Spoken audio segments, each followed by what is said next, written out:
Call the meeting to order at 9:01, and appreciate everybody being here today. It's a light agenda for today's meeting, at least the comments it looks like, but we do have quite a few deferred items to go through. But we're going to try to march through things today, respectful of everybody's time. Any members online? And we'll start. We do not have any members online, it looks like. And so, as always, we'll start with introductions. We'll to start around the room. Kick us off, Mary. Mary Minor, broker. Okay. John George, attorney. Kristen Porter, attorney. Candy Linsman, broker. Tony Malley, attorney. Diane McCoy, broker. Melissa Haley, broker. Christy Tatum Jansen, broker. Ron Walker on the broker side. Beatrice All, attorney. Brian Watts, attorney. Is anyone sitting here? You are. No, You are. that's You all are. reserved for you. That's your assigned seat, sir. What are you talking about? Abby Lee, general counsel for Trek. Bernie Dominguez, as the general counsel for Trek. Chelsea Buckholz, executive director. All right, starting in the back here. Trey Porter, realtor. Erica George, Corey Connor, Texas Realtors.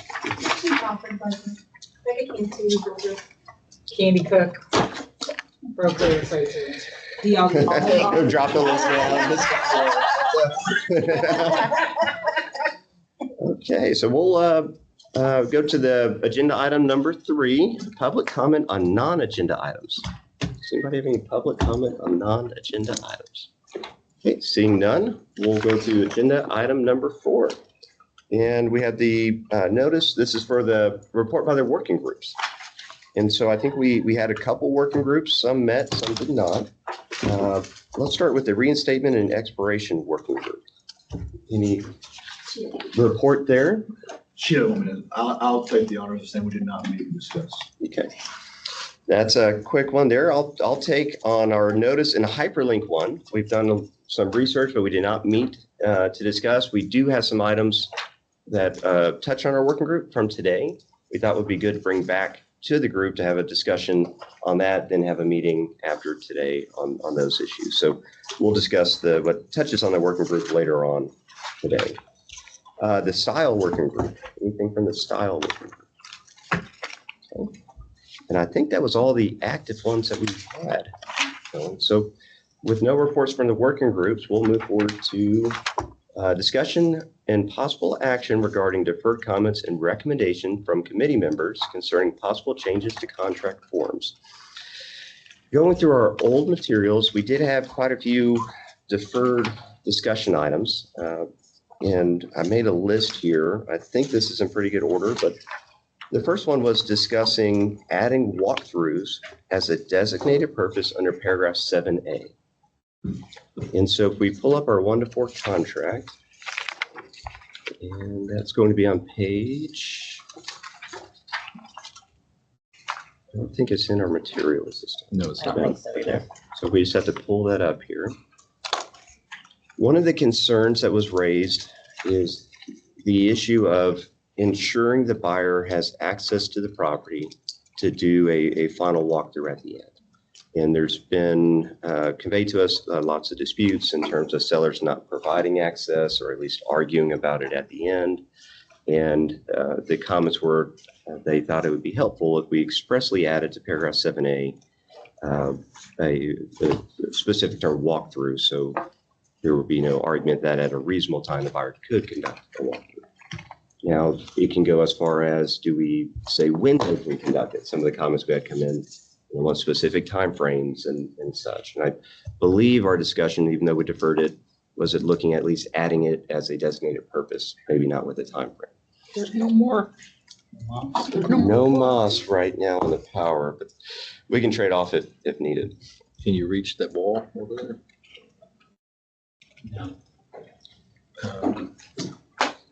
We just need an extension cord. Could we share? We could share. Here, do this. Oh, yeah. No. Put Yeah, that there. and unplug me and plug me here. That was a Christmas gift from my wife. I've always. I like that. I'll have our. Good. Oh, gosh, I'm sorry. I think we got it. Okay. There we go. You wouldn't. I think we might need it at some point, though. That one? This one in here, this one unplugged. And so on this issue, brokers, as you're pulling up there, we're good. what's your thoughts and experience with walkthroughs and issues that are raised in terms of the seller maybe trying to deny access and the importance of adding this to paragraph 7A? I think an alert to the seller that the buyer may choose to have a walkthrough prior to closing at least puts the seller on notice that it may happen.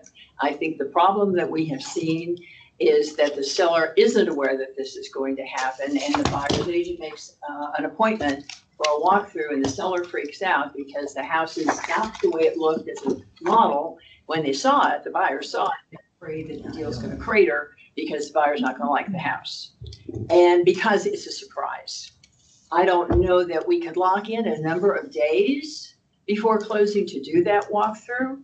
Maybe that needs to be left up to the buyer and the seller, but at least something in the contract to let the seller know that this might be happening and the buyer to know, in case the agent doesn't mention it, that it might be a good idea to have a walkthrough, but just some kind of statement that you attorneys can draft beautifully.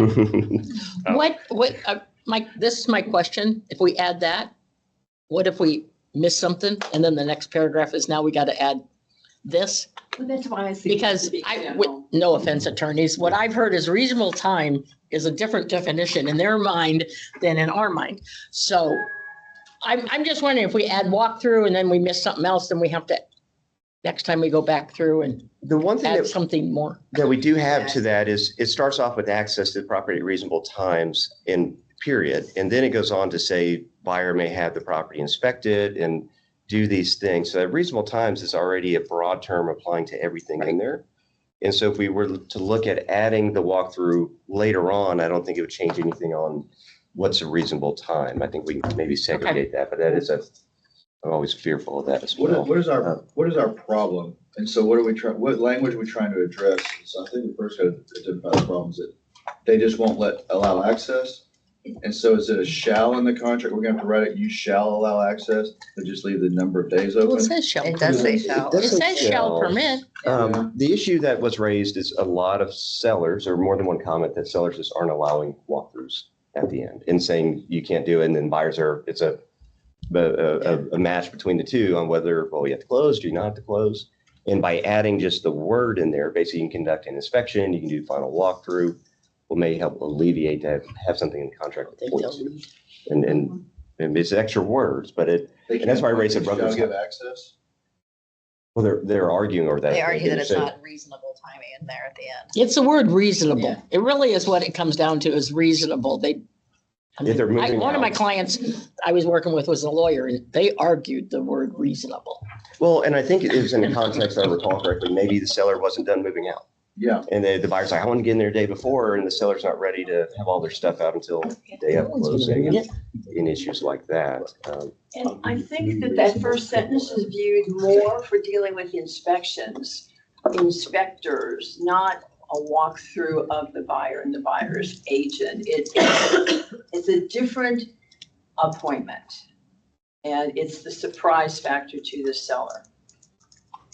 I think what I get from where I have pushback sometimes from shall permit buyer at reasonable times is we've already done the inspection and now the buyer wants to come back and bring their mom. And then the buyer wants to come back and measure and the buyer wants to come back and check the window size because I'm going to order the curtains and they're booking multiple appointments, which, it says within reasonable times, right? So I don't know. That's where I have more issues. I haven't had any issues with anybody with a walkthrough because. And that's what I'm figure out talking what about. the reasonable time is. If it's not today, it's tomorrow. That's fine. And we just, Well, and I that's, haven't had an issue with the walkthrough. that's what I'm talking about. If we talk about just walkthroughs, then I can't come measure my windows. Then I can't, you know what I'm saying? I just think we're gonna open I'll up tell you, I've been that. a worm. Not as a broker, but I've been that guy on the buyer of homes. I was about to say the same thing. Yeah. Yeah, I want to know my walk that, oh, that window's not gonna work. And this is gonna work. We're just really excited and we're doing more of wasting their time, like exploring and looking. And Yeah. it seems to be more of what, is happening. So I guess, does it raise to the level? I mean, they're going back to the. Is it more than the discussion, 5%? is it- I Right. wouldn't change a contract. Okay, Well, it's and not one everybody thing, does maybe it's a regional a final thing. It walkthrough. is a big deal in the Houston area. Is it? It I is. hear about it quite a bit. I mean, Yeah, and so please don't poo-poo it as, oh, it doesn't happen. It is, that's a technical phrase. no poo-pooing it. I'm writing that down, Dan. I'm not saying we shouldn't do it. I'm just, I just haven't had any issues with it. And I feel like some people do have the final walkthrough and some people don't. And it just depends on who the buyer is and what they want to do. And But if we may step back and think about the form that another association provides, that is a buyer's walkthrough. form. And in order to do that, and it was created as a protection for the agent and the buyer, you had a chance to do it, you didn't do it. Mhm. And I think if our trade association took it to that level of importance, we need to help make the opportunity, if one chooses, a buyer chooses to do a walkthrough of the property they're about to buy, that they don't get a surprise after it closes and we all get the phones ringing.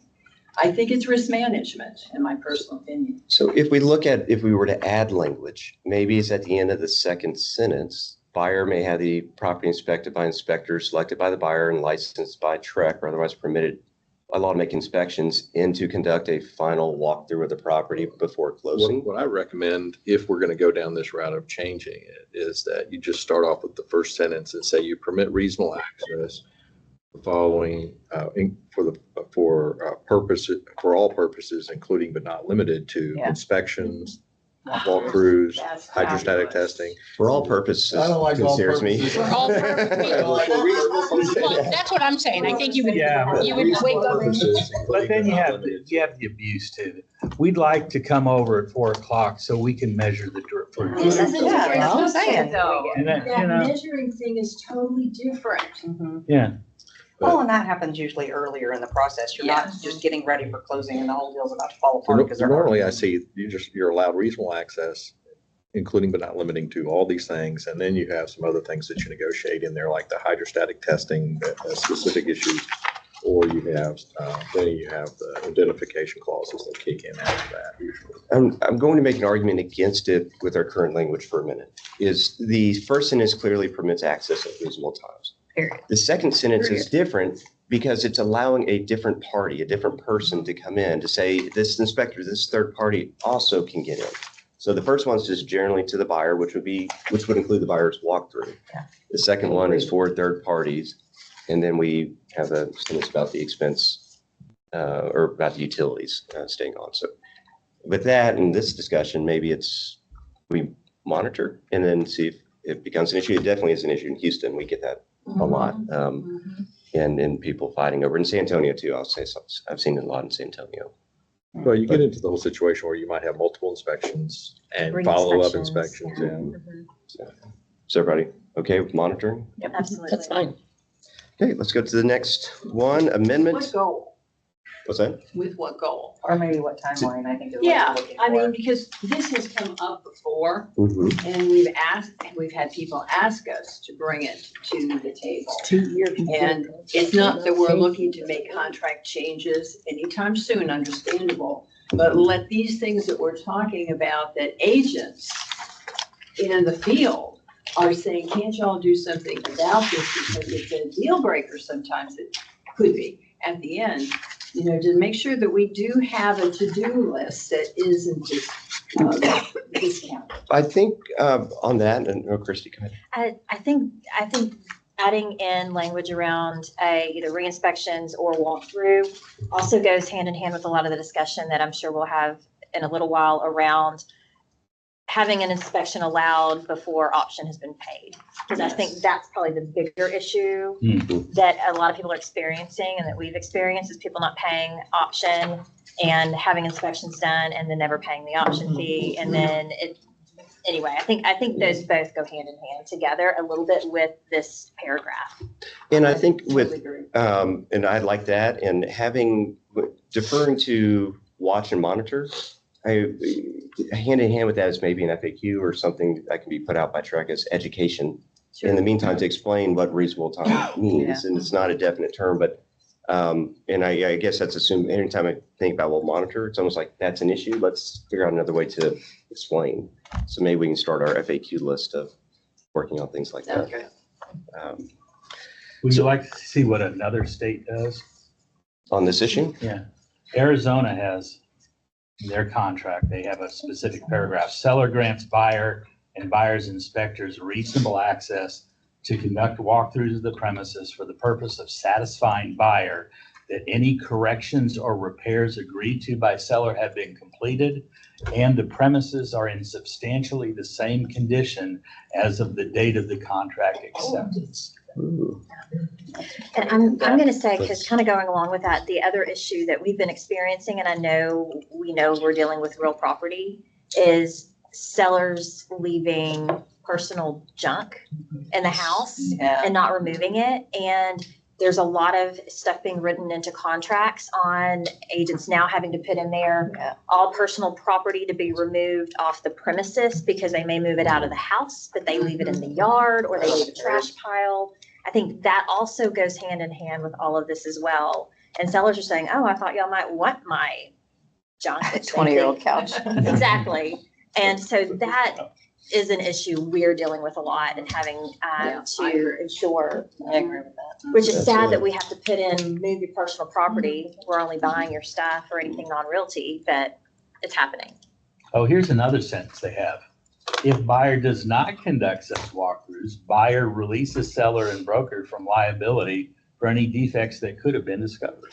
Ooh, like Dang. that, all right. The brokers are Colorado liking the has that. legal language. Let's mark this down. This is, Well, I like that because I require all of our agents to do a buyer's walkthrough. And on the Yeah, we do TXR, too. it says if the buyer chooses not to, they're signing off that they're choosing not to do one. So I require that on every file as it is. Mhm. So, The concern I have with language like that is adding another burden that's not there. So we're putting something on that there's already liability shifting things that you could have seen or could have found out, but And Not if going an that far. electrician go out and do an inspection, and then the buyer by themselves, who's not an electrician, goes out and looks, and the lights came on, and now I've released everybody from liability. It's like, well, how would you have even known you're not an electrician or plumber? mhm. And you didn't spend a couple days in there to realize your breaker broke. Yeah, you are.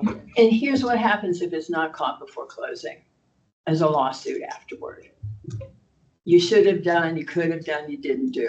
Exactly. And so we love to send business, y'all. Avoid That's it. problems. And that is one of our statutory directives, to efficiency, reduce controversy. So that language, maybe we can keep that in mind as we go through the next items. That is interesting, especially about the repairs and the property being in the same condition as it was at the time of contracting. And Colorado has a date list that you have to do your walkthrough by this time. You have to do your inspection by this time. They have a whole date list And built in the contract itself. built in the contract. Huh? Base page. There you go. Colorado needs to follow what Texas does. I thought it was a really cool page. It kept me in line. I would love to see some other states. We talked about it before, just to see, they may have ideas that, have we ever thought, and is that even proper to ask for, Maybe on their We've- website, I mean, ours are on their We've done website. it sporadically, yeah, most of Oh, it. And true, so true. on various issues as they come up, we go pull from other states. And all the states do differently too. And as research in New York and how they do their forms and contracts is by county. It's crazy on the practice, how different it is. But I think that'd be a great idea if we could have at least a database for ideas, if nothing else, to take inspiration. And I know a lot of other states take inspiration from ours as well. So it's a good thing. As they should. Okay, so to keep moving forward, we'll have that. We'll pull the other forms and we'll see what we can maybe think of there. I think that's a pretty good idea. The next one we have is amendment of paragraph 7 or the amendment document. Paragraph 7 regarding the payee for the additional option fee. Oh, yeah. Well, that has been a nightmare. Yeah, you hear the groans on the broker side. That is a nightmare because they say we left it to the owner because the owner should have already had the option. Title keeps the option as a credit or whatever. They won't send it to the owner unless the owner calls and says, send me my check. Mhm. So now you have a disconnect. It either's got to go both of them back to the owner or both of them to title, not Totally this. agree. bleh. And I always recall Ron bringing us back to being centered a little bit, at least in the neutral argument here of why we have it. And if I recall correctly, Ron, it's normally nominal, right? And then, Right. Yeah, you need the nominal consideration to be acknowledged because you have to have the consideration supporting the additional option. So you want that addition, that nominal consideration cited. Now, we could use what we do in the paragraph 5, which is actually say for nominal consideration if you want to eliminate the blank. and we have a comment in today's materials that touches on this. Maybe we pull that up and just tackle that discussion now. I am personally in favor of it all going to one place, title, to make it consistent. And I hear that request quite a bit. And I think it was written that way because they thought the money was going to go to the owner. They were figuring, but title doesn't send it to the owner. Remember, yeah, okay, That's- I'm sorry, you go ahead. Well, I was just gonna say, back in the day, when all the money was going to the seller, I think when that changed to going to the title company for the earnest money, there was an oversight that it was in the amendment that there was an extension and a nominal amount, and it stayed going to the seller. And what title companies, and if seller says, well, the buyer says, well, that money's supposed to come back to me because I'm gonna close, and they paid cash, we've been told by title companies, well, just take a photograph of the money and then give it to us so we can credit the buyer at closing. That is sloppy. So we We had a need title to company not fix give it it. We have to. Mhm. Well, I think what it is, because title's not releasing the money like option was always released. Yeah. We just need it all to go to one place. Yeah. That's really what, so, because that's the confusion. Because they go, now I have to go find the seller to give the money. And Right. if it's electronic, it's gonna be a photograph, something sent to the title company and it gets so much paper. I just think it one needs to more go to paper. one place. I agree with you. And so the comment that we had come in on this was on page 6 of our materials from Tanya Ruff. And it specifically discusses paragraph 7 of the amendment. Let's see, option fee.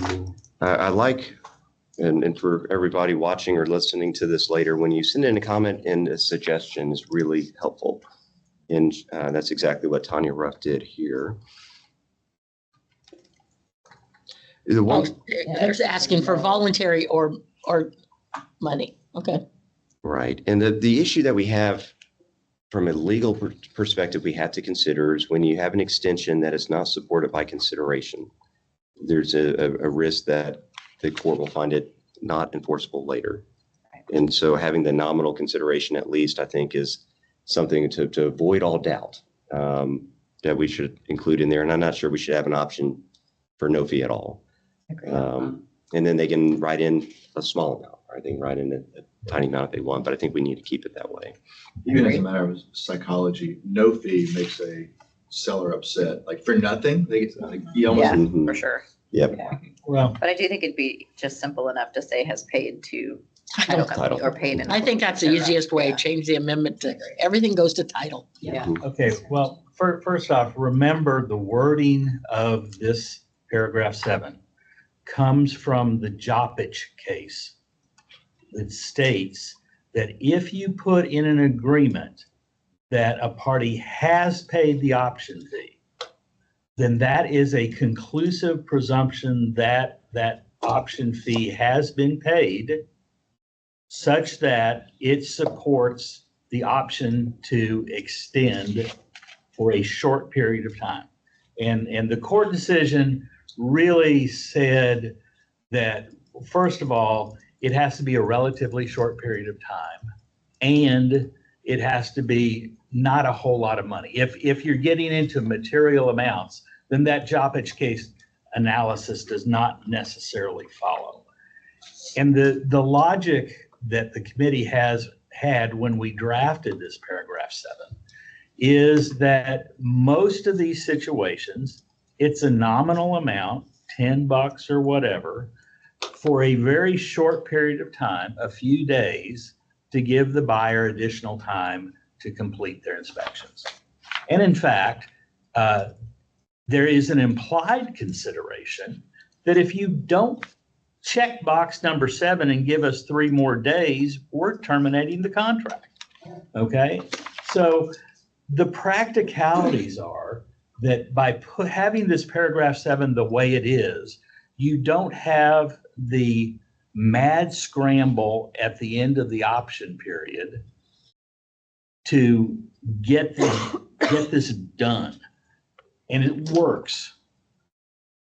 To say that there has to be an additional fee paid, and we're going to have to make a receipt for it, and we're going to have to account for it, and if you don't, you've lost your option period. I think that's going against the purpose in the great majority of the cases, that really we just need a few more days for the buyer to get his inspections. So I understand exactly what the arguments are here.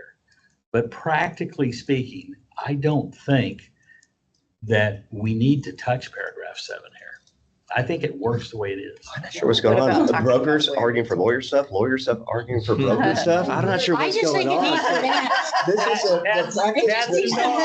This is a practical side. So teeing up, I think that's a great tee up of the issue, Christy. So I do think that there's got to be better clarity because people are not doing this properly anyway. Yeah. So that's a problem. And going to the title company, but and the same thing is what happens if we agree and it goes to title company and they don't pay it? What then becomes the repercussions on then you don't have it? And then how does that work in practice in the field when they don't take the additional option fee to title within a certain number of days? And then we're still trying to negotiate. And I see what Brian's saying. How does that not be messy on that end if the buyer doesn't deliver additional option fee to title? I think it's the same as it is today. They don't deliver to the seller, they don't deliver to title. We're a 1-to-1 there. There's no option. What if we expanded the language to say for nominal consideration received by buyer or received by seller in the delivery of blank to the title company? And so we keep the has received as far as the seller getting some consideration. And then if they leave it blank, we're still protecting ourselves, right? Under jobbage, if it's a short time, at least, to marry the two. I'm thinking a lot of times this is happening on a Saturday. Mm-hmm. And how am I going to get money That's a good to point. extend for 2 days? So Sunday and Monday. Mm-hmm. How am I getting that to title before title, like, Before they're open again. right? Without This a is time period to do it. problematic to send it to title. Doesn't the Zucom or Zocom go anytime? Yeah, I don't Not think everybody. it uses that. It goes anytime though. Yeah, but Not everybody has it. Well, Zelle or Venmo, whatever. Diane? Yeah, correct me if I'm wrong, but there was a legal one class that clearly said that in the state of Texas, in order to create an option period, you had to have offer and consideration money. So we can't not have a date and money, correct? To create an option fee. So somewhere I heard a conversation about not having that. So we have to have Zero all the time. I'm like, it's sloppy, again, to the fact that you've got to get $20 is handed back and forth. And so we can do better. So centering on Brian's point that he brought up, that if by changing it, are we going to create a bigger issue logistically by forcing it to go to title, the issues of the weekend, as bad as it is now, it could be worse is what he's teeing up. But that's Maybe- the whole point. It says has paid. Right. Once you say has paid, if it's a short time and a nominal consideration, the courts have clearly said that's enough. We look at the contract, and the contract, it says it has been paid. Therefore, for purpose of the contract, it has been paid. And you do not look past the contract. I would almost be more interested in removing the last sentence because that whole part about it will or will not be credited. We've had trouble in the DFW area with title companies not wanting to give the credit when it's supposed to be credited, because they're like, we didn't touch the money, we didn't see the money, we don't even know if the money made it there. We're not putting that on the final settlement statement as a credit. Because they didn't. And see just it. say, Good point. right, and so just say, you know what? It will be. The buyer has paid the seller, they're gonna Venmo it to each other, or they're gonna Zelle it to each other, whatever that looks like, they're gonna, whatever.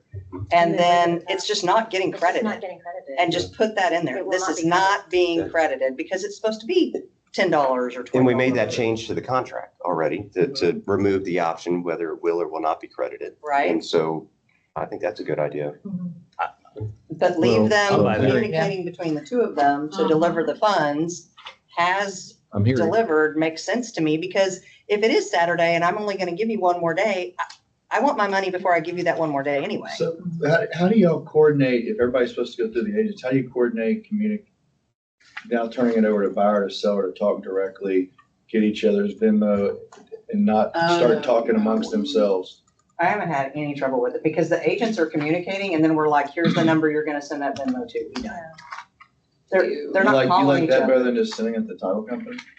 Well, she's saying on the weekends you can't. It's Oh. problematic based on when this is going down because it's happening at 4:30 on Yeah. whatever the for day sure. is, which could be a Tuesday. And now we're like, oh my gosh, you got 30 minutes to get it to title, or I've got until midnight to sell it to the other person. It's a lot easier agent to agent than agent to title. Right. That's Mhm. or party to title. What, What about saying? what about putting out that they have the option to either do it to the owner or title? Because I have a lot of agents go, it's got to go to title. And then you got title going, no, it doesn't go to us, and they argue over that sentence. I think Well, it I'm goes hearing back to three. Title what is right. Brian is saying that. The way it's worded now. that Right, it doesn't go to you. the Buyer has paid seller. You're saying Right. that because of that case, Right. correct, Brian? so far I've heard three, this is what we currently have. He's We're so like, glad you're "Let here." me wrangle y'all in." All this version does is change seller to title company and leaves everything else the same. Okay. And then this one is mirrors paragraph 5, as John had suggested, where we're acknowledging nominal consideration. And then the buyer's agreement to pay the title company a certain amount of money on or before X. Those are the three versions I've got right now. And by the way, it should be escrow agent. Escrow agent, I'm sorry. Okay. I don't remember. And why did I even say that? Because I don't like either of those options. So I don't know if that helps in terms of thinking about Well, numbers, what direction we want to go, if any, at this point. I think to Mary's That's the point, fourth I mean, option is do it nothing. wouldn't be terrible to make it up an either or, either escrow agent or seller, because that fixes your weekend problem. It also fixes, 'Cause I you do can sell- have- You can zock them, you can bank shot it, they can wire. That idea. because we do have escrow agents that say, no, it's not mine. Well, Go find the seller. To me, the only difficulty with the or is we might be fine, but the other agent may dig their heels in, or the other client may dig their heels and said, no, I'm not paying the seller. I'm going to pay title company. And then we have the one day and we're still back to where we are because they're not agreeing on, well, I don't have to agree because I have the option or title company and we're going to go ahead and extend this. But anyway, the timeline. You make a great point, and that is when you're negotiating an extension, it's bang, bang, and you don't have time We don't. to be arguing over minutia. Let's Because face agents it, argue we're over- talking about minutia here. You don't have time to be arguing over minutia that keeps you from getting that amendment Well, agreed upon and But executed. why not, Why don't we have why not listing plan brothers ahead shall and pay not try buyer? to do the amendment at 4:30 on Tuesday? that is happening, Why not actually. realize, oh, my Oh, inspection's totally. not coming back. We're due Thursday. Maybe on Tuesday afternoon, we ought to just go ahead and float this out there. Well, Why are we? sometimes that does happen, but a lot of times they're like, I'll do this, no, I'll do that. And they're Yeah. in the negotiation and it's 4:30. And they they're send a like, notice "We're of not termination gonna do in the amendment saying, hey, I'm going to take the notice of termination if you don't do this by Yeah. X time, right? And they're sending, but it's so sloppy at the end. Mhm. I don't know why we're worried about 1 or 2 days when you've got a date in there. If this is Saturday, you can put the date of Wednesday in there. We just added talking that. about- It's not, it wasn't in the original one. So we're looking at adding that. The amendment, there is a date in it now. It's not a number of days, it's a date. That's Or- for changing the That's where we're option. changing the option. Yeah, it just says has paid now. It doesn't have, it assumes that it's already been done without a date to pay it by. So if we changed it, it would be This is pulling from the contract itself, paragraph 5. No, I put in here on or before as opposed to 3 days after. Now you could put 3 days after the effective date of this amendment if you prefer that. So in that last example, is it automatically assumed that if they don't deliver the additional option fee, that it's just done? And I'm just asking because there's so many little arguments that happen between agents if it's not every detail spelled out. So can you repeat the beginning of that? I didn't catch So that. if we have that they deliver to escrow agent on or before a certain amount of money to extend the right to terminate, if they don't get that money delivered in that time frame, then do we need to state Yeah, what the we do. consequences are in that same paragraph? Or are we assuming they revert back that there is no? No, we need to put that in there because otherwise you get into an argument whether or not you have no option or a breach of the contract. Right. And you go one way or the other. That's a very good point. Yeah. Mm-hmm.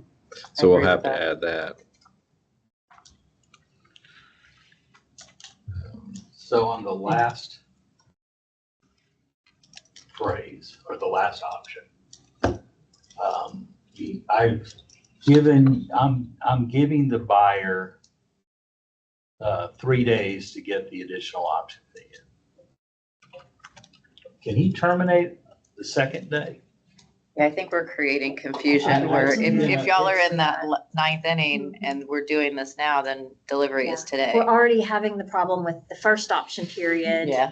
Which is Yeah. what we just discussed around paragraph 7, around people having inspections prior to delivery. We're opening ourselves up to that again on the additional option fee. Yeah. I think. I like the idea of amending the last sentence to just say the additional option fee will not be credited to the sales price. I agree. Yeah. And if they don't like that, they can do other modifications, but let the default be that it's a nominal amount. Just don't sweat it. It's not going to be credited sales price. Yeah. And in fact, Yeah. you're paying for the right to have that extension. Right, just like you're paying the first Right. option Right. fee for the right to have you're paying for the right to terminate. You're not getting it back if you Yes. terminate. Which raises something else I should have mentioned when we were talking about paragraph 7, not to digress, but other issues are our utilities are not always on, like they're supposed to be per the contract.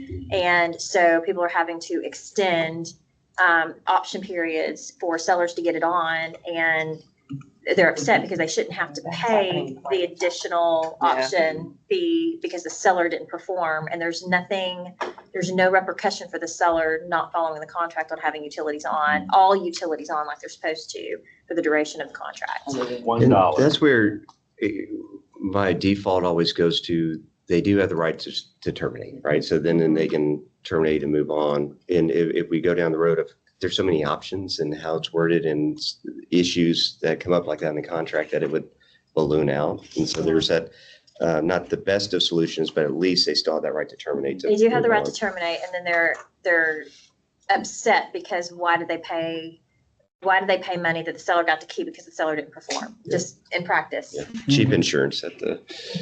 And by the way, keep in mind, some people that have gray hair like I do, remember the old contracts where we had a ping pong game going back and forth where the buyer will do inspections and then send that to the seller. The seller would come back and say, I'll do these repairs, but I won't do those repairs. And then the buyer would come back and say whether they accept. And they had time periods going back and forth. And it was so confusing. Everyone got it wrong. And that was the whole genesis of having a simple option, unrestricted right to terminate for a certain amount of time so that you didn't have the back and forth stuff. And I'm afraid the more we confuse this, the more we're getting back to the back and forth. And, we've set a bright line. Paragraph 7's okay if we just set a bright line, but don't get into, well, then you got to do this, then you got to do that.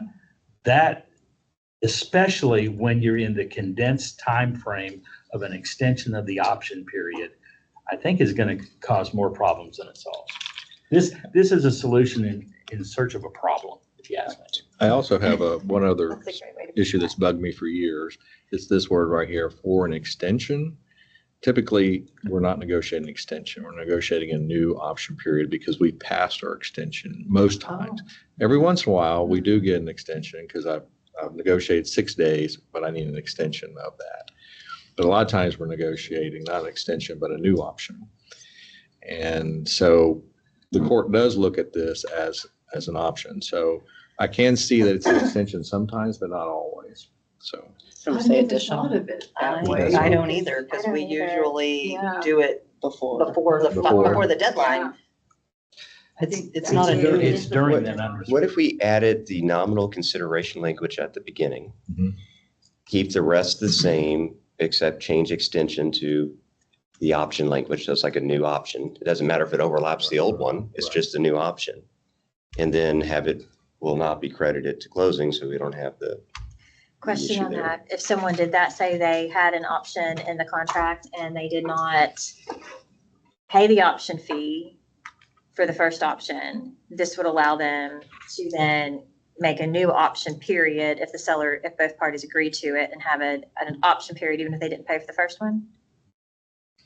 The parties agree. Because they didn't realize they didn't and then ran out and then renegotiate. Of course, the seller would have to be a party to that, but I'm just curious if we don't keep it as an extension of the current.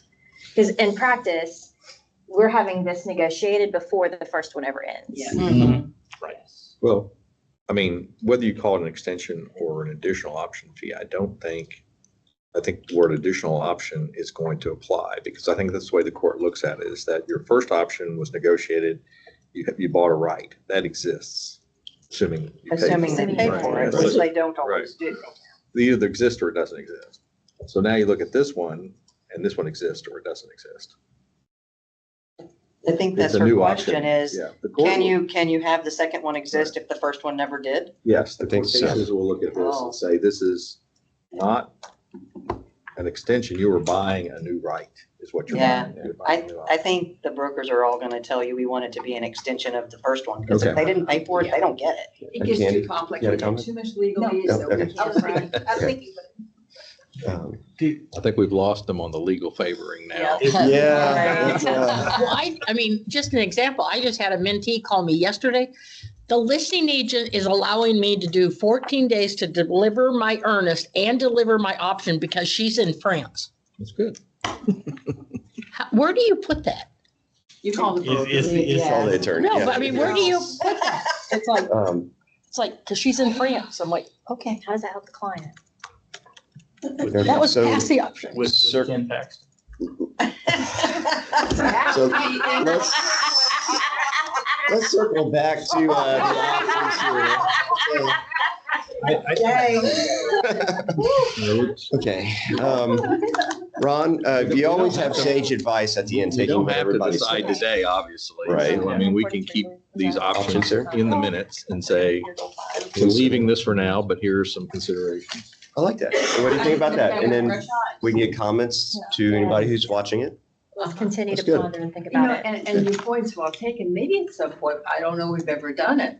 If we've got some wording on hot topics like the 3-day option period in 5 and this and the walkthrough, is there something that we would post somewhere and get some feedback, from those that are handling this every single day? We're trying to speak for them, but, they might come up with something cleaner than what we're doing.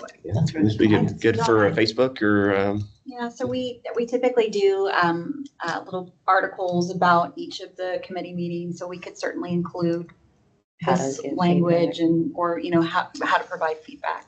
I That'd be will good. throw out a comment that Melissa and Brian have both alluded to it. I do think getting rid of the will be it will not be credited. Just that, you're paying it, it's a nominal fee, it's not credited. I think that cleans it up tremendously.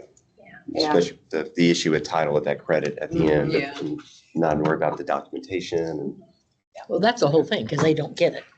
Yeah. Right, so it's either gotta go or. And it's reasonable for title to request documentation, right? They can't just take somebody's word. It was paid. Yeah, The seller signs the statement with credit. yeah. They don't read the statement. Realtors don't read, clients don't read. Uh, Does get read. Okay, so let's, we have those options there. We'll move on to the next one. The deferred item about the addendum regarding lead-based paint disclosure. There was a comment, I believe it was twofold. One, there was language that it did not apply, I believe, to brokers, and a comment about making it more clear whether, I have to find the exact comment here, whether it's the obligations or the, basically which box was being checked, I believe. Let me pull that up. I thought we fixed that. Did we end up coming back around? I guess let me ask the committee as we're going through, anybody have any lingering concerns I think we did about fix that? that. Did.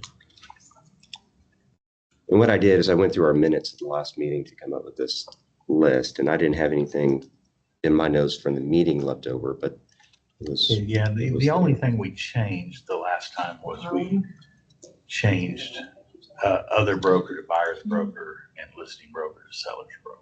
Yeah. So we're on deferred comments still from last meeting, and we're trying to determine exactly what was left on the table for the lead-based paint disclosure. And we can defer this one again, so I come prepared for the next meeting pulling that out. But it was confusion and lack of clarity in regarding the options. And I know we had a discussion on how closely do we have to follow the statutory language. And there was a comment at the bottom about the applicability to brokers. And so I know that I think it's a twofold issue that we were looking at. But to continue the meeting along on a break, I'll see if I can find those old materials from, it may have been from 2 meetings ago on that one. Okay, so then we have notice regarding mold remediation certificates. This was one, we recently added the mold remediation certificate as an obligation. It was one that the Sunset Commission in the review, actually, I think the only one that was pointed out that we did not have in our contracts. There's a lack of clarity in the statute itself about, and I think the notice issue was, does the seller need to go get the mold certificates if they don't have it, right? And the statute says you have to provide it for the past 5 years, but it kind of assumes that the seller has it. It doesn't say if they don't have to provide it. I don't know if we can provide any more clarity on that particular issue because there is no case law that I'm aware of that's been formulated. The statute's vague on its face. And I'm not sure we can, or it's proper for us to make a determination on that particular issue, assuming that's the extent of the deferred comment of adding some clarity around that. And so I would think we would take no action for that. But does anybody have any other notice issues regarding the mold remediation certificates to bring up? Okay, so I'll double check that one on a break too, make sure I'm not missing anything there. Time is of the essence. This is an issue I think Brian has teed up really, really well that we can address with our notice section as we go through this in our discussion of the closing date. So Brian, if you're okay, we'll wait to discuss that for the materials. And the last one was a specific date in the seller's temporary residential lease for when the lease terminates. And that's actually a pretty good comment if you want to pull up the form. Let's see.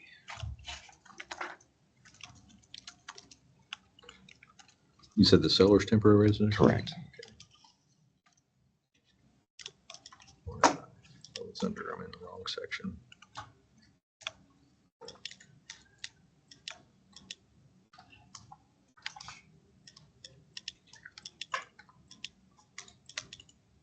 I thought there That was has a date in there. There was, So is it I the thought there was a residential? date. That's why I was. And what's With the comment then? my understanding about the confusion around that has to do with the fact that people ask what time of day That's during what it that is. Yeah. date, Mhm. because people are interpreting it differently, and that's why. that Yeah, is it question 5 o'clock or midnight? Right. Yeah. And that is a hot topic. Very hot Do topic, we spend 100%. minutes getting input from the attorneys?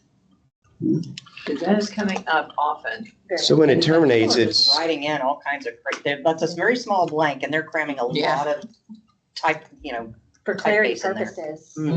yeah. In absent a specific contractual provision saying otherwise, it would be through the end of the day. 11:59 Yeah. 11:59 seconds. Yeah. And there's nothing written in here. Now, what do you see in the field as what you would want, right? As a buyer or seller here, do you want it? What people are writing in are they're putting in third day. So there's several trains of thought.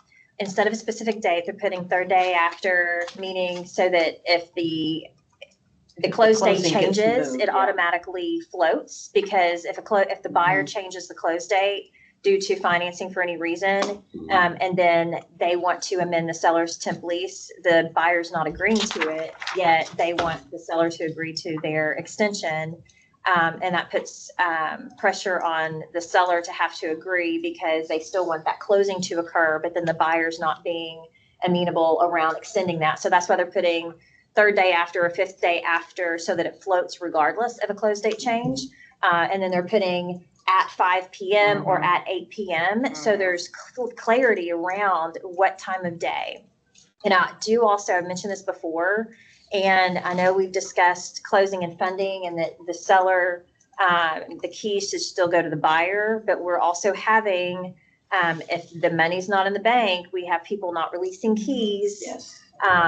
to the buyer, and clarity around the fact that what closing and funding actually means, which I hate that we have to spell all of that out, but that is what is happening. You're so right. I just sit at a closing with a seller because he's mad at his agent until the money hit his bank. And I sat there for hours, but that was his definition and his attorney's definition. In possession, in paragraph 10 of the contract, it talks about seller shall deliver to buyer possession of the property in its present or required condition upon closing and funding, and then any possession of buyer prior to closing, or by seller after closing, which is not authorized in the written lease, will establish, and it goes on from there. So I totally agree. That is a question we should have on our list of things to do, because the seller pays for the day of closing. So some sellers then think, well, then I've got up until midnight and the moving van is outside. And then other agents tell their buyers, well, as soon as you get the key and a copy of the deed at closing and the money is in the bank, it's yours. So we need it.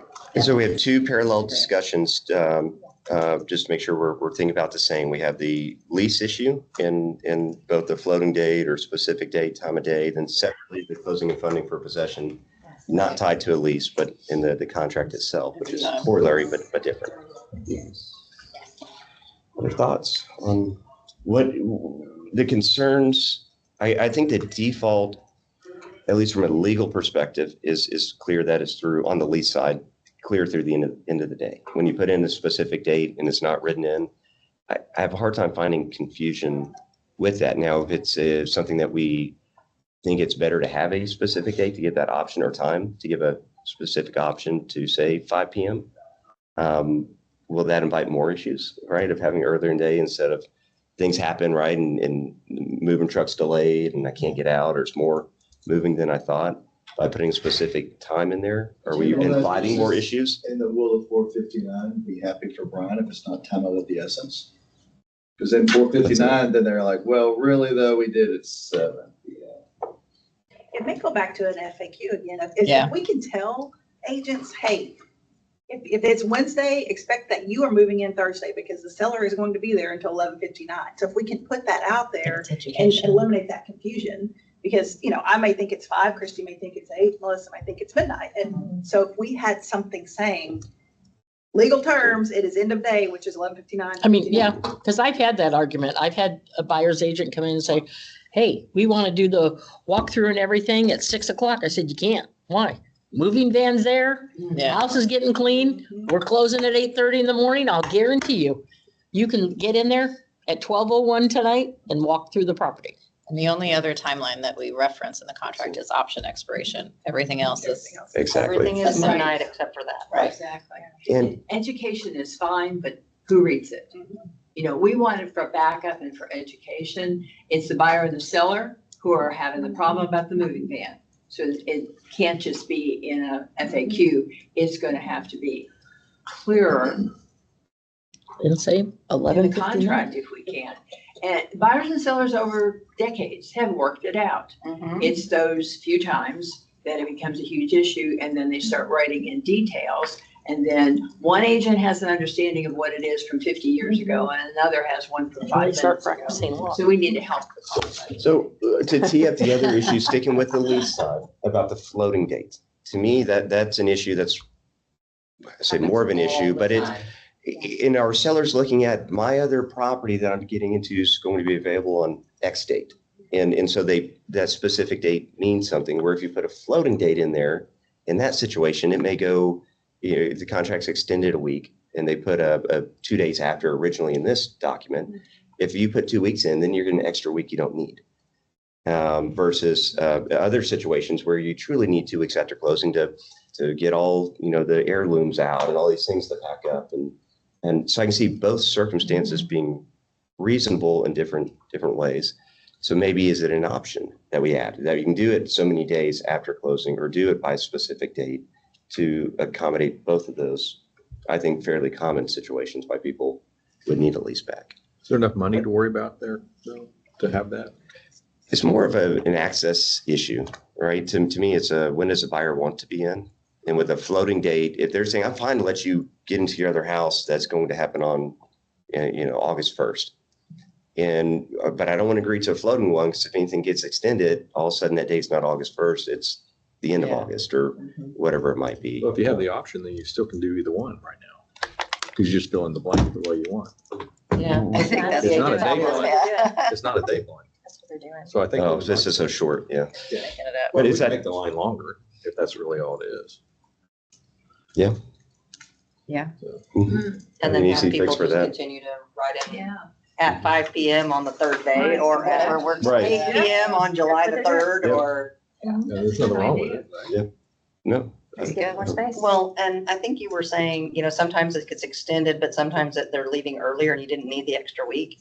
I feel like in practice, agents generally speaking aren't being jerks to each other about it. They're calling and they're going, hey, guess what? My people are gonna get out early. You guys can move in on blah, blah, blah day. And we're just letting them know they can come early and Right.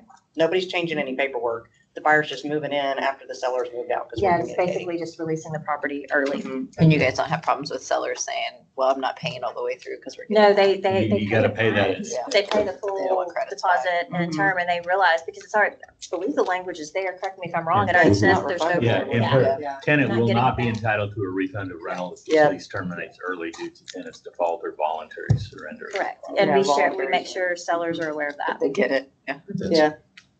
So we want So- to just lengthen the line for now? I think I so. think that Yeah. works. I like that. And then do we make any comment about paragraph 10? So let's look at that separately. And I'll tee this up for the lawyers on closing and funding. Mhm. What is the definition of closing and funding? Yeah. Now, in the past, if I've had a seller not wanting to make sure they get paid before someone moves in, that's when they use the seller's temporary lease. I just have them say, great, go in for another 24 hours, 48 hours, do a separate. Because they want to do a lease because they don't want to move out, because I've had some sellers get screwed. One So- thing to Larry Wyman, who's no longer on the bench in my trial, was if you're going through a title company, put it in escrow. If you're not going through a title company, you're closing like the John George's office, it's gonna be paying them, actually seller receiving the funds. Isn't there a title rule on funding, when funding occurs? Yeah, what is I thought it was when Is it when the wire There's- sent, or is There's it a when? requirement that you cannot fund unless you have good funds in your account. Right, so So you can't wire out until you have good funds. isn't funding then The wire, wiring out by the title company to the, not hitting the other bank. Yeah, that's the debate. that- No, it's not. I think, at least my general understanding, and this, when I was running title and the case law I'm pulling up right now, seems to be when the lender approves of the documents and wires the money to title, or if they already have title, once they approve everything and said, basically, we're funded, all conditions have been met. right, Yeah. And so it doesn't necessarily mean getting out of the title company's bank account to the seller's bank account. But it means getting to the title company's bank. Correct. Yeah. Yeah. That's what. So I was always in the That's- impression- Because they're And technically that's- holding it in escrow for you, So it is essentially your money anyways. So I've always acted on the title company's notice, we're funded. Mhm. And this is why we have the Yeah. debate, because then you have sellers that say, I'm not funded until it's in my bank And, account. and that happens all the time, right, at the Yeah. title. Ideas about what it means. Well, and it's, in large part, there's confusion as to the word closing. And if you think of closing a door, if I'm swinging the door, that's closing, right? It's a process. But when the door is closed, when the latch goes, everything has happened, then that is that when you are closed. And so what I tell people is, once everything has happened, all conditions have been satisfied, the title company has all documents, has all funds, and it takes the first step to consummate. It delivers the first check. It sends the first wire. At that point in time, everything's irrevocable, and the title company is authorized to record the deed, which conveys the title. Well, in our favorite case, the Capcore case actually addresses this specifically, right? This is the Capcore is about the closing date and the when the termination right comes up if you miss the closing date. But this is a quote from the case. Once the home is closed and the title company has received all monies for the sale of your home and a funding number for the mortgage company, funds can be dispersed and transaction is considered funded. That's a quote. It's attributing it to Capcore. I know the Capcore case. It doesn't seem like it would fit there. But it's basically just what we're saying. It's when the title company has the funds, not necessarily the buyer or the seller in this case. Well, and it takes an affirmative step to consummate the deal. I think that if I'm the title company, I still have all the money, but I'm not going to, and everything's been satisfied, but I haven't yet taken an affirmative act in furtherance of closing the transaction. I have not recorded the deed. I haven't delivered the first check. It probably is not closed. That's what I kind of gathered from that sentence you read too. Like, Yeah. you gotta actually like, and we're sending you the money. You may not have it where you can pull it up on your account, but we're doing something. There is so much confusion around this, and I may be a little biased on the 5% rule, being in title for so long. This just came up time and time and time again.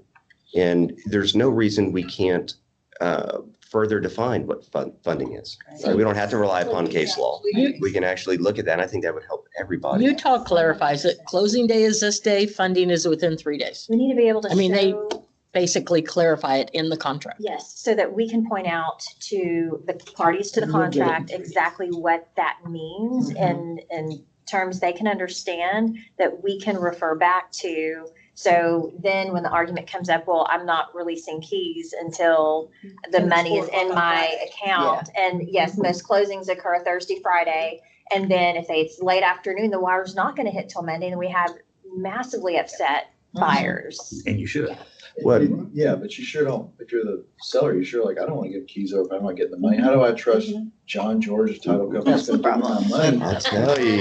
No, but I'm serious. Like, you're like, I'm moving, but I don't have my money yet, but you get to get my house? Well, that doesn't make any sense to me. I mean, that's going to be the average Joe. But it helps us better have setting expectation conversations with the seller if it's written in the contract in terms they clearly, like, do you understand, Mr. and Mrs. Seller, that this is what closing and funding means? And if we're choosing a close date on a Friday and we close after 2 or 3 o'clock, it's probably not going to fund till here. So maybe we need to move the close date. If this is a concern for you, we move the close date to Wednesday or Thursday. No, let me correct what you're saying. Not correct what you're saying, but correct my thought on that. I agree with you. I want to define it. I just think we need to define it so that it's not making people PO'd. I'm going to have a suggestion on, well, one, the definition I think will provide clarity because lawyers, this is a vague concept for even most lawyers, right? And they look at it, you have to dive into it, and there's case law that expands on it. I would suggest this is a big enough issue. Maybe we tee this up to the working group. I would think it fits in right in with the notice expiration group, which I think Tony, Diane, if you don't mind adding that to that, it kind of falls in with that language. To the question of keys and deed being delivered, is there wording in here that says that? I mean, I'm reading through 9 and 10, and I'm not seeing, unless I'm reading too fast, the delivery of keys and copy of the deed as being one of the elements along with closing and funding. 9B1 addresses the deed in terms of the seller shall execute. And so And you deliver. and deliver so you have that there, then the recording may or may not happen the same day by the title company, depending on the county and the systems they have. But beyond that, is there anything about keys? Delivery of possession. I think once upon a time there was, but I don't think anymore. So, John, so you want this working group, you want me to put together some language for us to look at next time? Okay. Yeah, that'd be great if you can, Okay. if you can do that. Well, you know, I think it has to be thought about a lot more from different angles. and it's not just. a Remember, definitional under issue. paragraph 2C, door keys are a part of the property. And so if you have paragraph 10 saying you will deliver possession. He's going all lawyer on you. I mean, possession could be, you just give them the house unlocked. You don't have to give them What was that, keys. Ron? Well, it's not just the definitional issue. So for the working group, it's a question of who makes the determination. Yes. So that, obviously, that's got to be the title company, in my opinion, but that's. Who makes the Or the determination? closer, I should say the closer. So hold on. So Ron's comment was that in addition to just when it happens, who makes the determination, Who right? says So, we're funded? and we have to think about too, not almost all deals are with title, but not necessarily. So in drafting the language to think about that of being broad enough to Sure. encompass everything. But really, the process, the timing, how that happens. And one of the things that we see often is lenders will call and say, okay, you're funded. Yeah. We don't have money yet, So but they've lender- authorized funding. So just throw that in your working group. My first draft for y'all will not be considered funded. Okay, all right. Lender says it is. Thank you. It will not be considered. So Well, and then don't you get most keys typically when you sign the documents, the keys are there, or does it come later? It varies All over the by place. every situation. And some title companies don't want to hold on to keys at all. And they'll Some give them don't. away, yeah. And we do have to be very careful because, other people have given them out prematurely. But Delivery of just keys like, is not- the money is not necessarily there from the lender. Right. I mean, so and title inserts themselves to the extent they hold it into potential liability for giving out early or not. Some do, some don't. But, and what would you like to see with the keys, Diana? I know that in terms of when they. Well, is that really by definition necessary? And is that part of the definition of closing and possession?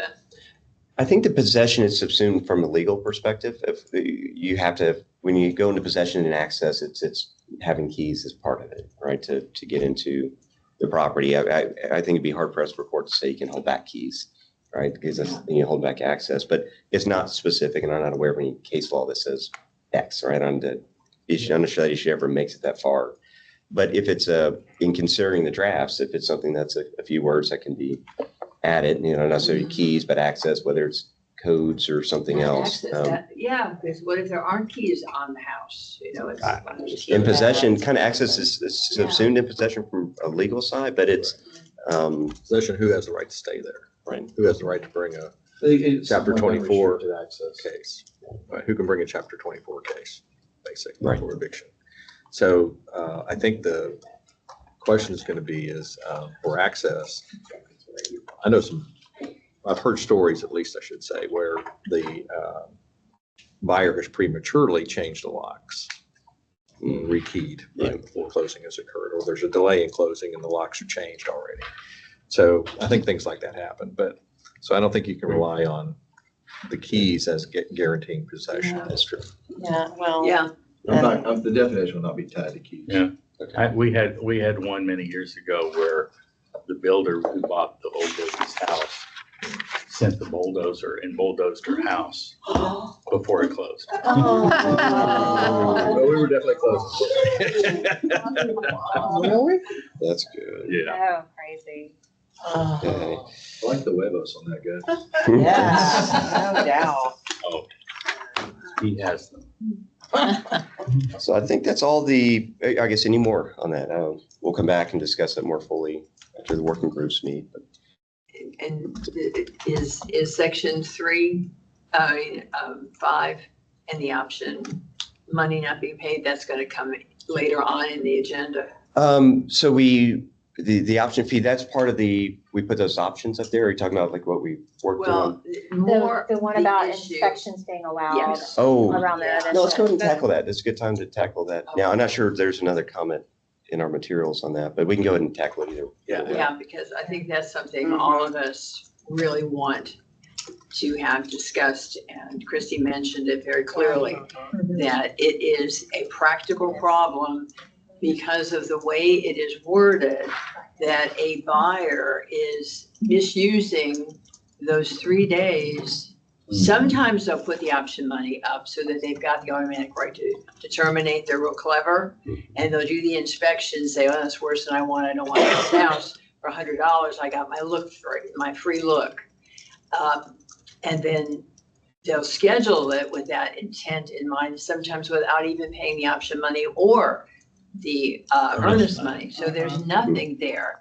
And now the seller has inspections done, buyer has inspections done, and the buyer says, you know, I'm not gonna close. They don't have the right to, they're under contract. And it's because that 3 days, they got up until midnight on that 3 days to pay. They're treating the 3 days to deliver the earnest and option like a free option. Yeah. That's what they're doing. Free look. They are, and there was a comment in here where someone said that, I'm trying to remember where it was, but I think it was one of the news section of comments where people are sending, consumers are ChatGPTing rules around this, and ChatGPT is giving them incorrect advice that you don't have to deliver option fee. I read that somewhere. Yeah, Not you're sure right. which page. It's in there. What is this saying? It was in the supplement. Was it the supplement? It's under Sarah. It's which Oh, one? that very first page of the supplement. This, the page they handed out. I just caught ChatGPT with a mistake 5 minutes ago. Something we're gonna be talking about. Yeah, I think it's stated very well in her comment. You know, the fix is to say, buyer will not have the right to conduct inspections under paragraph 7A until the option fee and the earnest money have been paid. Yeah, Or maybe the seller reserves the right to not approve inspection access until it's been paid, and then Yeah. it becomes the seller's option. Yeah. The risk you have, you also, but you don't solve the problem. What do they do if they No, stop because then paying? they're gonna have longer option longer option periods, and Let me. No. so- It's within your power, Mr. Buyer, to pay to it. pay immediately. It's important for you to be there day one, then don't wait the 3 days. To talk it out fully, is the issue specific with the option fee? The option fee never being paid in these circumstances? Correct. Or- Correct. They don't pay the earnest. They don't or pay Or either option. one. I know earnest is there, but in my experience, it's been where they come in and swoop in to pay that option at the last minute, at least to guarantee they have that right to terminate. Many times against their wishes, their agent will be up in their business going, if you don't pay the $100, we can't terminate. So at least pay that. That's kind of the circumstance I see, and it gets It's paid coming- last minute. It's and pushback from the agents because the buyers are like, I'm not paying anything. So Yeah, we get them where there's just never any money delivered Yeah. and then they Yeah. Oh, try. yeah. it's a little bit. Because there's no, Okay. And Yeah. if the agent's good, they'll push on them enough and they might go or they might not, but we can't control them. We can't drive them over there and put the $100 in. And remember, we say in 5A3, the amount escrow agent receives under this paragraph shall be applied first to the option fee, then to the earnest money. Right. But So the- yeah, zero. Question for Kristen is, when was the 3 days added to begin with? Meaning, as opposed to not being paid right up It front? used to, I remember the order, I think, just said when you, Unaffected date. yeah, you give them the contract, you have the money attached to it. So It what wasn't was the- happening. The flexibility It of wasn't being delivered, so Well, it gave if a it's grace still not period. being delivered, do we still need the Exactly. 3 Did it days? have to didn't do work. with the weekend if something's executed on a Friday and we have then the you have Saturday, Saturday, Sunday Sunday, legal and holiday. then title company's not open until the third day? I mean, it could have But your been. contract's not gonna be effective if we still have the effective dates when the money is received by the title company. That's, The effective date now is It's upon not tied to- execution of the lost party and delivery of the And the acceptance back. concern is in paragraph 7, when we're talking about inspections, the seller, because it's reasonable times, we have to allow access for inspectors for a seller to say, well, you haven't paid your option yet, and they still technically have 3 days to deposit it. The seller within reasonable times, and if they're scheduling the inspection on day 1 or day 2, where does the seller have the right to say, hey, you have not deposited yet, so I have the right to say no? And they don't have that right now. They And so don't. then it creates a friction clearly in Correct. actual practice. Yeah. And I asked a question about the option fee being paid to see if it's beyond that, because the experience, the option fee still being paid at the end is last minute, but it sounds like it's beyond that. So it would, to me, it's something that we should tackle. Yeah. And Because make that. as Sarah put it, sometimes it may be $100, $200. A seller's not going to go and get an attorney to enforce and say, well, you couldn't terminate under that paragraph, and they're terminating, and so we just move on. Yeah. In many cases. I think Yeah. Brian's wording is a great idea. Oh, It just Brian's needs to smart. clearly be in there that they can't do inspections until the option money and the earnest money is paid. So you Do would put that in inspections, or we say 7A? access? Yeah, Do put it we in modify? paragraph 7A. Yeah, almost access. Yeah, because it's, Well, Instead of we just had another inspection. reason about That's 7A. good. Do we want to Yeah, tackle that you're today? right. Or Just defer that access to a to later I meeting? like that, You yeah. can't get there unless you pay. well, Now, it Let's doesn't totally solve the tackle it. problem, You want to go ahead and? because let's face it, the guys who do this are guys that are finding ways to game the system, right? Right. And all they have to do is write a check, do their inspections, and stop pay on the check. Well, I don't think we can, I believe you, but I don't think we can write around that. Like at Right. some point we're I mean, that's It's probably a always- crime, Yeah. right? That's a Yeah. crime to, fraud. Fraud. but this is a better solution than This is, what we have this is now. going to have some teeth. I think this will be used. Go ahead. So if we're going to tackle 7A, I was mentioning we just deferred 7A. for other reasons. So Sorry. I guess we're picking up that deferral right now. So, We deferred it for 5 minutes. right, so we could tackle it for all those purposes, or both those purposes. Well, Brian Oh, already created that's a wording good for idea. it. No, I was talking about the earlier, if we're looking Gotcha. at 7A, Gotcha. might as well. Yes.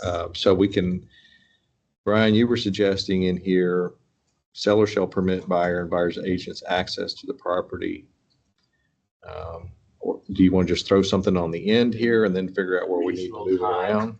At reasonable times after, no, just the first sentence, at reasonable times after the option fee and earnest money have been. Any, we should put any, right, since it's not, You want the earnest money too, or just the option fee? Both. Option fee and Both. earnest money. Because if they haven't paid the earnest money, the seller has the right to be like, skedaddle. I guess you don't, is option fee a defined term anymore? no. It's not a It's defined not. term. Should you lead with that at the beginning of the sentence? Earnest, Once buyer has paid option and earnest, You do that. seller shall Oh, permit. I like that. Yay. Or however you want to, make it pretty, but Sounds more positive. Make it Yeah. legal. make it legal. We can be positive while Make still, it legal. like, this is the rule. I like that. You guys have such power. Okay, and then, Do Yeah. you want to put something in there on walkthroughs? Because that was another issue, or you just saying? Yeah, I that's what think we're that was gonna what do. he was saying, is we deferred it, but we're picking it back up. so we were gonna Oh, say here. reasonable access, or we said, oh, at reasonable times, access, so it's access really for any reason at reasonable times. I agree with that too. And here you can combine a buyer and buyer's agents and, because we do say inspectors. And I don't know if it's other representatives that you want to include or not, contractors and those persons that might be going in to take a look. Yeah, that means nobody can go in and measure or anything until the money's paid. So you could put buyer's agent. my only concern though is if we go too broad, are those people then allowed to go in there unaccompanied by a licensed agent, right? It's Well, almost the the same, inspector goes in unaccompanied, right? Most But the times. but inspector's they're got a license. licensed. Yeah. Yeah. Well, And then we say they have to be licensed in that next, licensed by Trek, otherwise permitted. okay, so you want to say, You don't want to open it up to like every plumber, Yeah. electrician, paint crew. okay, so the guys that, the paint crews and the contractors, they have to come in with the buyer. Correct. And their agent. It's not even just with the buyer. Right, exactly. Because the buyer can't get in without the. Right. um, So we do say buyer's agents, but we don't say those are licensed agents. Those are just buyer's agents generally. So Well, they anyone should be who are licensed if they're acting on buyer's behalf of the buyer. agents. Well, no, I mean, I'm saying is that they could pick up your contractors, could pick up your attorneys. We're not Yeah, saying, he- You don't want those attorneys in there, do you? Agent assistant. So Hey, that, can we say paragraph 5A sure, so that we're talking about the initial option fee? we're Canadian, Not 5A. additional. All right, so, I would say Ron's any point option there, fee, right? that we Not the option. not fee. discriminated, but we have singled out. We're playing with the seller's licensed disclosure now, right now. inspector. So Ron, are you thinking that's too broad? no, I'm just posing the Right. question. What I'm saying is, I think it ought to be broad anyway. seller's fault on that one. I know. So what you could say is that you could I say have one shall right permit buyer with buyer's agent. Or that the following persons with buyer's agent, and that would be the real estate agent, right? Is what you want. Hey, do you want to change the option fee to any option fee? That's Mhm. right. Start of the sentence.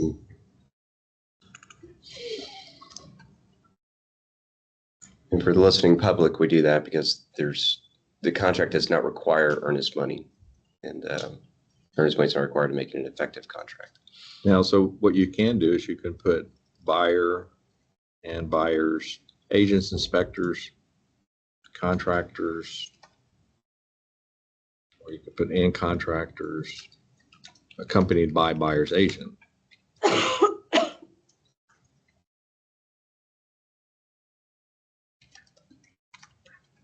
Do we have a different term that we Buyer use? or buyer's agent. Buyers, do we have a different term in the contract now for buyer's agent? Buyer's broker. It's buyers, yeah. Buyer's broker? It's But it should be accompanied by Buyer's agent. I buyer think or it's buyer's use broker. agent.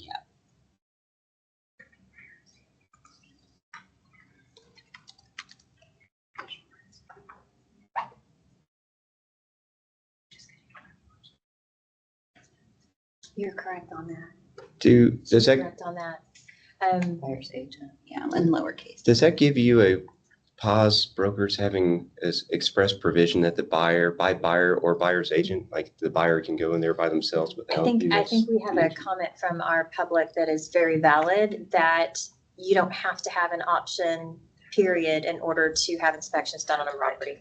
Right. So what are we doing to ourselves right here? Well, we're saying after any has been, so we used any, and we need to take out the before earnest money, but we're saying after any. If an option fee is required, well, Any, has Well, you could anything do- been required? if it doesn't prior to require, your- if they don't have to pay it, then they can still have inspections. Right, Correct. that's the difference between the and Say any. After buyer has paid any Will- required option. Now, if that makes it clear, you could go After the old any. style and say has Okay, paid the how, option fee. how Yeah, are 'cause it's agents both. If going any. to, because we're not Right. attorneys, how are lay agents going to interpret this, saying that there's no right to inspections if you don't have an option fee? Okay. How is that going to be We, interpreted? if any, instead of just any You want beforehand. to go the old style. We could say as required. Is that by- more understandable than just after, just the any? buyer has paid the If- option fee okay. and earnest money under paragraph 5A, if any. Then they shall, yeah. Okay, So if there isn't any, the seller shall still permit. Right. okay. Just paid. You could just say earnest money, Maybe we put. because if they don't have an option, if they don't pay an option fee, they don't have an option, you know what I'm saying? You could, Maybe you put if any after money. After instead of money, okay. Before under. Is having agents in the second line and broker in the third line confusing? Yeah, he's gonna change that to agent. Where, I'm sorry, After buyer, you have buyer broker before the period, that needs to say agent. Oh, no, it's the term, what term do we use in the We use contract? agent. Agent, okay. But it's lowercase on the line right above it. Yeah, so this is broader That's than, the broad any agent working on behalf of. So Oh, are we I see what you're defined saying. term now? It's not a defined.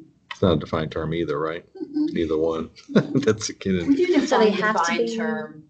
That's all right though. Or you could use here, Defined term is one that's been given a definition above, and it's usually capitalized.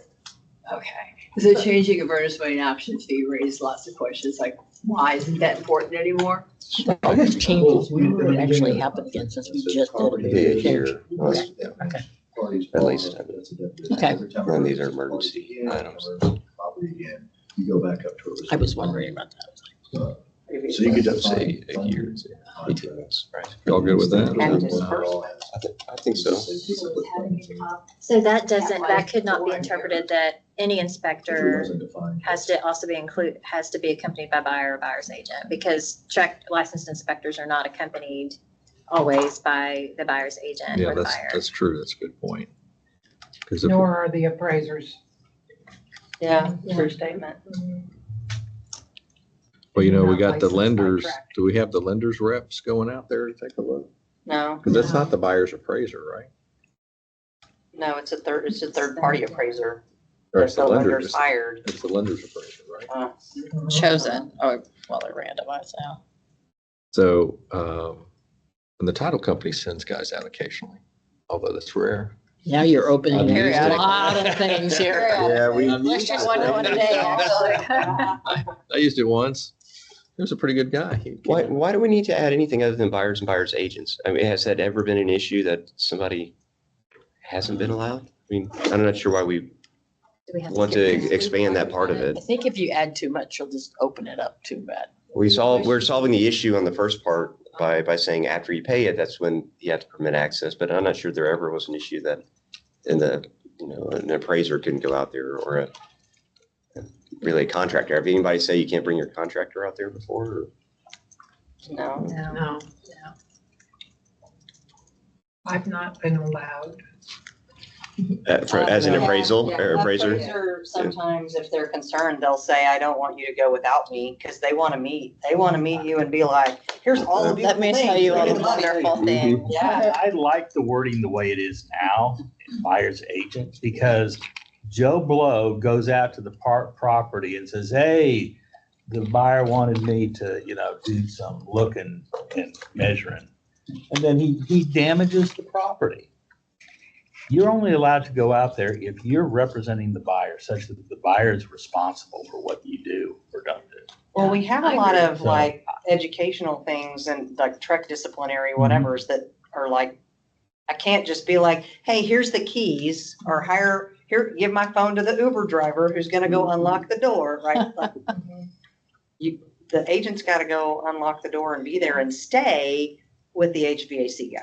Yeah, $500 a day fee Mhm. fine for you giving keys or your access to the Mhm. lockbox. So this will be, that right there provision picks up, I think, the unlicensed guys or I should say, the guys who do inspections who don't need a license to do it. So you could have a contractor, he's allowed to go do inspections by law, as long as he's not doing something on the structural or I agree. those things, right? That picks up your title inspectors that we use so commonly.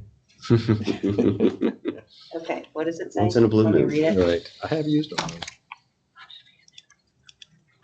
So I guess that's broad enough. That's the argument.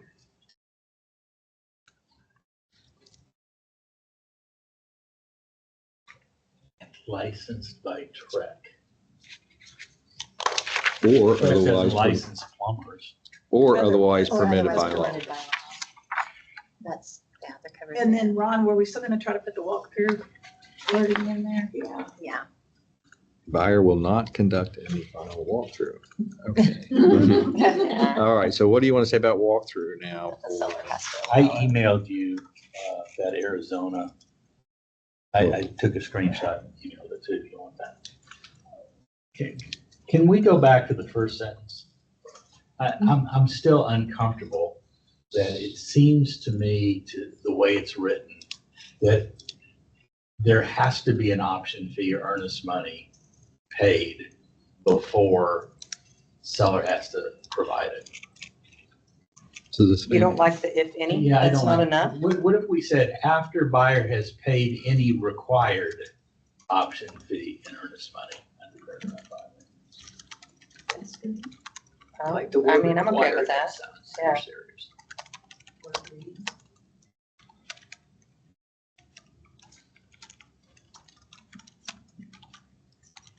You like that? Yes. I like it. Brokers say yes. So let's see if I can paste this, Brian, since it was a screenshot. Maybe not. Maybe Yeah, I was it's- afraid of that. You gotta shrink it. That clarifies. A little too much here. I wish these were. No, it's not gonna look good. Yeah, don't you? How long do we have to wait for this? This will be a while, I'm just saying, we just did a contract. This is come up that come out or just keep drafting it? Things before and then totally redo it. Told you, Mary. So It's we thin, could do it's thin. something similar like this and start off, I know, that says something like after, let's see that, because you're doing that to conduct walkthroughs of the premise for the purpose of satisfying any, I guess you could throw that, just that language in there.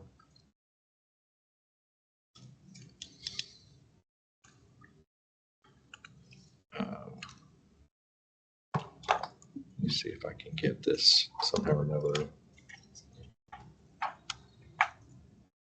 Just have to type it in.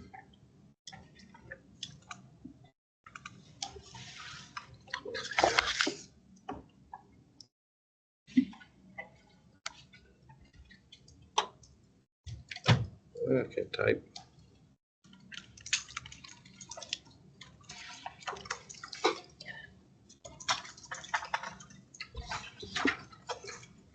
You want to dictate that to me right there? I would be happy to make myself useful. Seller grants buyer and buyer's inspector, and then S in parentheses.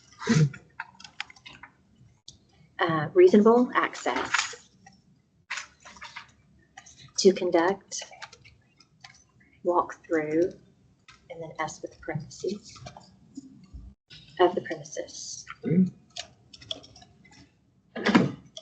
For the purpose of satisfying buyer that any corrections or repairs agreed to by seller have been completed. Comment. And the premises are in substantially the same condition as of the date of contract acceptance. Just the effective date. Did we I need like the that. last sentence It's about if buyer limiting does not conduct, what they or did we want to No, leave I that think off? that's Okay. probably enough for now. So,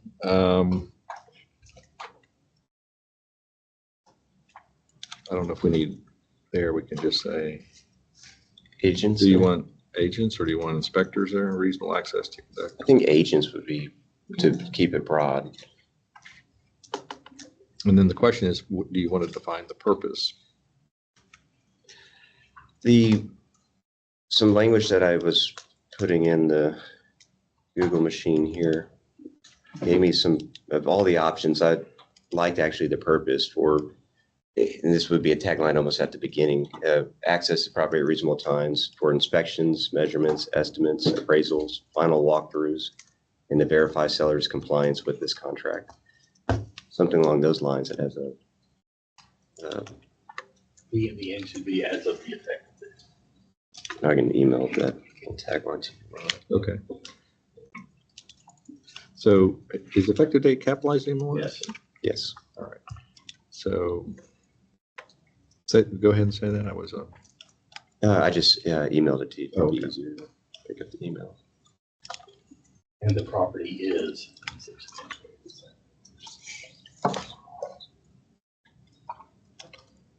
As it was on it.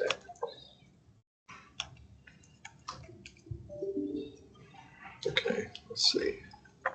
I like the broad language of compliance with this contract because it captures so many different things from repairs to having the property be in the condition that it was at the time of contract, wear and tear accepted. It's a good catch-all that prevents us from having to list everything out.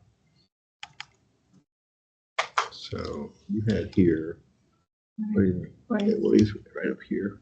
Let's see. For inspections, measurements, estimates, appraisals, final walkthroughs, and to verify seller's compliance with this contract. Okay, so we want to probably put a reasonable access to conduct walkthroughs for the property for the. What I think we could almost, that sentence that I drafted to go behind at the end of the first sentence of 5A as we have drafted it up top.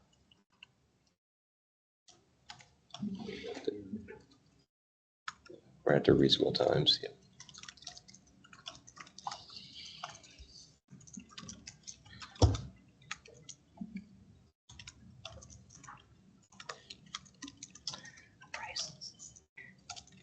So right now you have, as you mentioned before, John, you had access here by inspectors in a separate paragraph, right? Or separate, not paragraph, but separate line. Right. So I don't know if you want to treat inspections there. If we keep the second one, I think it's reasonable to take it out there. So we're saying they have to be licensed, otherwise permitted by law. We've got a problem. Houston, we have a problem.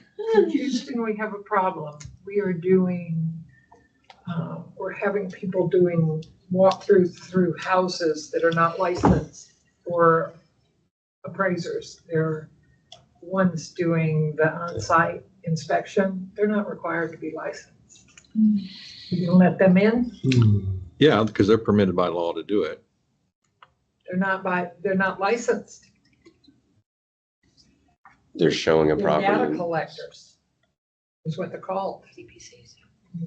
Well, it doesn't require them to be licensed. It just is permitted by law to make inspections. Oh. How do those, No, That's always been, that's been in there. it's been in there. Are they hired by the lender to go out and do this and they don't have any kind of licensing, they're not checked, they're not Right. anything? Right. How are they getting in? Yeah. Yeah, they won't be able to access the property unless the seller gives them access or somebody that can open up That's the what door it- gives them yeah. access. So I think that there's at least that barrier there theoretically. Or I don't know if I want to limit this. That's the problem. I mean, if we did it including but not limited for the purposes of, I might be okay with that. I agree with the concern on that. The only thing I like about it is the fact it is limited, so it can't be just they're gonna change their mind because the plants are gone and the carpet is all stained and I'm not gonna close. So if we almost did this like in subparagraphs, you had a general broad paragraph here, then you would have inspections specifically here, and then you could include hydrostatic testing as a separate issue. And then you could have a issue of walkthroughs here. That seems to me those are the big points, right? So if you had, you could almost break this into 4 small subparagraphs. It's clearer.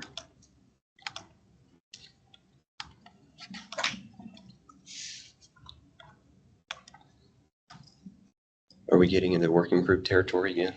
No, I mean, it's not, I think you, if right now we could just leave this draft as it is and we always come back anyway and change it. So what I was recommending here is doing something like this. As he's doing that, think about any other purposes you might want to expressly include, or that you can think of somebody might need access to the property for. That may not already be in a category that's up there. That's the problem. You can always add. We're There'll taking always this- be something we'll miss. Let me take this out. I'll just cut this for now.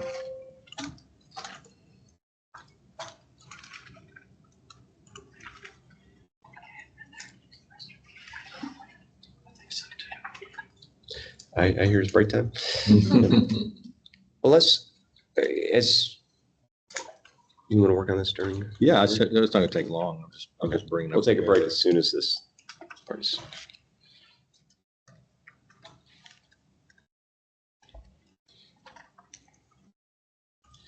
This one, I think number 4 is what we're gonna need to work on a little bit more. But, I'm gonna separate utilities out.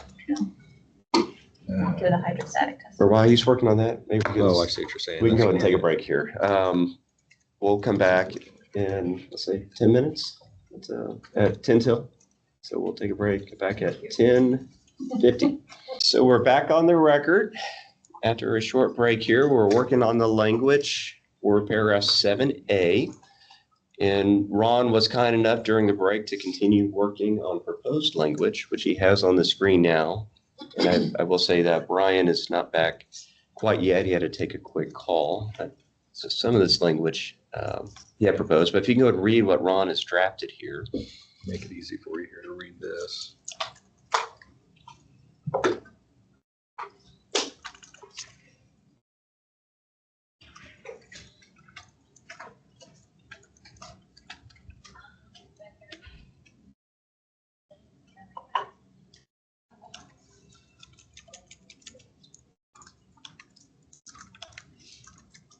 Is buyer's agent in one plural for a reason?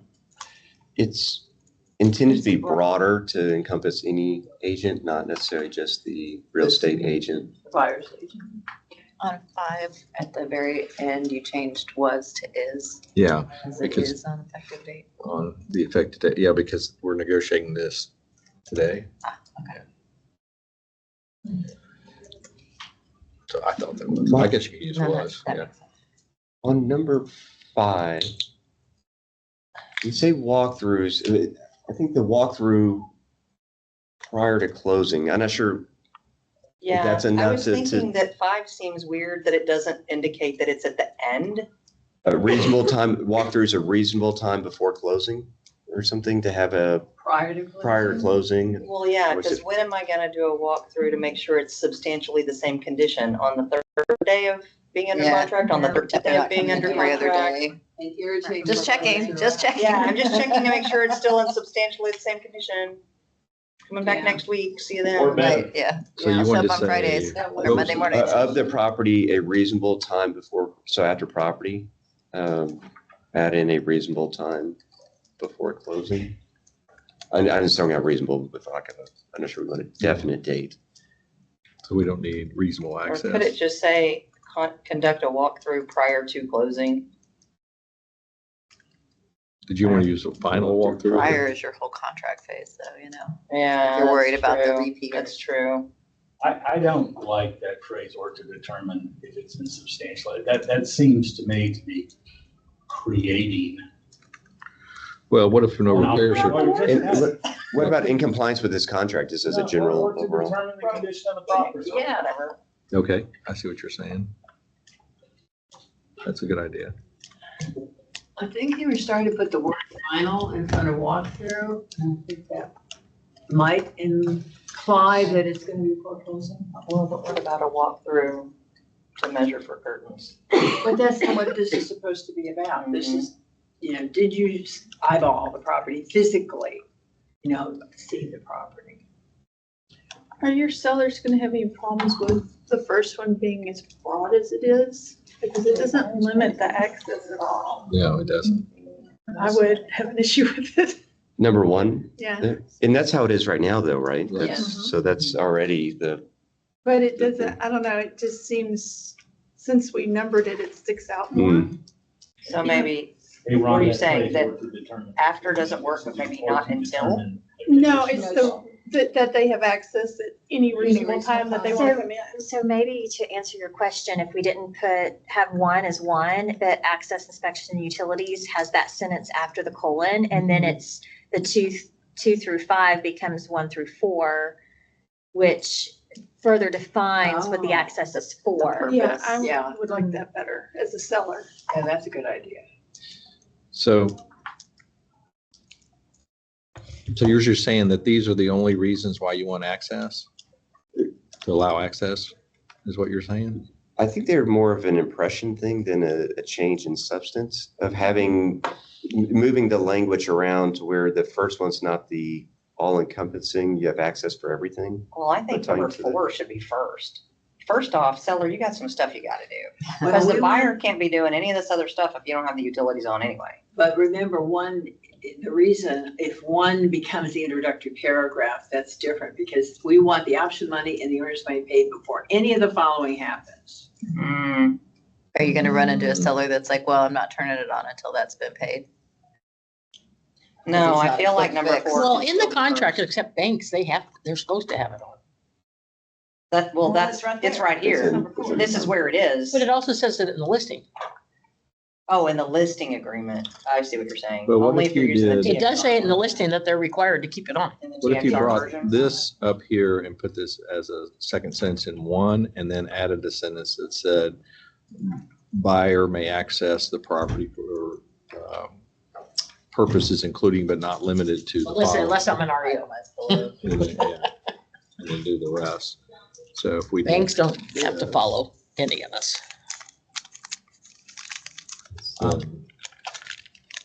That first phrase in 1, after buyer has paid any required option fee and earnest money under paragraph 5A, that should go up on the line above it. Access and inspections, after buyer has paid 1, 2, 3, 4. This has been so needed. Thank you, thank you. Yeah, but the question is, when will it be implemented? I A know. long That's the time from next now, one. because we're not changing the contract. That's what I'm saying. We'll have an Yeah. It upload. will be in the So minutes. this would come up here. It's coming. It will be official. Yeah, after legislative meeting. Then they would just renumber these. Every 12 months? After 5. Oh, that's possible. Probably longer. right? Or longer? Mhm. Depends on legislation. That's next spring. We'll plan 2-day meetings after the legislation. That's Okay, I like where you're going. Oh, yeah. I'm liking Look this a how good lot. that looks. Does this do what you were saying though a second ago about? Yeah, it stuck out to me. And if I was the seller and you're like, well, the buyer can come in every day till closing. Mhm. You know, this kind of Mhm. covers it a This little makes bit. you, okay. Yeah. Not to make it quite as bold.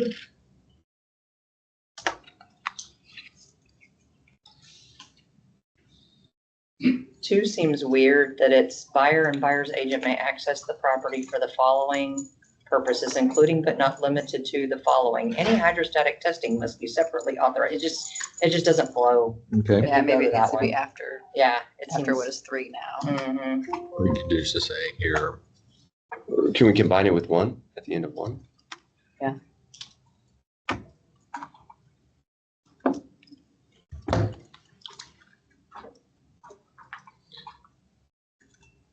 So you wouldn't need this because you already talk about buyer and buyer's inspectors. Right? No. Oh, No, no, you we don't don't. need that. Okay, yeah, we'll need that. Okay. I think you put hydrostatic, like right after following, before you get into 1.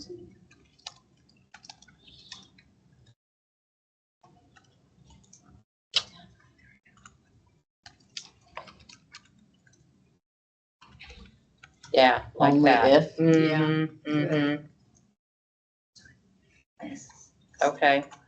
But it's still kind of in the wrong place. Right. In the wrong place. I think if we just combine that with 1 at the end. So we talk about inspectors and then And so then it's just the just second sentence in 1. parenthetical 1 and 2 instead of 1, 2, and 3. Right. I see. Oh, you want to just switch the order of these? That's what you're No, saying? no. Put two at the back of one. Go back to one. Oh, okay, I got it. I got it. Yeah, like that. Yep, Okay. yep. All right.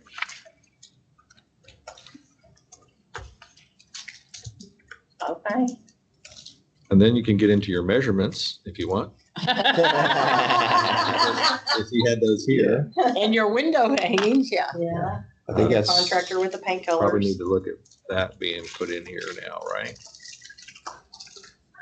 do we want to? I don't think. I don't know. Yeah, I don't know. I think we want all that now. Now they're all gonna wanna No, keep we it. don't Yeah, have- they're gonna be like, wait, I should be doing measurement visits too? Yes, Yeah, they will say right. that. The Yeah, we only don't time need you'll have those this. arguments is when your client's, And we don't when need your other this. client's a lawyer. So we're just talking about measurements, appraisals. He's reading the contract, just. So really, those are the only three Just things slap that are left You're getting rid of that that we don't entirely. cover. You don't need this? What about I don't- Well, appraisals? not You don't need measurement. appraisals? Well, if there's already lending on the property, they're not gonna, no one's going to be lending on a property if the appraiser's not getting The appraiser vehicles can't allowed get in, to they'll go just out and cancel go them. out. Okay. And we have that in catch-all up top. You know, Yeah. this- Does the catch-all to everybody look like it does include the appraiser since we can't live without them? Well, it wasn't in it, it wasn't, It's the same catch-all language that we had before, just we reworded around it. But Sounds good. I mean, you could put in here if you wanted to broaden the term here, appraisers up here by inspectors Buyer may have the property It's just a definite difference or between. appraised by. Appraised by appraisers Inspected or inspected by appraised. inspectors. and to an extent, isn't it, like, if there's a TPF in a contract anyway, it has to have property approval, which means it has to meet appraisal, so it's really a given that a lender's gonna send an appraiser out. It's also not something I see you guys have a lot of argument about. No. Anywhere it's No. under the Okay. 5%, All for right, sure. forget that. Is it under 5%? They just drive by the front. November Appraisers 2nd. at They just 100%. chat GPT it anyway. But that you're not allowed into a colon. Yeah, I think it's more than 5%. It's been No. over the years. The reason is because I usually have, That's an important word. because I have sentences here under 1 and 2, or under 1. I think I looked, we have that, we have like a form and 7 or Okay. 6. Well, we never say we were perfect grammatically, right? I think this is Okay. fantastic to I vegetate think on you're right. and Yep. come back and look It's a at. period, I think. Good job. Okay, well, that is a big accomplishment for this meeting right there, I think. That's, Think about it. Ed. Think about it. okay. I think that wraps up our deferred comments tied in with some of the new ones. So we'll go officially to the next agenda item, which is discussion and possible action regarding comments received on contract forms since the last meeting. Item And, 6. Yeah, there's, I'm really surprised. Yeah, agenda item 6, starting on page 2. There's not many. Yeah, I'm a little surprised on the number of comments. I know these are new forms out there, but looking on social media and otherwise, you thought our packet would be a book. Yeah, it was disabled a little bit, tied in with some realm issue. Good to know. So we'll start there on page 2 with Deitra Robertson is curious on why we took compensation out of all the contracts except farm and ranch. And really, the short answer is we didn't. We took out the where you would list for informational purposes only compensation, and farm and ranch has its unique instances where those brokers may need the agreement. They're used to it in their practice, and so the law change that we had in paragraph 12 and otherwise really we try to create clarity and less confusion by removing things that are no longer going to be part of the industry, like broker to broker compensation, not illegal, but not really a big part of the practice anymore. So there's not, we didn't really take it out. We reworded what we had in effect. Daniel Hoffman brings up concerned about providing notice by email. And he specifically addresses law that's not applicable to our contracts in terms of forcible entry and detainer actions and the notice that's required before filing those. But I think this is instructive that we can take on a concern about yeah, notice by email in general that we can take to our working group when we discuss that or when we go through Brian's suggestions later. Let's see, Shelley Johnson has an issue with paragraph 10A, and this is buyer's possession. And I'm not sure I fully grasp the concern here. She states the automatic seller leaseback, and this is in the automatic seller leaseback would be nice to have in the contract. So when a deal falls through, the seller doesn't have to move back in. So I'm not sure I understand what's the concern. It's still the seller's property at that point. Probably they're ready to close and hand over the keys and they've moved everything out. I mean, I imagine that's. Yeah, what if they she's thinking. didn't have a lease back and then the deal falls apart But they've already moved at out. the very last minute, so they've already moved out because there wasn't a lease back. But if your client's concerned about that and you have that conversation, negotiate a lease back in. Yeah. Automatically. Well, and your buyers would not be happy with it. Right. Well, Well, if money closing to take doesn't it in. happen, it never changed hands, so there would be no need for a lease, right? It's still the seller's property. They're just But saying they're they already moved moved their out. things out. They've But already- things still, This is to at least wouldn't impact I anything, right? think though? what she meant was this is to protect sellers, automatically give them 3 days so that they don't have to Right. move. But the problem is that creates a tenancy. It's no longer their property. Yeah. And we have important provisions in the seller's temporary residential lease concerning risk of loss, et cetera. Yeah. So you really have to have a lease if you want to stay after title has passed. Yeah. All right, so then we'll move to Travis Wagner. Is writing in on paragraph 12, in comments that are seemingly getting more confusion out there and that he's having a hard time making sense of it. Hopes we can put things, at some point, change things for the better, but quickly moving downhill in his opinion. I've actually been quite surprised on the comments that I've seen online and this person, kind of informal personally to me on the clarity that we've created in paragraph 12 in removing these different options. And I've had a lot of positive feedback here. And Me too. I think Travis, points out there are still issues hanging out there and some confusion, just there always will be, but there's no real suggestion here other than just stating that it's confusing. So that's noted, and we'll monitor as these contracts go out there and they're starting to be used more. Is it Alwyn Pesek? Let's see. She questions why we did not include Columbus Day as a federal, as one of the holidays. They're an Indigenous Peoples Day. It is a federal holiday, but it's a unique federal holiday. It's not observed by all the states. And Texas is one of the states that doesn't observe Columbus Day. And so it's kind of a little different category. And our Texas statutes are kind of funny because Texas tells the federal government what its holidays are. And we look at the As it code. should be. Now, do we ever respond to these, Independent. that thing? I mean, do we ever respond to them? The government had dictated that that's not, It depends on how I'm these just- come in. Yeah. And so we address it here, and sometimes there's a back and forth that may have happened at this. I didn't receive this comment, but if somebody sends me a comment, I may pick up the phone and call them and okay. discuss their concerns. I'm not sure how this one. I was just wondering if we actually just leave it alone or we actually, It just depends. Sometimes we respond. Most of the time we invite folks to tune in and watch and tell them their comment will be discussed. okay. And so I think I don't suggest we look at including that in there. We have other issues to address with holidays that I believe come up. It's in the supplemental. Supplemental, okay. So we'll wait to the supplemental materials. That is something that we do need to address today in terms of when holidays are observed, if they don't fall on the exact date, to have something in there addressing that. So we'll come back to that one. So then we have Christina Waldring. I apologize for butchering names. I'm extremely bad at pronouncing names. This is really concerning the option termination process. And it's a thought out comment here, but you can tell, put a lot of thought into it.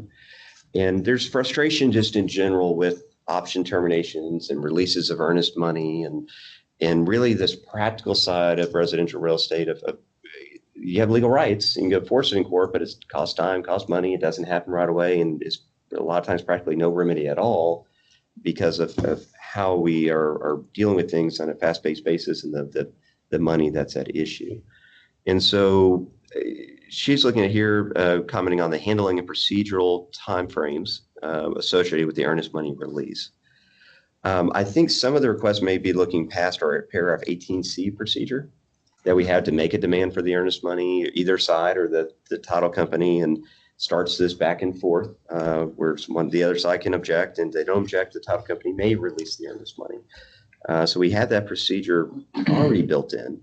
And I take kind of this comment and a lot of the frustration out there is just being mad at the process. And the only solution is to make somebody judge and jury that's title or somebody else that's just not reasonable to put them in that zone of liability. They're not parties to the contract. You can't force them there. And as bad as the legal process may be in terms of a practical remedy, we've looked at this several times and haven't found one.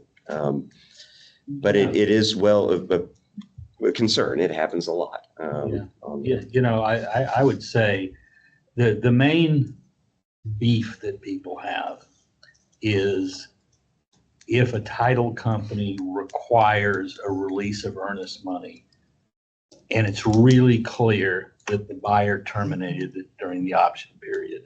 You know what the option period was. You're able to establish they paid the option fee. You know they gave the notice during the option period before it ended, and the title company still requires there to be a release signed. And that's their right, I guess. I really think that that's something that the market controls and fixes, because if you have a title company that is slow on doing something like that, please call Latra or my title company for your future deals. Well, I mean, and I say that in jest because most responsible title companies, if they know that there's clearly been a termination during the option period, they don't require the release. They have the right to. But I think we've also fixed some of that gap because by putting the language in, or its agents in paragraph 21, some of them would stand on principle and say, well, the notice didn't go from buyer to seller directly. It was agent to agent, and we filled that gap in the last round. Yes. So yeah, Brian's right.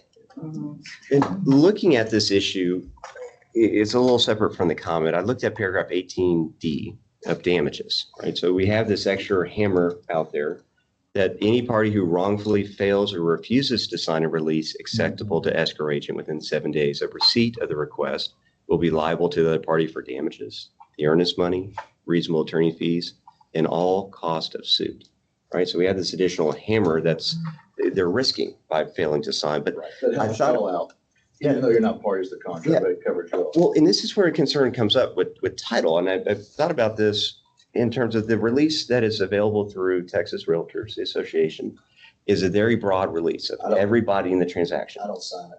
And there's not another option at hand available that doesn't release everybody. Now, we like finality, we like moving on, but a lot of times people just want to be done so they can go sell it to somebody else without worrying about it. Or buyers knowing they're not stuck in that contract to say goodbye another one. But at the same time, they use that release, they're releasing anybody from suing them later. And they may have been damaged. They may want to go get their costs that they had incurred for inspections and appraisers and other damages. It lets everybody go. What I'll do is I'll strike through it and give the title company, you can go free. Yeah. I'd use the full realtor form, even though I'm not a realtor, but they like to see it. And I just strike through it. I'm like, I'm not letting everybody go. The title company, you didn't do anything wrong. Just, you're free to go. And this doesn't have a reasonable limitation on it. And I'm putting the language here, anybody wrongly fails or refuses to sign a release acceptable to escrow agent. And so what's acceptable to escrow agent? And this probably is a 5% rule, but I'm teeing it up because I see a legal concern there. And they have a release that releases them. Or what if you don't want to release them? What if you want to go after the escrow agent for some other issue that's not related to the other party in the transaction?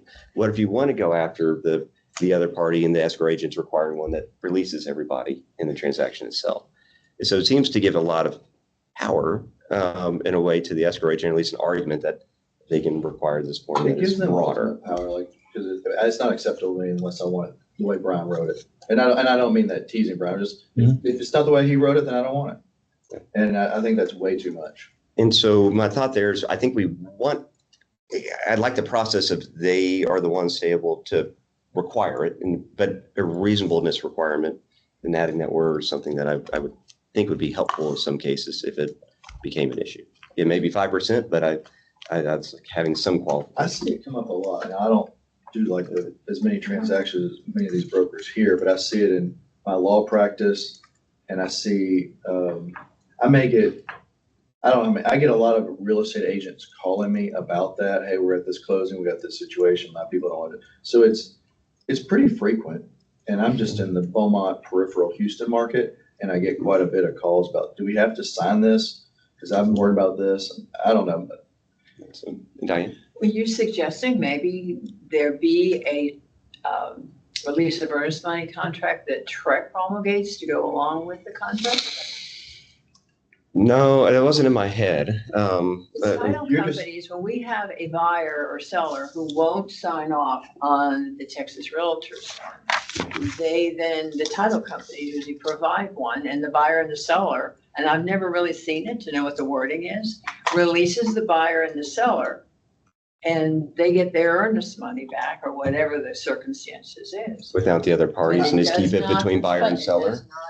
But- exempt. I But think you he's do looking have for- title companies that won't release until they have both I signatures. think John. Well, they would get- Even though the contract says 15 days and all that fun stuff, there But are they do title get companies. signatures of the principal. I know, it's the buyer stupid. And the seller. He wants the bad word y'all don't like. What's that? He wants to put reasonable in there, kind of like, but I get what he's going with, like, you don't have full 100% autonomy to just tell me what I have to sign.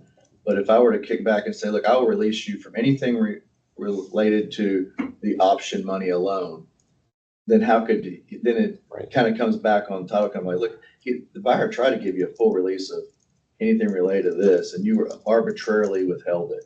And think about the case here where you're just fighting over earnest money, and this extra damages provision kicks in because you refuse to sign the title company's release.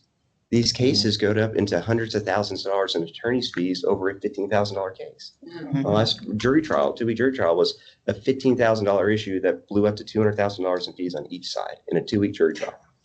After years of litigation, it was the silliest thing, but that's the real damages at the end.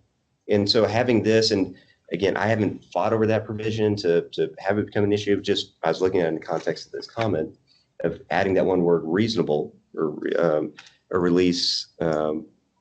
Something to add a reasonable threshold on there would be helpful. For you Yeah, brokers, but you it would guys, help you a lot. because you have the I word think you may have above it, it doesn't matter. Obstinate title company, will give your people some I won't rely on 18. breathing I have room if they want to, $100,000. if they're giving you pushback, I don't want to sign that.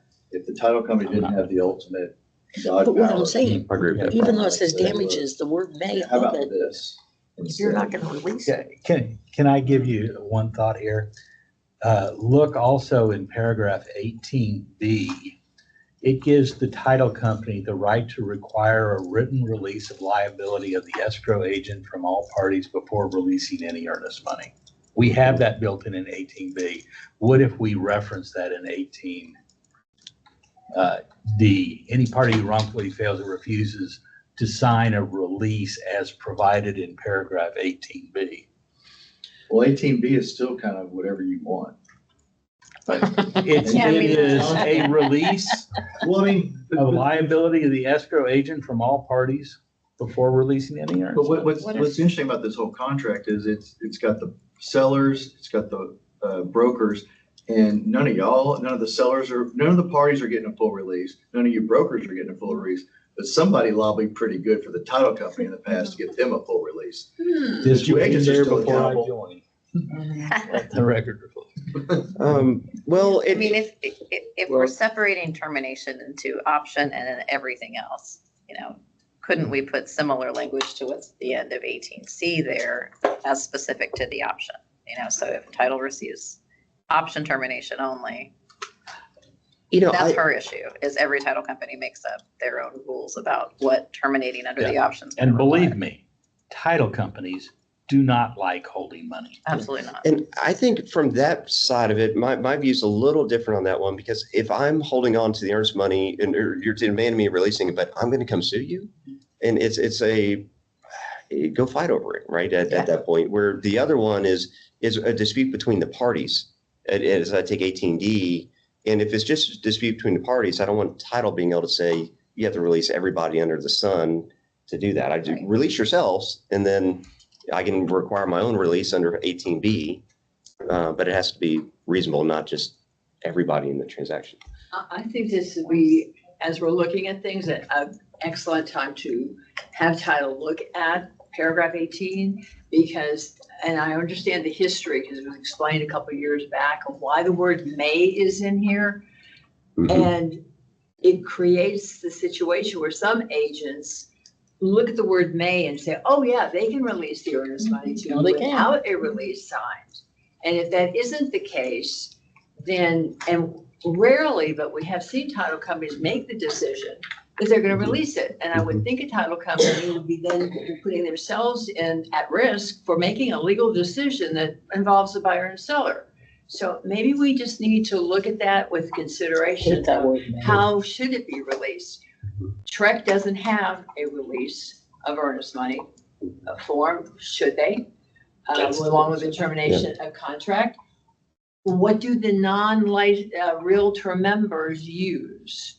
They don't have this form. So you've got 100,000 license holders out there. How do they release earnest money? They probably use the title company's form.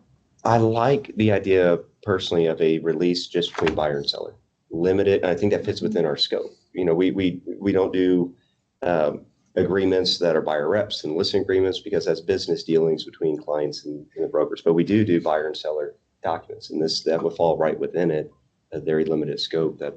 Well, it used to be, voluntary. it's not a bigger problem. The reason why the brokers were signing the release was because they used to have claims on the earnest money. I don't see that happening anymore. And I don't even know, I can't remember last time I've even heard of a claim by a broker. Still in. Commercial, Still there. but Still there. just for commercial though, right? Only commercial on the, Yeah, it was in the list. or the statutory and link. that is the Yeah, it is reason in the why list. that It's in there. company did. So as a title company, I would want the brokers to sign off on it. Well, and that's where our form would only be geared towards a limited purpose. They can require something Well, more. but you're kicking the can down the road. Seller and buyer agree. Here's the form.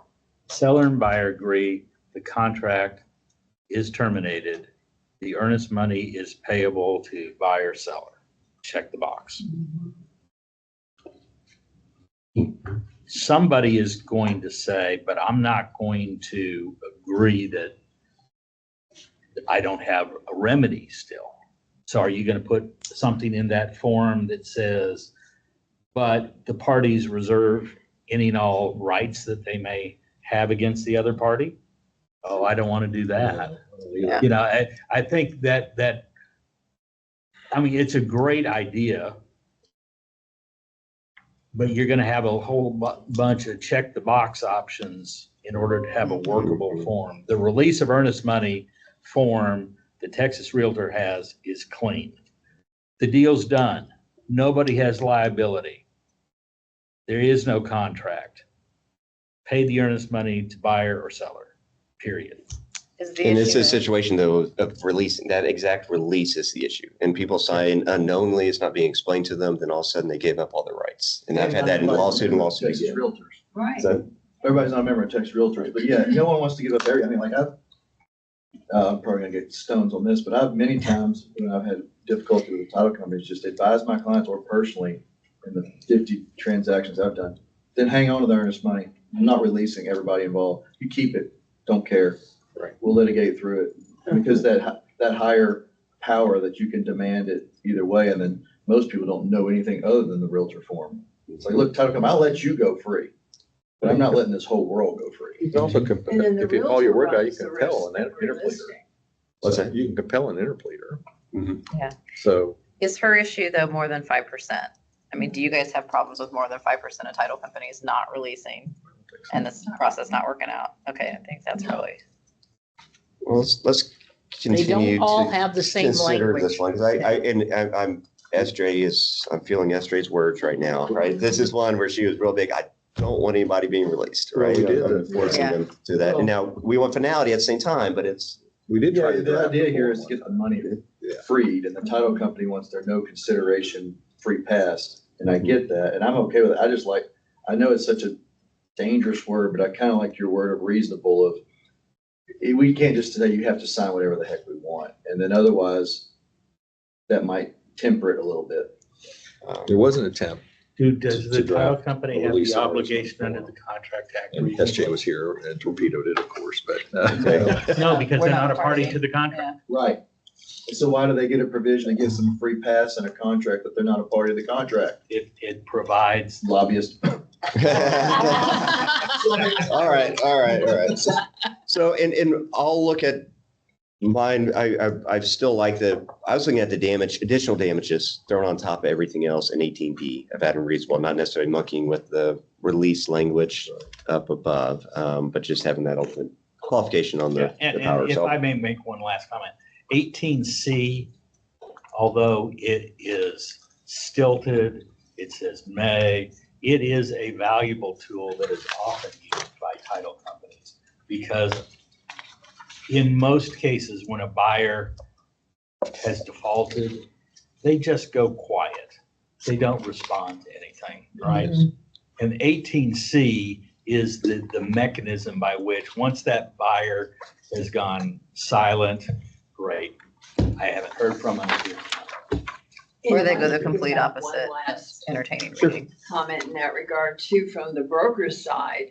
As much as we use the release of earnest money, when the parties don't sign it for whatever reason. Yep. We have the problem, and it's talked about in the legal 1 and 2, whichever classes, that there is a title issue on the seller and the buyer moving forward if they don't know that there is unreleased earnest money. And so if it could be made more simple, that buyer and seller, they can release whomever and move on with their life. The agent can put it back on the market without having to worry about that. If there's going to be a lawsuit, there's going to be an issue with or without that release of earnest money. But at least we could get the seller's property back on the market. And it happens all the time. They just change title companies and Oh, la, la, la, la, la, la, la. La, la, la, la, la, la, la. What we're trying to do is eliminate that issue. Yeah, let me say two things. Number one, on moving to another title company, that's sweeping the issue under the rug. Exactly. It is still there, and that seller is going to be signing something at closing saying there are no other parties claiming an interest in the property. So they're going to be swearing a false affidavit if they play that game. Okay? That's a la, la, la. But number two, and this is something that I felt very strongly about for decades. If the buyer unilaterally says, I terminate the contract, that's enough. Yep. He has repudiated the contract. And at that point in time, the listing agent has the ability to put the property back on the market. Even the fight now is not over whether the buyer has the right to buy the property. It is a fight over earnest money, but the property is clean. But you can't close. Yeah, we can. And this is a practical side of Are you, brokers. right? If we have Brokers not be able to absolutely, We have get, a I can. termination, yeah, we can. and so brokers not being able to get If he legal doesn't advice in know, that but if he situation, knows there's a right? dispute, he can't. And Not about the money. it's generally not an issue to go back on the market. It's when the new contract comes in.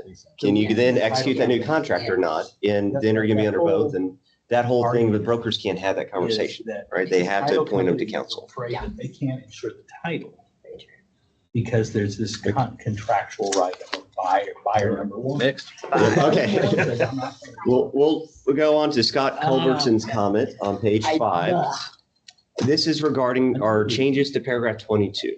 And there's been some passionate voices on what we did to reorder the addenda. And Scott is one of those passionate ones that wants the order to be changed up to as it appears in the contract itself. and to have references with the checkbox, document name, page number, and paragraph Oh, number God. to each one. And we did wrestle with how to do this when we made the change. And so I think we see how it plays out and know that there are voices out there that want this exact same thing. And we did consider it up front, and we will continue to consider it. I will say I've heard fantastic things Yeah. about the reorganization and they love it. They love the non-realty being added. They love all the things, and if, Really? you're right, if there's forms that aren't in the contract, then that would take out ones that we added. And multiple different brokerages, I have met with brokers and they love it. Awesome. Out I've where had- our area is. I've had two Did you tell them to do it agents say yourself? they, I didn't, but I do like organization. I've had two agents say they didn't realize that there were addendums required for any of the leases. And I'm like, it's been Really? required, yes. Wow. People are brave in what they This- say. This is educational work. Yes. It brings it home. So Hanan Lowell has a comment about our new home contracts. And this is something that comes up fairly often in terms of there's not too many of these transactions, but about the warranties that come with the new home. And the situation he tees up sounds like it's debatable whether it's a new home or not in the situation. I believe this was that comment that had that. But, and I think there's a misunderstanding of what's the common practice. I think there's a statement in here made that most custom builders use our direct contracts. And that hasn't been my experience. I think most of them are custom contracts with the custom builders. But in the past, we used to have some statutory warranties. And the statutes that gave the warranties were abolished as part of the sunset review of the 10RT and RCC. That was abolished. The statutes went away. And so we no longer have the statutory warranties, as much as ChatGPT will tell you they still exist. They're gone. So they're all a creature of contract or implied warranties, not statutory. So we don't say anything. We just say any warranties will transfer. And the problem, I think, with adding any warranty language in there, there's so many different types. There's so many different requirements for them. And in this particular case that's teed up, it seems to be like a conversation that should have been had up front of what are the warranties, what comes with it, to get the information on the plate. And what happened here is that the seller of the house actually had somebody else build it, and it sat vacant. It sounded like maybe for a year. Then when it was sold, there's only a very, very short time left on the warranty, and they never knew it. But a lot of these times you have to have inspections, phase inspections from the beginning before you pour the slab with the forms and every step of the way, that you can't go in and negotiate after the fact, or you're going to pay a lot more for somebody to do it. So I'm not sure there's a solution. I don't think we need to do anything. That's where I ended up with this, but I know it does come up quite a bit with the new home deals when our contract is used. So any experience with this or thoughts on making changes? No. Okay, so we'll keep that in mind and look at that, but it's like I said, a difficult issue to tackle any differently. Option period extension, we discussed that one, right? Tanya Ruff, yes. Page 7, Scott Rooker. Definition, so surface water, he says Gulf of Mexico should be Gulf of America. Texas Water Code 11.021A actually provides the definition of surface water, which is state water. If you know, our water code doesn't say anything about surface water, it says state water. But that definition includes Gulf of Mexico still. And so I think following our statutes until they're changed is what we need to continue to do.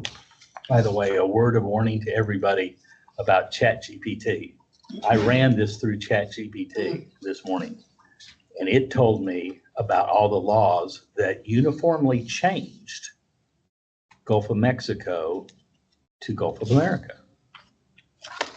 Run that against Claude. And then I typed, "Are you sure were any of those laws ever passed?" And it says, "Let me check." Oh, you're right. They were proposed, but they were not adopted. Thank you for correcting me. So I don't work for Anthropic, but what she just said ChatGPT is so gone now. I pay that $100 a month Claude, and I double check it. That thing is like, I should work for them. It is amazing.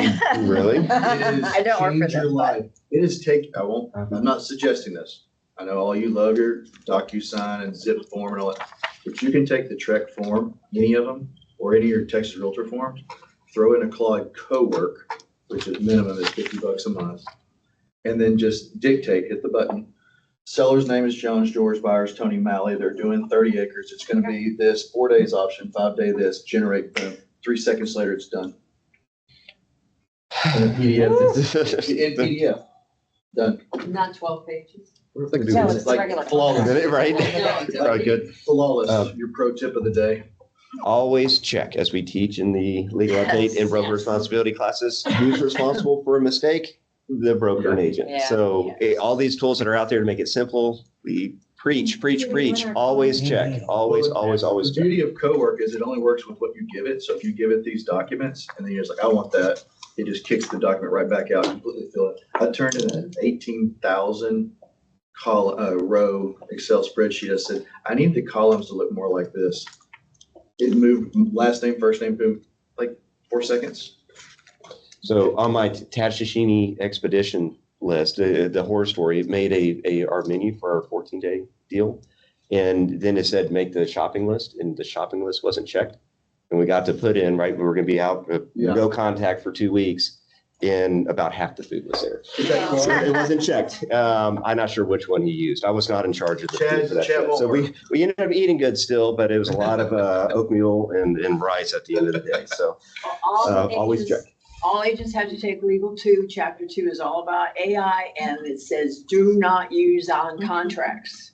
Yeah, it's. Yeah, I'm not. Good luck. I'm not a proponent. I'm not. Good luck on that one. Putting any type of client name or information Or on a listings public or- portal, I mean. That's the would other that big thing, be confidentiality. obtainable Or discoverable in any type of potential court case? There are some locally run, I'm not sure how that one works, but you, like Notebook LM, you can have it just on your local machine. Yep. And it doesn't go and provide it outside. So there's different Claude is methods. local but- to your Okay.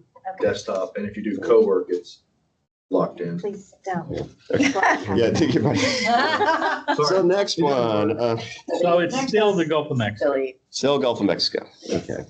So Angie Williams wrote in, what's an exemption? This is a good comment, that on our water disclosure notice, right? We have an exemption that if all these things aren't true, you don't have to provide it. She brings up the fact that our SDN, of course, doesn't have to be provided under the exemptions in 588 of the property code.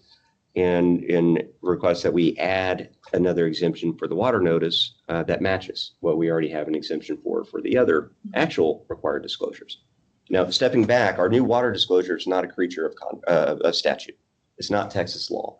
We have made, through the commission, a new requirement when the Trek contracts are used for this water disclosure notice to be provided. It's not law, it's contract. And so we don't have the exemptions that are in 588 that automatically apply to this particular disclosure. Those only apply to the actual seller's disclosure notice. So she raises that in those situations, should we have that exemption here as well?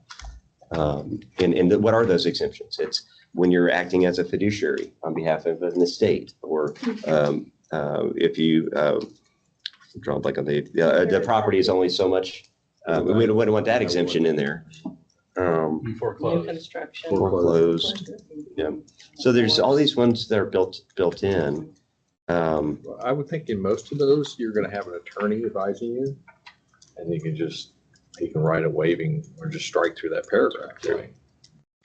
And the big one is the heirs and estates and all that. Now there's confusion too when heirs have to and don't have to, right? If it's not an actual fiduciary that's in a fiduciary capacity for an estate, then they have to provide it. So if it's just a heirship affidavit, for example, being used, and heirs, they're not exempt. So like, that's what I'm saying is that in most cases, if you're gonna end up with a probate, right? Now, I agree that if you're just the executor, you're selling property, you're not going through probate, you may not have an attorney there, but most times you're gonna have an attorney walking through you with probate. Mhm. I think it's different. The seller's disclosure goes into so many more things that aren't readily accessible. Whereas a lot of this information, groundwater, GCD stuff is easy to find. We did provide unknown there as an option though, where we haven't with well permits, which are probably more difficult to locate if you're the heir or the executor and you don't have any of this information. So it might be something where when we're talking specifically about the permit issue, maybe that we provide an unknown for, but And it seemed like her concern were mostly with the fiduciaries, not the other categories that were in there, like the land value and such, but or the improvement value.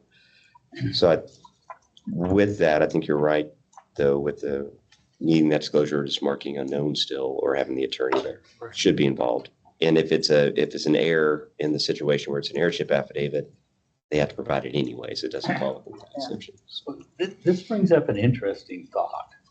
We say in the contract on the seller's disclosure notice, seller's not required to give it.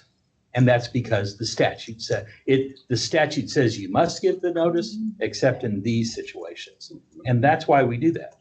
If this is totally a matter of contract, then why doesn't number 3 just says seller's not going to give it, period? That's what I'm saying. I think that puts agents in You're a saying revised language now. I'm not going to give it. Well, we're not going to give it because I think we made the decision. Yeah, I mean, I could X through the whole Yeah, that's right. paragraph if I wanted to, right? We made the decision to go as far as we did based on sunset suggestions that it is an issue that needed to be addressed and that it's a good idea to provide. And we struggled with having this new requirement, but at least ultimately as a whole, we thought it was a big enough issue to say it should be disclosed. And providing an easy out like that would be a significant deal. So, and this is getting back to another question that we've had, people being confused. Well, wait, I have to get this other thing because it's in the water disclosure notice form. And they're confusing paragraph 6I as to whether you have to give it and the information in the disclosure notice. What if we said in 3, seller is not going to give the seller's water disclosure, but represents the following items are true? A, B, C, D, E. We really need to. I'm going to the brokers over here. We have to tell them to consult legal counsel. We wouldn't say a thing. Yeah. Not our place. I think I would rather go into the disclosure and just simply write unknown, or here's what I know, and unknown to the rest is what I would do. Because it's a due diligence shift for the buyer. Here's what I know. Here's what I'm telling you. Now you need to research the rest of it. I will say one of the things I think at some point we need to add to 3E is that this is separate and apart from the notice to purchasers. It's been something that's come up a lot where they're like, if I give this, then I don't have to give the ATCs anymore. We need to clean that up. There's 2 big issues that I've seen. That's one of them. And the other one is the groundwater conservation districts. And across the state, that seems to be a mass confusion that's out there that if the property's in a groundwater conservation district, you have to provide the notice. And they've been tied together, which is absolutely not the case. Yeah. Right. It may still need it, but that's not a trigger point at all. And some of the confusion I've understand better after somebody sent me a notice that a particular groundwater conservation district is having everybody sign. And it's not required. It's not anything by law, but they're have it out on their website. And it's basically an information thing to help protect them later on. It says you might have to go get a permit. You might have a limited ability to drill a well. You might have spacing requirements. And this GCD that I can go find the form, it looks like it's official and has to be done. And in fact, the agent said, yeah, everybody thinks this is a mandatory requirement. It's being signed, and then that's being tied back to our water notices. They feel like they're providing the water or something And that it only benefits the GCD. exactly. Yeah. And so tied in with the notice of purchaser being separate, and then I'm not sure we can do any better on other than getting education out there in groundwater conservation district issue. And it's new enough that I think it still is a big education issue. For sure. We've got to get them to understand, start with the contract. And if it don't need it, then don't even look at the water notice. But they're looking at the notice, they see the groundwater conservation, like, oh my God, I have to include this. And so it's a back. Yes. Yeah, exactly. Well, and I think that guy that we just did the comment on, one up above, I know we already talked about his comment about the Gulf of Mexico, but his last sentence says, so if a property backs up to a creek, no need to complete the disclosure, right? Like he's even just asking, like, when do I know that It's because we ask about what ponds, lakes, or water Yeah. types, so we don't put creek in there, Uh-huh. is what his question is, Yeah. which is a valid Rivers and question. streams. I think, And yeah. that's the And biggest in fact, concern, there's is the unknown. They just don't understand because I don't think we realized when the form was coming out, because we're so focused on the form, the ramifications in the field, when all of a sudden agents, they're more concerned about this paragraph in this form than they are compensation or anything else. Yeah. It has been unbelievable And then because how do we know? And then we found out the subdivisions, entire subdivisions had the builders withholding the water rights. And some properties where you have a water well and you pay for your water to the city, then what do you do? And it is definitely a Welcome to major Houston. fast Yeah. learning FAQ situation. And on John, this. Well, the stream is a valid concern and to tank add is that. another. And, yeah, The definition of tank, I mean, I Yeah. think of a stock tank, which is a body of water, but Yeah. some people think Applicable. of tank as a holding tank or. But we knew or this water. was gonna be an Rainwater. issue, right? Rainwater We knew this would collection. Get something out, and we knew Yeah. we'd start getting comment, and then we were gonna try to let it percolate for about a year to kind of like, where are all these comments and where do we need to We were having rewrite? And I think Well, it's you still know, too you know, premature for us to fully know what all those are. he raises a good question. If I have two pieces of property separated by a creek, who owns the creek bed? State. Not No, necessarily. no, they own the water, but not the Not the land dirt. under, not the dirt. And if I have two legal descriptions that don't include the creek, so that there's a strip between my two tracks, Which happens. who owns that strip? The law presumes that each side owns to the center of the creek. So when he says, how do I know if I back up on a creek? Maybe you do. Maybe the property does go to the center line of the creek. This highlights, there's so much minutia, so much that's unknown that is still being thought about. And even within water tank or pond, and that's why we didn't define it. We were with Brian Sledge here said, tried to go down that route, but talking with the experts, there was just too much that can be argued about on what qualifies and what doesn't. And so I think Tony sent us back around. We knew there was going to be confusion. I think that stream is a good one to keep on there to add as one of the list of the good ads, but Candy, yeah.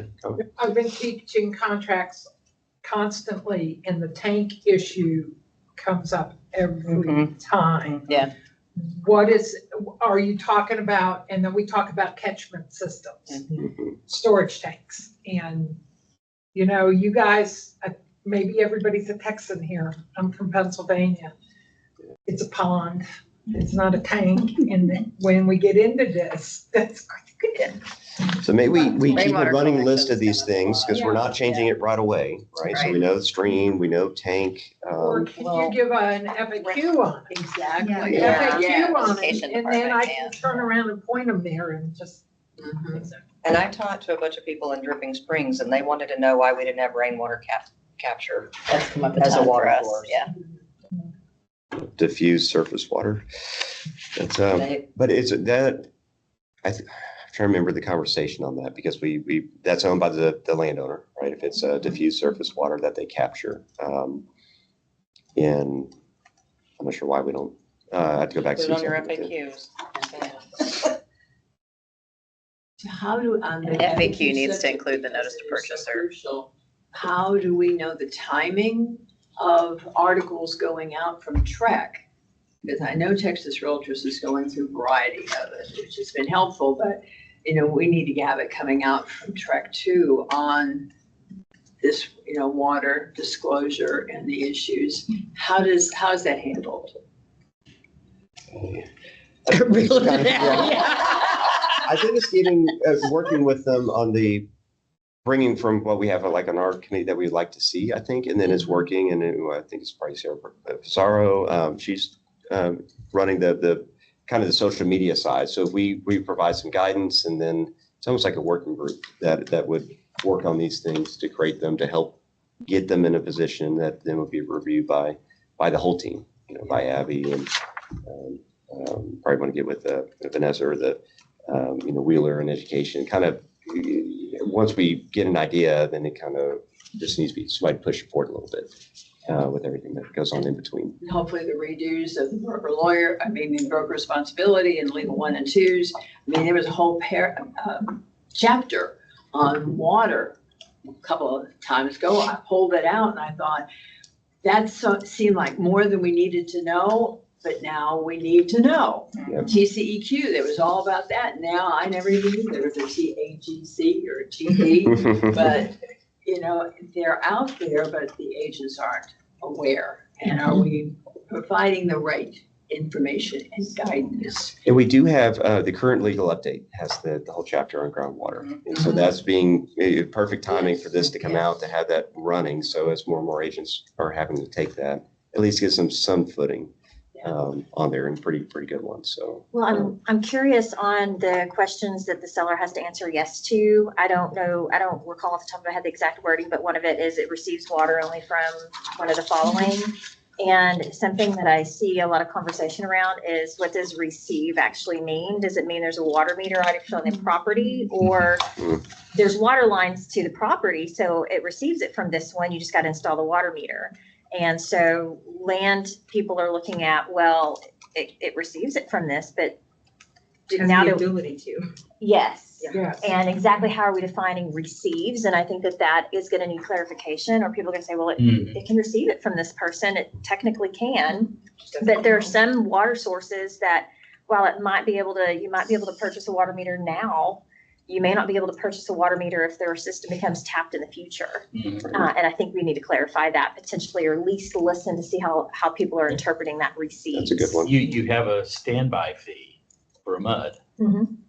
I have a lot. I don't have to pay anything because haven't built anything, but the mud will make you pay a standby fee to help defray the cost of having access. So maybe you say the property receives or has access to water. And what is our current actual intent? My interpretation is receives is it's got a water meter and currently has active flowing water. Because if not, then you have to go get it. And in your point of, if it's able to get it now, it may not be able to get it in the future if it's not already active. Right. And then the whole concern of, well, that's why we want the buyer to go do an investigation. How much it's going to cost me to tap into whatever source that might be.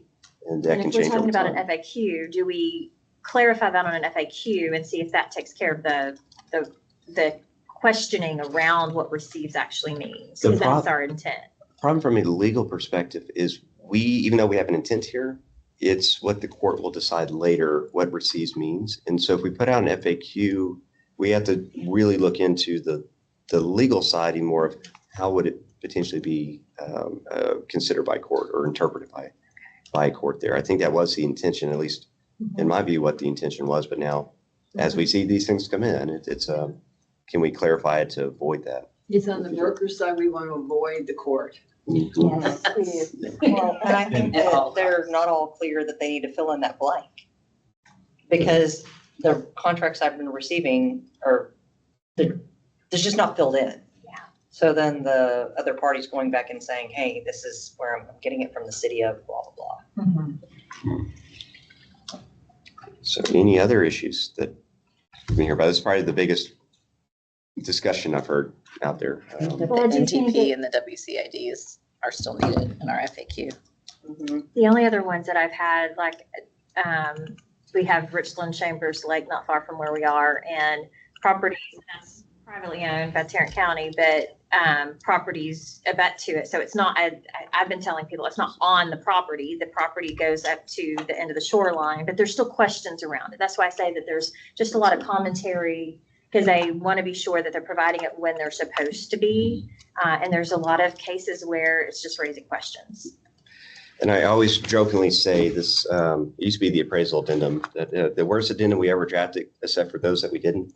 And, so this is out there. We knew it's not addendum, but well, I guess it's addendum too. But we know it's going to need work, but again, we tackled a big issue in this state that was the one, the Sunset Commission saw it, but water is a huge issue. And these water issues are no longer just for rural properties, it's residential ones. And it's not just 5% rule. It's something that we saw, we heard from the experts, and we're seeing in the field that needed to be addressed. So not perfect, but we will continue to Bringing it to have life. these. I Yep. think that was good, And it has done that. for sure. Bring it to life.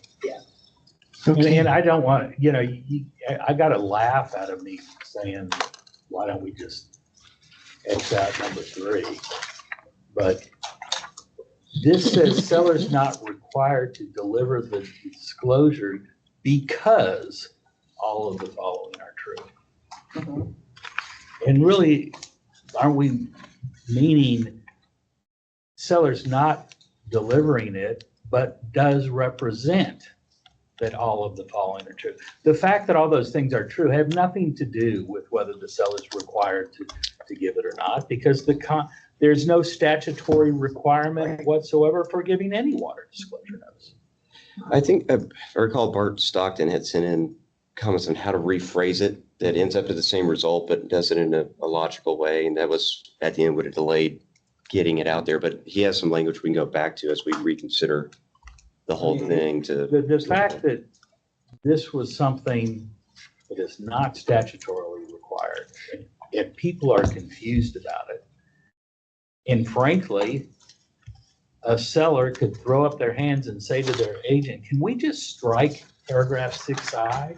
And the agent will say, well, I can't do it, but here's the thing. You can. Right? So looking ahead, we have about 5-6 more comments left in court cases. And we have, I believe somebody here is talk on one of the topics, I believe, for in the comments. So we don't have that much longer. Like lunch, I believe, here. It's here. And so do we want to continue working to finish, or do we want to wait for lunch and finish with this relatively small note? Looks good. Keep going. So everybody- And the person who's, oh, yeah. Are you We're gonna Trey? keep going. Are you here to speak? Okay, yes, I assume so. But so let's march forward. We don't have that much more. We'll make sure to get Trey in here. Let's see. I'm on page 8 again. Karen Moat Duffy. We didn't do Steve. Steve was the for groundwater control. Groundwater districts. So that's the last comment that we had discussed there. And Karen's has been corrected on the new disclosure, I believe. Having yes or no at the top of each page, so it flows through and you know the topics. If not, that's really a formatting issue. I think we I can. think we caught that on the last. Okay. The Janice, I'm not in. Ms. Green, Karen, okay. Is upset about flippers who don't disclose various issues with the house. And truly, some are getting stuck or putting lipstick on a pig type of thing. And I tell you. there's no exemption for that, right? If they're a seller, they have to disclose. And if they're not, there's not much we can do. The power's there by statute and by case law to go after them. It's a very frustrating thing. I know exists a lot in that world, and hopefully a few give the rest a bad name, but I'm not sure there's anything our committee can do about that. Trey, if you don't mind, I'll come back to yours at the end so we can have that expand out. So we'll come back to Trey's comment on historic district disclosure. Mark Followell writes in about the addendum for sale of other property. And I think this is specifically going to the amendment date or something to reread his comment here.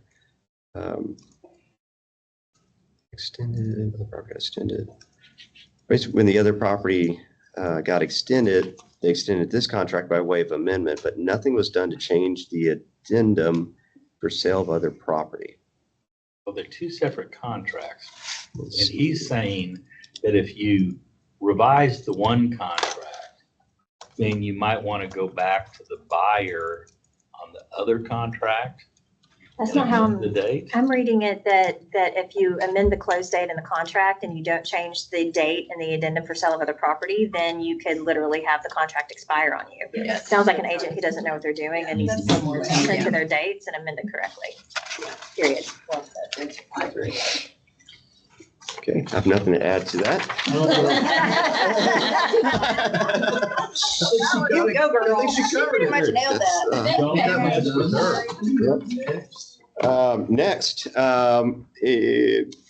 Mr. Gonzalez writes in about the importance of calling 811 before you dig, and was reaching out to see really what avenues should go down, and not necessarily saying it's for us to do anything, but if we could, he would love it. But having some public awareness out there via the contract or otherwise, that before you dig anything, you should call 811, which absolutely you should. There's a lot of issues of, risking damaging lines, whether gas, electrical, or otherwise. Across the state. It's across the country, I think. And so, but nothing really that would fit in our contracts to do that, but it's a very good point. TXR might want to have a little notice about or something though. Is there anything that y'all have on? We talked about it. You can. Awesome. Okay. So then, how do you pronounce your last name, Trey? McOrder. Writes in, and I guess, would you like to discuss your Sure, topic? yeah. So I'm Trey McWhorter. I'm a broker associate here in Austin, Texas with Moreland Properties. And I've been licensed for about 12, 13 years. And for the last 6 years, I have served as a historic landmark commissioner here in Austin, Texas as well. So I feel like I have a little bit of a unique perspective. Most of the people in the commission are preservation focused or architecture or engineering. Very few are real estate related. But what I have seen in the last few years serving is that we have seen a lot of folks come into the commission who have purchased properties that had the intention of either remodeling extensively to the exterior or to tearing down, and discovering that they could not, or not as easily as they would have liked, because of restrictions related to being in a local historic district, national registered district, or being a landmark property. And so I started to do some research and looked for where that information appears in, for example, a seller's disclosure, or where a seller might identify that kind of that property being subject to those kinds of restrictions. And I initially started with the TREC seller disclosure notice because that's the one that I use, and there isn't anything in there. So that led me to about a year ago, or maybe less than that, I was taking a class and Melissa was teaching it. And when I discovered that she was on the broker lawyer committee, I was like, I'm going to reach out to her because this is a question that I could get an answer to. And so we have gone back and forth. And so what you see in your agenda is just, an excerpt from correspondence most recently. But I've gone down this path with the local, Austin Board of Realtors, as well as Texas Realtors, a guy named Trey Bates there, and determined that in both the seller disclosure notice provided by Austin Board of Realtors, or Unlock MLS, and the Texas Realtors, there are disclosures in the seller disclosure notice for historic properties. And so the TREC form was the one that kind of stood out as not having that. And it seemed like a miss or an opportunity to tighten things up and be consistent across all of them. Particularly since I think that the TREC form is more widely used than the Texas Realtors form and certainly the local A-form form. So Melissa had commented initially that, a lot of how the seller disclosure notice is structured for TREC is a function of the Texas Property Code. Great. And so I went back, and because at my initial sweep, I didn't think that there was any mention of that in the Texas Property Code, but I did go back and I found that in, let's see, where is it? Title 11, Restrictive Covenants, Chapter 208. It discusses amendment and termination of restrictive covenants in historic neighborhoods. So that isn't necessarily a specific or as specific as I would like to my particular case, but I think it does talk about that there are restrictions that are a recognized property issue that may impact an owner's rights and responsibilities and future use of a property. So it is mentioned, it is discussed, and it is something that any buyer or seller should be aware of with regards to a property. This is not an issue for the suburbs.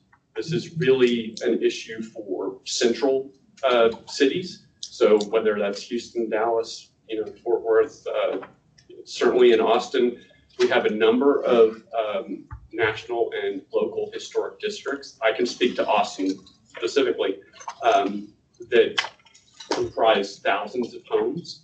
So, in I guess absolute terms, it's quite a few different, quite a few properties. In relative terms, I would think, unless I've misunderstood the scope of the problem, it's far more frequent than properties that are used as methamphetamine manufacturing. So I think that is more frequent, and since the TREC form does allow for disclosing that, I think there's an opportunity probably to incorporate that into the TREC form. So I appreciate you writing in on the topic, and this highlights the bigger struggle we have with our seller disclosure notice. And when we follow, the form that we follow tracks the 588 of the property code word for word until this last session. It was the first time we ever changed anything on it, and that was because Sunset required us to. And there's so many good things that should be disclosed, that have to be disclosed because they're material one way or the other, whether they're in the disclosure notices or not. And a lot of things I know we all individually would like to see in there because what has happened to us in our practices. And historically, up until the last form change, we didn't do a single letter different than 5008. And there's a lot of different issues too that come up in the property code and others that are assumed that would be good as well, that we've kept out. And so I think that one is definitely a great issue. And I would argue that what's now the rural areas, the suburbs is now part of the city, right? So back then, all these historic areas sometimes were out in the side. So it is a big issue, especially, but in bigger cities more so. But I think our historical context of why we don't have it in there is that we do follow 5.008 to a T. And the slippery slope thing, which I struggled with so much even after being required by Sunset to add those 5 things that we did last time. If you watch when I presented it to the commission, I even told the commission, we don't recommend that you whether you take it, good things are both, but it's going against the statute and going against or what we've historically done. And so as good as it is, I think the opinion I have on that is we stick with our historical context unless the state comes in and says we have to do something different like we did on the last 5. And it's nothing against how important that is. And that's a good trigger. I was glad to hear the AWARS form has it, or Unlucky MLS and Texas Realtors. But one avenue for all these concerns, ones I have, and I know a lot of others have, is getting with lobbying the legislature at the time of this next legislative session. And TREPAC does that a lot, to get in there and to help lobby to get 588 changed, and then it can make it into our form. And I guess and I'm saying this kind of in broader context for everybody listening, the one thing that is tough with our form from a legal perspective with how it's used, we almost create the minimum standard. And by publishing a form with anything in it. And by including, and the frustrating thing that we had with these recent changes was it now created almost a new baseline requirement that the legislature didn't say had to be done.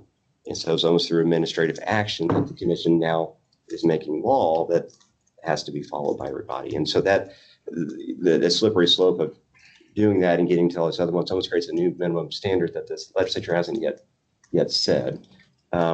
But that said, that's something I'm going to look over at Texas Realtors over here to help, include in that into lobby. And I have a lot of these disclosure items that we just put in the contract. I want to lobby to I think that's good, change the law. And these other ones that I'm concerned about that I think should be in there, I'm going to be actively participating if I can on that to do that as well. So as we go forward with that, I think that would be a good outlet to then it can, not to say that, I think the committee, let everybody on the committee comment, not the end of the road, but we need to go one more step and then come back here to then be able to have it in there in a way that makes sense with our process. But I do want to say, and this is an example, everybody watching, I appreciate the effort in how you wrote it in and how you did this. I saw the communications that you had with Melissa. It's how it should be done. And we greatly appreciate it on whether we take action or not, because it makes our job easier, it brings things to the light.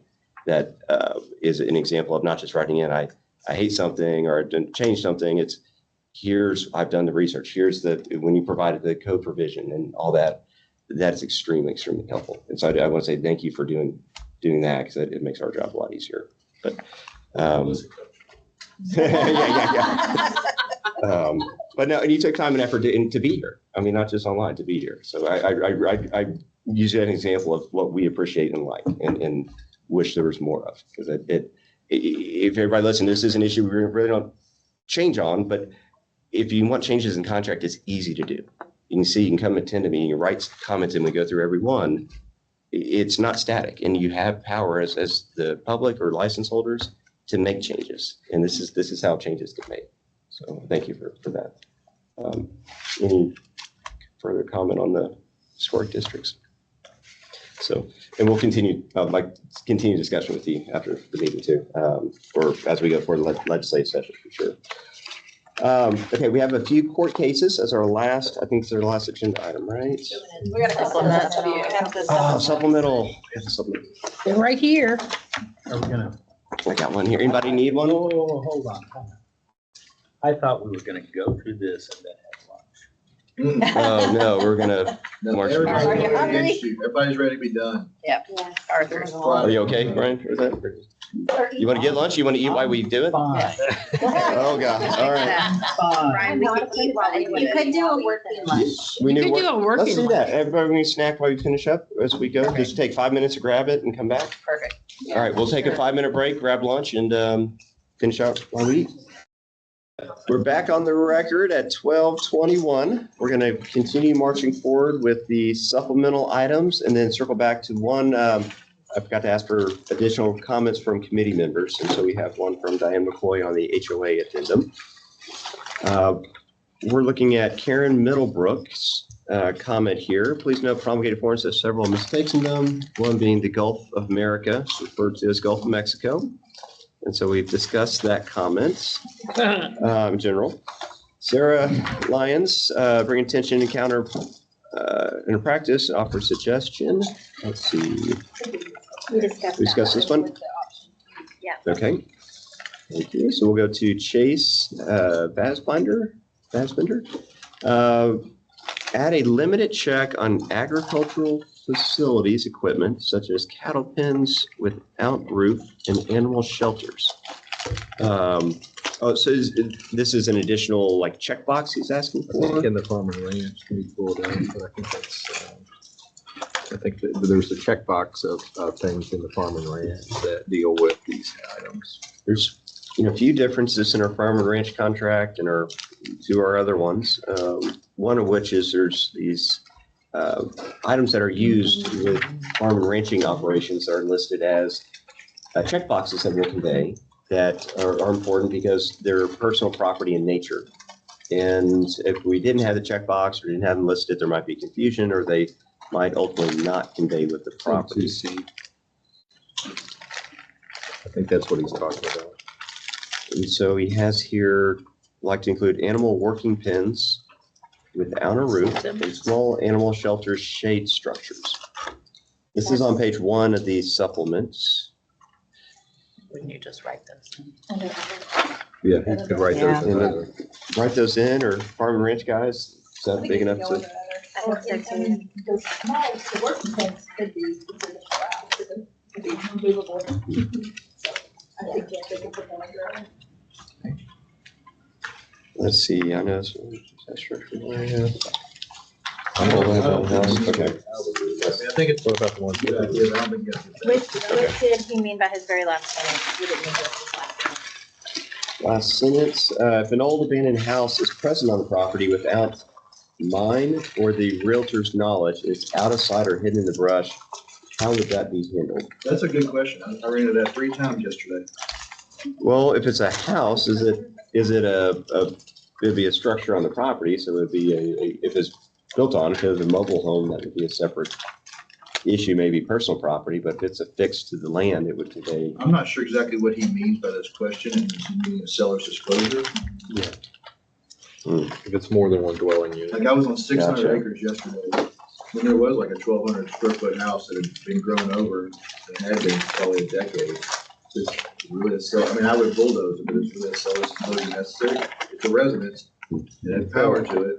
It sounds There were like. a couple of raccoons living in it, That's a but 5% of the value of the land kind of question. And if it's a secondary building, then you have to provide it, but then I would take the safe route and say it's an old thing, it's about to fall down and check everything's wrong with it, but, and that may be a legal interpretation of a lot my of the farm but I don't think guys there's. ask me that.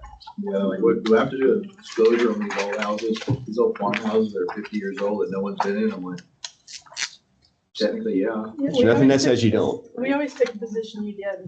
We always say. Okay, so Susan Keel writes in, sorry, I missed the window comments. Farm Ranch, concern about paragraph 7K2 now gives buyers the right to terminate for any reason whatsoever if disclosure is not given by the sellers. Would it have made more sense to allow for buyers to terminate based on any water items noted in the disclosure instead of for any reason at all? Please advise why. So I take that as she wants the decision to terminate be limited to water concerns, not just anything. And if the property meets conditions to allow that disclosure not to have to be provided, why is that not also an option to check in that portion of the contract?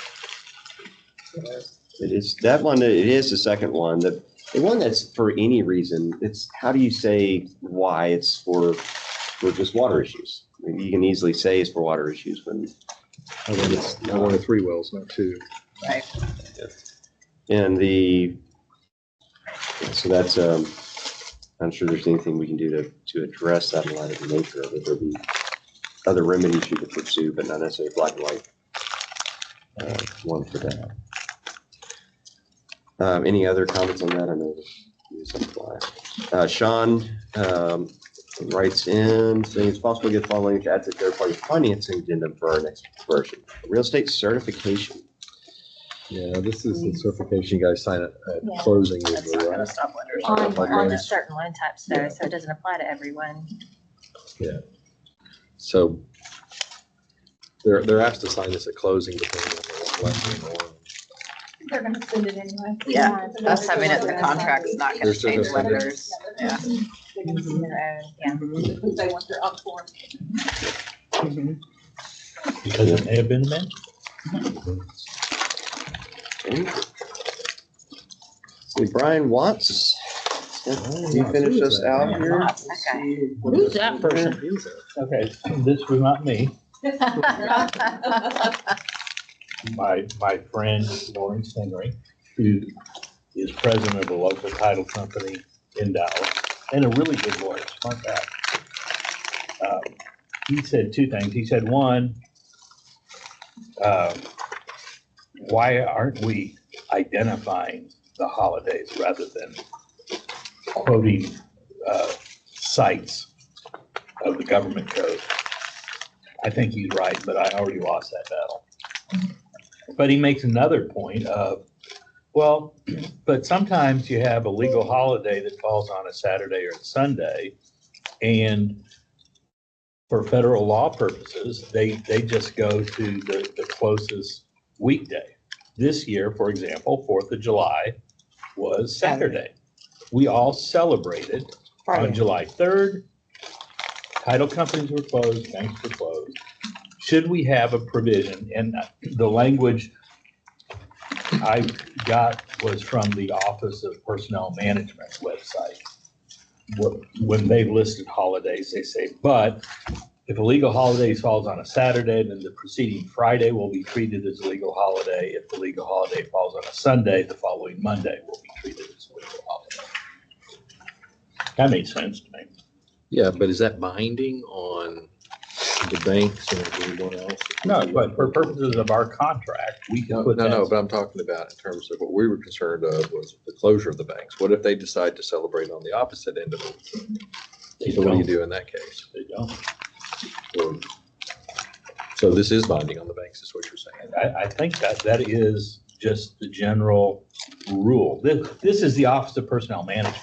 So this is talking about federal employees. Yeah, but banks aren't federal employees. That's true. So, and I'm not saying that it's not the rule that's tend to be followed, but it's not. I mean, we could look up what the Federal Reserve banks do. Some language I had along those lines was at the very end of our sentence, comma, and any day on which such holidays officially observed by the federal government or Federal Reserve or something like I that. think you need a citation to the whatever source you're looking at. If you say the federal government, you might have something odd happening. So I think that I also had the question that I raised earlier is in the group that's looking at the issue of providing, giving, sending, those words. It seems to me that if what we're talking about here right now is only the delivery of the earnest money, right? Or the sending of the earnest money, as long as I have sent it, it's considered delivered, as long as I don't retract it back, right? And so what stops me from sending it on a legal holiday? There's nothing that stops me from sending it on a legal holiday, whether it's electronic means or by check.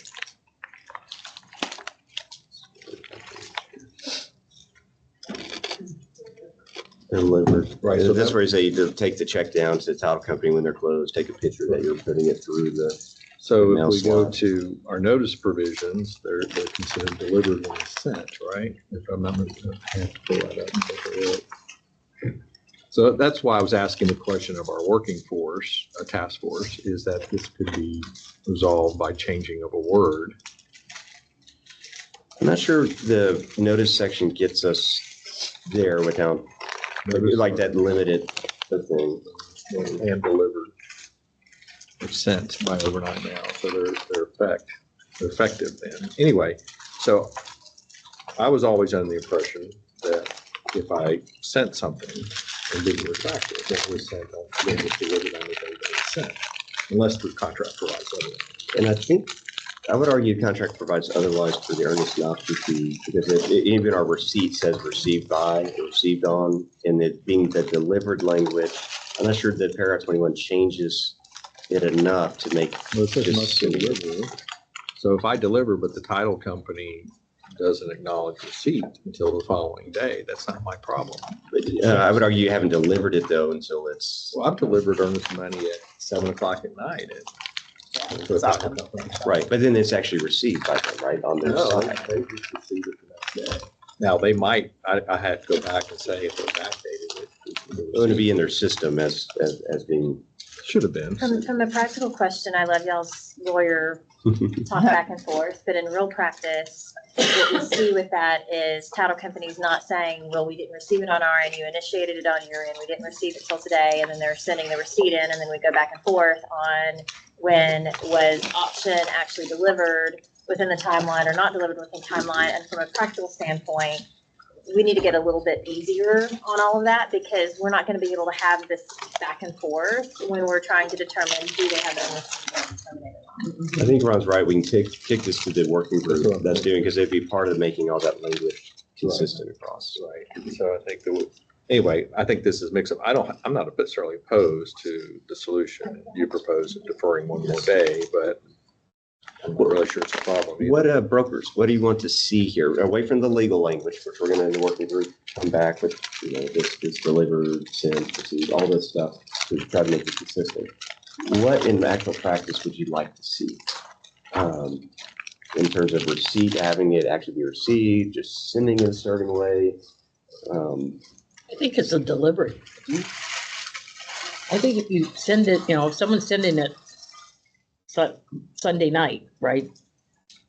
I mean, I would think it would be the date of the delivery versus the date of when title actually receipts it. I mean, that's how all our other stuff is, you deliver the seller's disclosure, you deliver all that stuff, it's the day of delivery. Not the day I open my email. do you think? Well, the problem right from the very beginning was when is that delivery? You can't get to the title company because they're in an office building, they're locked. And they're not gonna use electronic delivery, they're gonna deliver it. Then that's gonna throw off another day. So it has been a problem. It does need to be addressed. I don't have a solution, but I agree that it's important we talk about it. And I think the delivery in terms of bringing a physical object to the title company, it can be drafted. I think the bigger concern, get my thoughts right, is with like wires. Or if you send a wire past the wire cutoff date for a bank or time for a bank, but you still teed up, it's teed up and it send, you can't take it back, but it's going to process the next day. There's no question the title company's not going to receive it that day, it'd be the next day. So which one would you like to be effective? And I think in that case, in my mind, you want it at the title company delivered, not just because you teed it up to go. No, I don't know But are about they gonna that. use No, that to No, I get- disagree. If I've initiated that, everything I need to do, I don't want to rely on what the bank does or doesn't do. I would argue you haven't been, because you knew it as a deadline. You wait until after the bank shut their wire cutoff. And so you haven't followed the right procedure. In our No, I have paragraph followed that 5, procedure because the obligation is on me to deliver, right? So I have followed the right procedure. Your obligation was to get earnest money in the hands of the The same escrow thing, if I, agent. well, what would you say, would you make the same argument if I dropped it in FedEx or in the mailbox? Yes, Then because it's not it's- effective, I would say for. You would say because I put it in the mailbox, then the title company didn't get it on the day postmark? Yeah, for delivery, it's my ideal world for earnest money and option fee. No, I wouldn't want that to be effective. Well, I disagree with you. So what are the practices of title companies I do right too. now? Also, why we like need to Ron. resolve this. But I do think a working group needs a lot more discussion around it because we can all have opinions. But right now, what I'm seeing in practice is title companies, even if it has been initiated, if they haven't received it on their end, I've seen some title companies not receive it till that day. And The how, day that they actually receive the funds. and how are we putting obligations for them to determine when it was sent? Right, and Right. because then they're having to receipt it and with that bright line date, if it's when their hands, it's no question, no, oh, I teed that up and I teed it up on Friday after the banking hours. And so then go out to the following Monday, then we're talking 3 days without earned an option. Can I go do inspections in earning language? All Can my I, routes can to I do all these things? All my mail routes to Houston now, so it's not 3 days, it's usually 9 Oh, days. it's so awful in Houston now. It's anytime send a letter, it's crazy. our contract says delivery in bold letters across there. So far, we're saying delivery is the key word of earnest money and option fee. And Ron's Yeah, but you making have the to- you argument have under to- paragraph 21, that delivery, Ron's argument is under paragraph 21, that delivery is when you stick it in the mail. Yeah. Paragraph 21 has. The definition of delivery is the question. Exactly. Well, 5A says it was delivered. Earnest money is not a note. Right. Exactly, that's where I'm going with paragraph 21. Paragraph 21 is not notices. But the key term is 5A, which that talks about earnest money being delivered. Right. Right? And then I think that the question is, since this is such a very quick item that has to be made, we're talking about a 3-day time limit, right, when you go under here. We're talking about being negotiating many times over the weekends. Then I just think that if you've done everything you need to do to get that earnest money in, and delivered over there. I've sent it by FedEx, they're gonna get it the next day. And that's where I think we can come up with the language to match with our intent. And so Right. then it's a matter of what the intent is that we want to do. And that's where there's the We're different. talking about adding another day here to the legal holidays. Well, I think the intent of the legal holiday was always to incorporate when it's observed. I don't think that's a change in thought, at least, where this would be. So I guess general understanding right now, do you think earnest money and option fee, if it's just put in the mail, is effective? Or are you thinking it's when they, and that's, so it'd be a change of It has practice? to be received. But I think that it's gonna be different depending on what we're talking about, because earlier when we were saying, when do you get possession? Not until you're closed and funded. Well, then when did you deliver that money? When you sent the wire? Yeah. Did you deliver the money when the title company got the wire? Did the money have to go to the seller's bank? I think all of it is about what's delivered. And But like, it may be different depending on what situation we're But the talking about. difference with the funding is that there is funding number verified funds that are for sure there. If a wire's been sent and it's not verified on the other end by the title company, there's just because it was initiated, hasn't been verified. On funding with a loan, it's verified that the funds are there. That's a big difference. Yeah, we can't close without that in our bank Powell is account as saying well. it's funded, It's but they're funded. not saying it's received. Which is why they're not, if they Uh-huh. don't have it in possession until they have the funds in their possession, which is why they're not receiving it until they actually get the funds in there. Yeah, it's actually been initiated all the time. Well, in that case, yeah, if they're kicked back, then you Then they have. haven't done it, right? You know, Ron, I don't know what the answer is. I'm still chewing on this. But one thing that I think goes into the equation is you, Mr. Byers, were in control of how you delivered the money, when you delivered the money. You could have sent the wire at 10 a.m. rather than trying to get away with it 5:30 and say, oh, I sent the wire. And so I think there has to be a certain, and I don't know what the answer is, but there has to be a certain degree of responsibility of the buyer. You know you're supposed to give the earnest money to the title company. You know they're probably going to be closed on such and such a day. You know, why are you going at 7 o'clock at night when everyone's gone home and there's no one to receive it? Well, I don't know, in today's. I'm saying, Well, let's yeah, Take that up in our subcommittee. Yes. Let's- It's a spiral. Yeah, I'm teeing up the next comment, so that's why I'm kind of reading the next one. let's have something where the buyer has some sort of responsibility to make sure That that the delivery has been. Yeah, that assumes that he's trying to So skirt. who's on our notice group? Let's see, we are, no, it's, Ron's on it too, right? No, he's not on it. Not on it? Okay. Yeah, let's go. No, I didn't who's get- on the I- board okay. group. Notice was not delivered to me about the meeting. Okay, so we'll tackle all of that at our, because that's a bigger picture of clarity in the contracts, to not have to fight about it later. We'll fight about it now, not later. Received by Ron. Just giving you a heads up.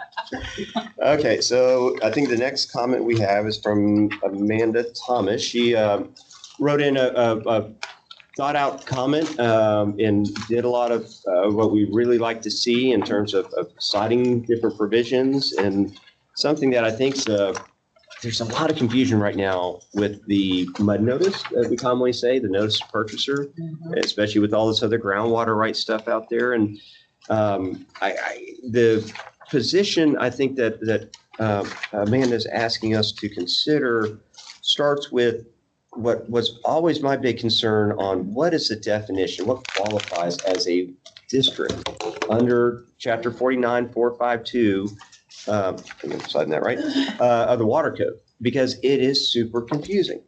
And it says if it's, a district created under this chapter that does X, Y, Z, or created under local government code, and then it has all these crazy definitions. And as we're looking at our water disclosure language, that's actually the battle I was fighting separately. If we need to get the districts to better say who needs to notice and who doesn't, because it's a guessing game right now in a lot of cases. I think Amanda's starting point is on the wrong definition of district. She looks at the definition, which is at the beginning of the chapter. I think it's commonplace to go look, but for purposes, and that's like 49.001, I think she was looking at, for definition of district and broad definition of it. The particular notice to purchaser requirement has its own definition of district. So even though the water code chapter has a definition, it's narrowed down to what's a district for purposes of the water disclosure at the beginning of, I believe, 49.452. So a lot of her comment is based upon that and wanting more clarity around it, that starts with a different definition. Beyond that, our notice to purchaser form isn't a form that we change, right? It's word for word out of the statute. It used to be three different forms of the form, three different forms in the statute of if it's in the incorporated, unincorporated county, if it's in the city, if it's in ETJ. We decided to adopt our form after the legislature changed the statute to make it one form of notice that everybody should have. And we follow the statute word for word on what's required to be in the notice. So there's not something separately that we could add or change in the notice itself. It's one of those that we follow right from statute. So with that, I think this goes to the scope of issue I really would wish the legislature would jump onto, Yes. right? And put more teeth on the water districts to get the notices, put more clarity on what qualifies as a district, or just change it up altogether. I think It's this is the frustrating. number one priority in terms of legislative efforts, if anything happens here, because this has just been confusing for more than 30 years. And it's amazing. A lot of people didn't know it existed, right? Then we start teaching it and everybody started using it properly. And then it's one of the best outs in the contract if it's done wrong. Yeah, and if you break down 49,452A2, which is where it defines what district has to actually provide the notice, working through that little subsection is a nightmare. And When you go to the other codes, and if the district is in this much of the county and this much of another one, it gets into these things that lawyers head spin. Right. That we don't know. Right. So I think the only kind of rule of thumb out there is to look at the taxing entities that your property is subject to, right? And then call each of them and see if they have a notice to purchaser. Now, the good news that I've seen lately is that more and more of these are putting their notice to purchasers up on their website. There is some word getting out there, but you still got to go and locate them and know that you're subject to them. Which they're required by statute to do. All right. Yeah, And once they start taxing, then they have to put the notice up there. And there's a good website from the TCEQ has a water district map viewer that is amazing. I found a couple that aren't on there, but for the most part, most of them are. You go down to street level and you click on it and it tells you the district's information. So it's another double check place. It comes up a lot when you have agents that are not geographically competent where they're selling. They take in a part of the state that don't have a lot of water districts, they take a listing in Houston or Dallas or where there's a lot of them and don't realize that they have to provide these notices or that it's in a water district. I'm not sure there's anything we can do at this point other than hoping this is part of the legislative session, looking at Texas Realtors to push this through to get this changed because it does impact consumers and it does impact license holders. We should call the Sunset Commission and say, we kind of did you a favor. To take care of this one for us. Well, and I really would hope, I would say the changes we made to the seller disclosure notice, that those get pushed through changes to 5008. And I would likewise like to see changes to our water disclosure kind of be codified as well if we could. But I know Trek cannot lobby directly and we're not lobbying as this committee's personal beliefs that we held. I'm not sure we're even subject to that same restriction, but that Trek is not lobbying for this change here. Okay, so let's see. With that, she provided some great materials that she had received from others. And so there's a lot of good information there, a good chart on statutory authority and the differences between special utility districts and water supply corporations. So some good materials to review and in other contexts can be helpful. Okay, Diane has an issue that she would like to bring up on HOA addendum. Yes, and I probably should have brought it up under section 5 when we're talking about the responses to the contract changes and all. And I'd say that in going around and talking about form changes to our offices, the HOA addendum is number 2 to the groundwater disclosure in their confusion, the license holder's confusion about paragraph C. They love the change in paragraph A2, but I think the education piece is what we need to talk about. And I remember so well about 5 years ago or more, Ron Walker, on behalf of the Texas Realtors and someone from the title industry, you did a fabulous 1 hour or whatever explanation of the way the title company and the agent needed to work together to educate. And I think the title companies are the problems that license holders are seeing. The addition of the sentence that we made to basically say the contract overrides anything that the title company or the HOA says, well, this is a buyer's expense. We've got to change the closing statement the day of closing, but the buyer agreed to only pay $500 toward this. So Agents are having a hard time explaining it because they're getting overridden by the title company or the HOA. So if the title companies could be, and I don't know how title companies get educated the way we do, but that was an excellent example of title company working together with realtor to try to avoid what that problem is. I may not be putting this clearly, but we need help from the title companies who just say, but this is what we're told to do, but this is what the contract says. And maybe that's something we can bring That's to. exactly why we put that sentence. Yeah, I love Yes. this sentence. And it's wonderful, and it does what we wanted to do, but out in the field of the title business, their lack of education, it appears, is, and I'm talking about the processor or the closer, who comes in and calls the agent and say, we have to change it. They're missing the update, we feel. So I don't know where that goes, other than suggesting, FAQs, but here we can educate the license holder, but how do we help the title industry help us? The TLTA with Aaron Day, who's been at our presentations, be a great resource. I'm sending remember myself an email, right? The TLTA sends out great emails to everybody that's a member, kind of like Texas Realtors of title, and they reference our contract changes. I don't recall if the email addresses specifically, but it'd be one that we can suggest that they do a highlight in an email. But it has a kind of like the bulletin that Trek sends out. It'd be a great spot for that. Brian B. Okay. So is this I you just think it's sent me an an email educational issue? to You call think it's an Aaron Day. educational question that you're posing? Yeah, Yes, but not on the agent side. and not on the title agent company. side. Oh, okay. I think we have educated them. Well, and the poor title company is kind of caught in the middle, right? Because they're getting the new contract change that they didn't get trained on, or maybe weren't even aware of, and then they're getting the information from the HOA, and the HOA is being like, no, this is what this needs to be. And if they're not aware that we just made this change, they might just be like, no, that we were told this, it says so right here, and then the agent's gonna have to push back. And that reminded me that, how do you educate HOAs that the contract says? They don't follow. You don't. I mean, come on. Well, You don't need to educate the HOAs. They say they need $1,700. The title company sends them a check for $1,700. It doesn't have to say who paid that.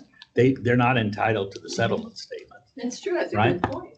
So you're right, though. It is this issue came up because I got caught in the crossfire on a deal where it was exactly that issue, that somebody filed a complaint because I told our people, I don't care what the HOA says or the declaration says. I'm looking at the contract, and the contract says this is how the seller and buyer agree between themselves to split the cost. And so we follow the contract.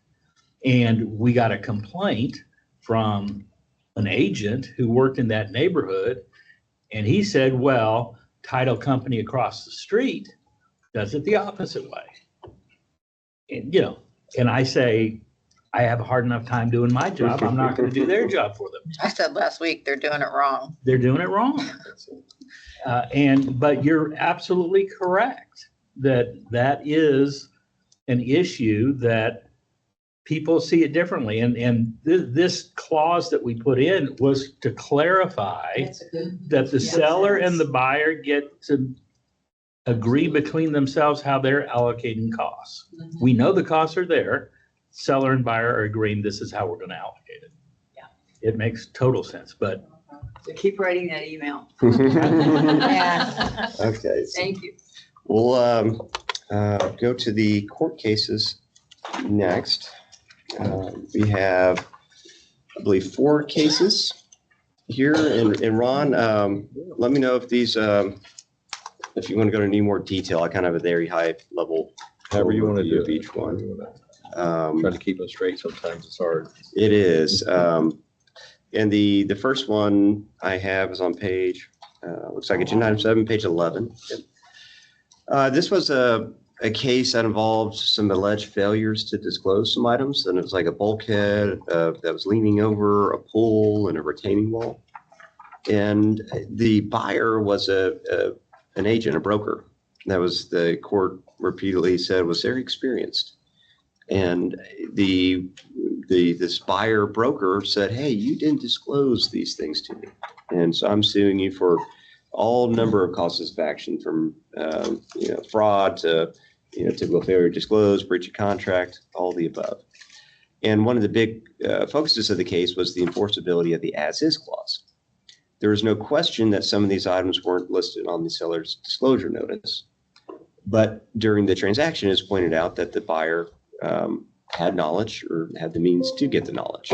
And we always say as is doesn't necessarily mean as is in these contracts. And we say that because courts look at the sophistication of the parties. They look at the information they actually had on hand. And in this particular case, the court noted that the buyer was sophisticated.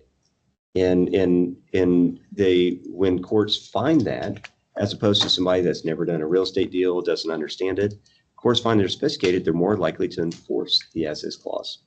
And it all depends on how it's written too, but with specifically our clause, the court noted that this was a sophisticated buyer, and therefore it was an as-is sale. You had knowledge of these issues and in a position to understand that. So we're not, it's one of the reasons the court kicked the case out and found for the seller.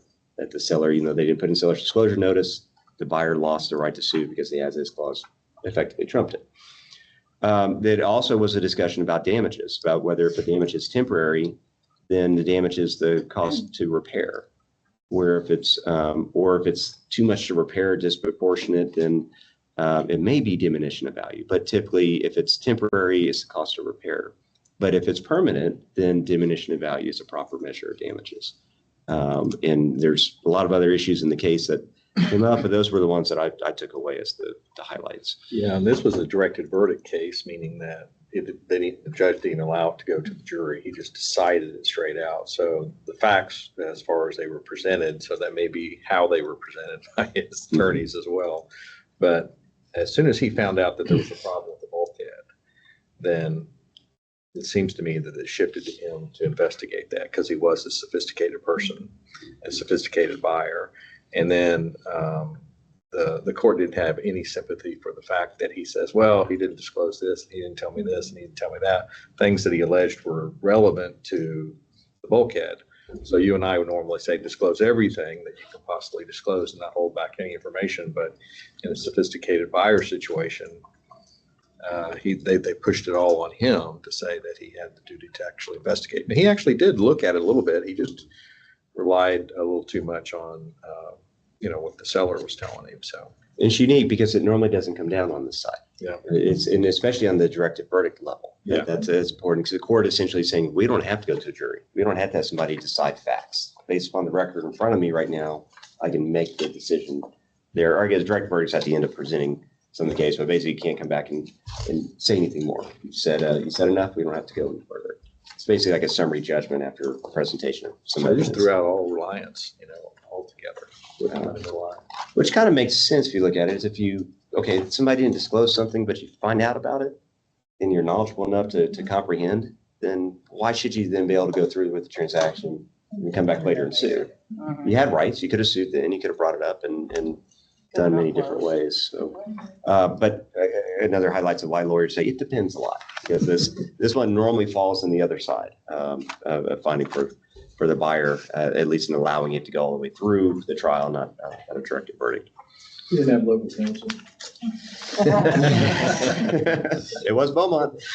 Was it really? Were you on this case? No. Yeah, May 21st, 2026.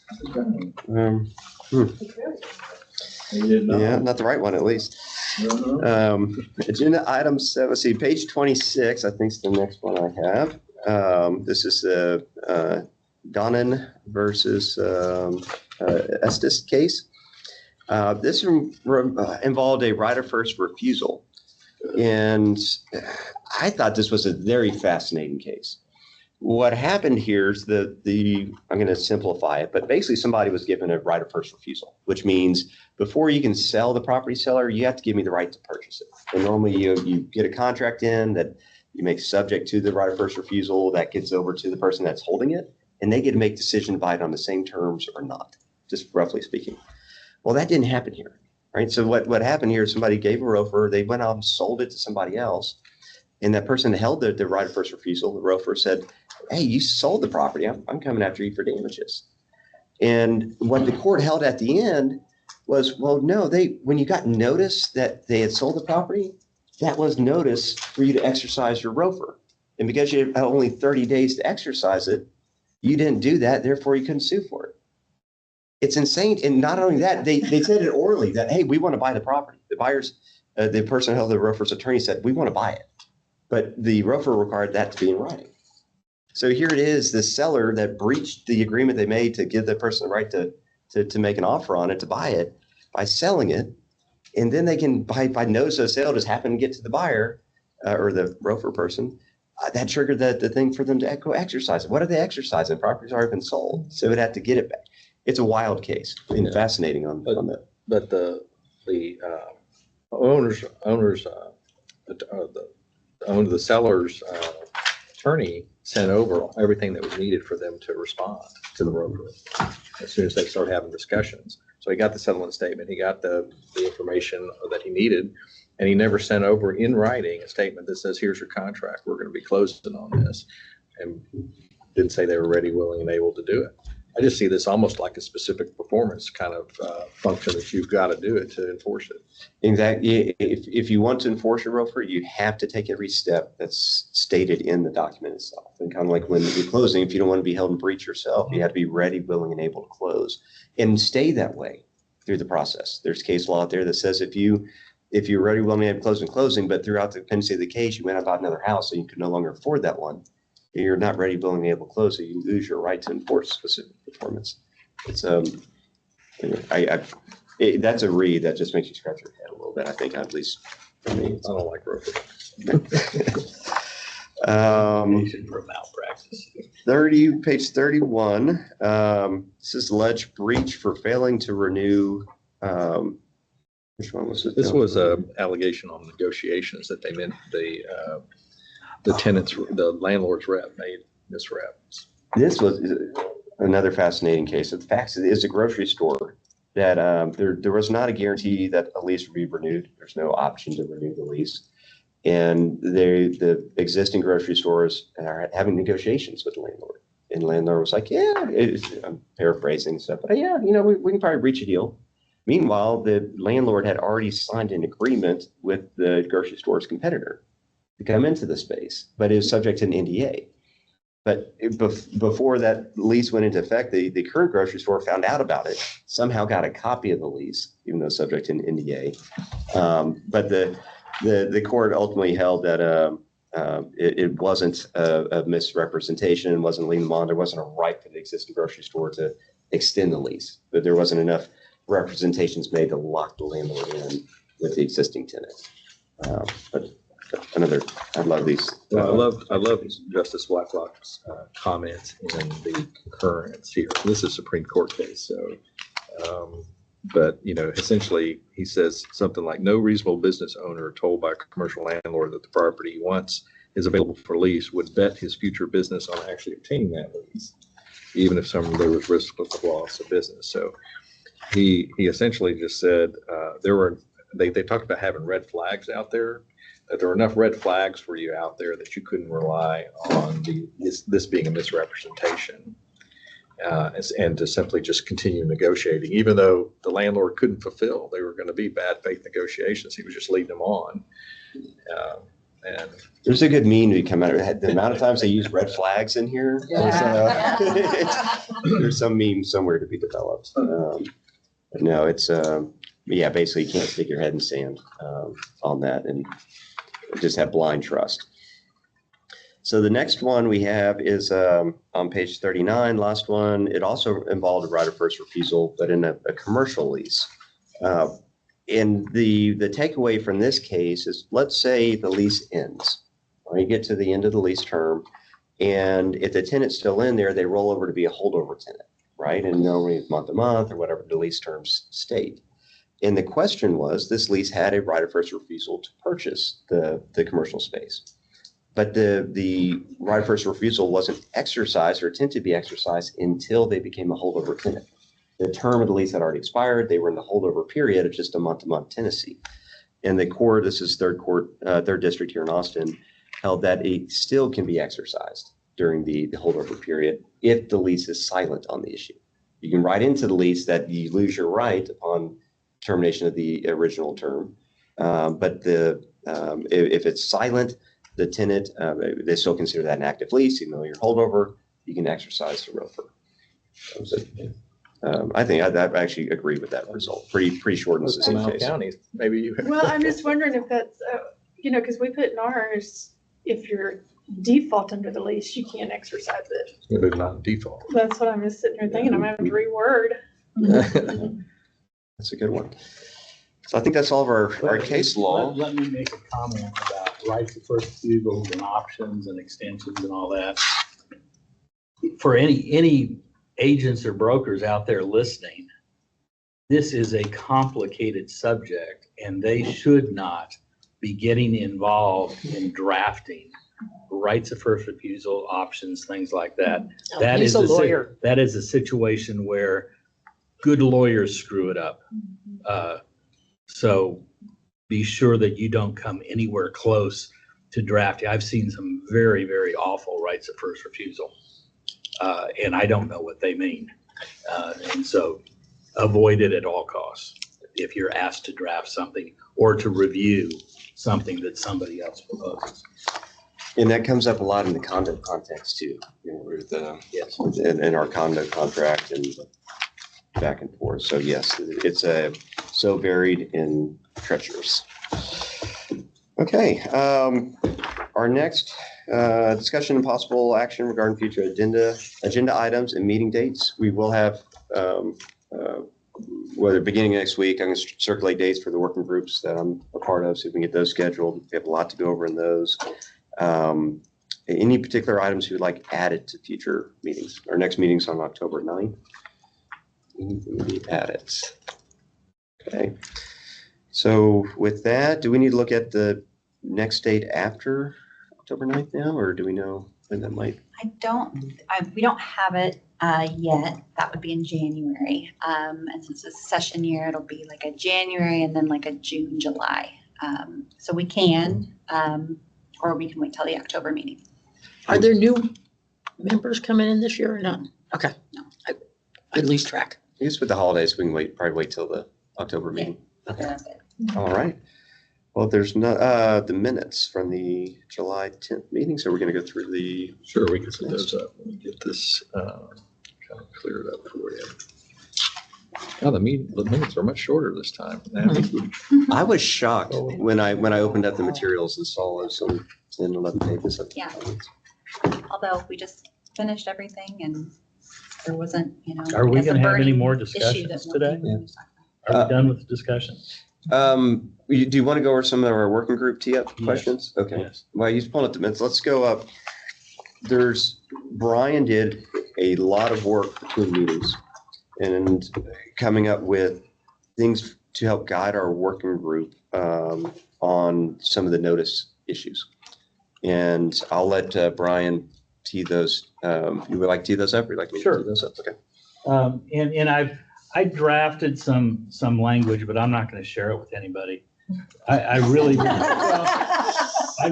there's some things that I thought of and I drafted stuff, but I don't want anyone to think that I want those provisions. Sometimes when I'm thinking of something, I just draft suggested language to sort of help clear my mind.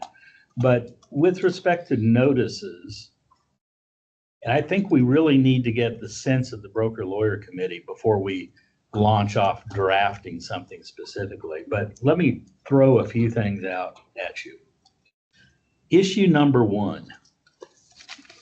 We have historically said notices are effective when sent. And that's based upon the old mailbox rule, which is if you send something when you drop it in the mail, if you accept an offer, you drop it in the mail, it is effective when you drop it in the mail, even though it's received later. And there's been a lot of discussion, especially during COVID, where everything was going haywire. Is that really what we want the answer to be?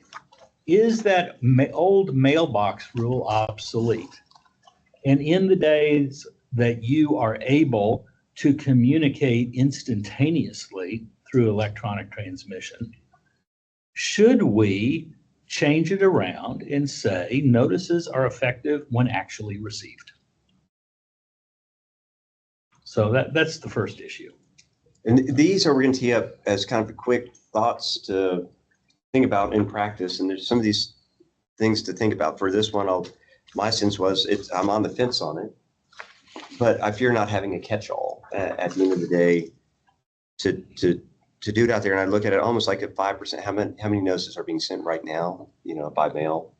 But if it's there, could it be a tricky lawyer game the system a little bit by sending it by snail mail to do it. But maybe as it hits you with thoughts to share to help guide us as a subcommittee or as a working group to think about. And it did sort of surprise me a month or two ago.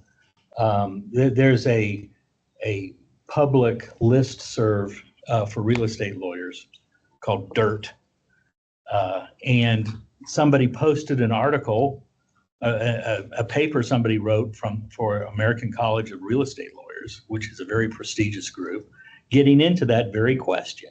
And then there was a whole lot of commentary back and forth by various lawyers as to their feeling on the subject. And a whole lot of them said, in this day and age, you can give notice and make sure that they get it instantaneously. If it's an important notice to give, why don't you do it in a way that they receive it instantaneously? And we have many situations ourselves that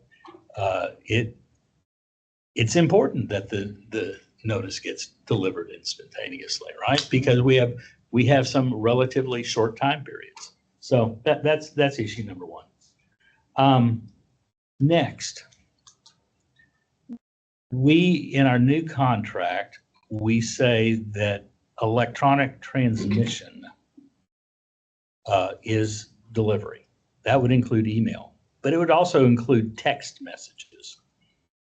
And the question is, should we give a text message the same level as an email?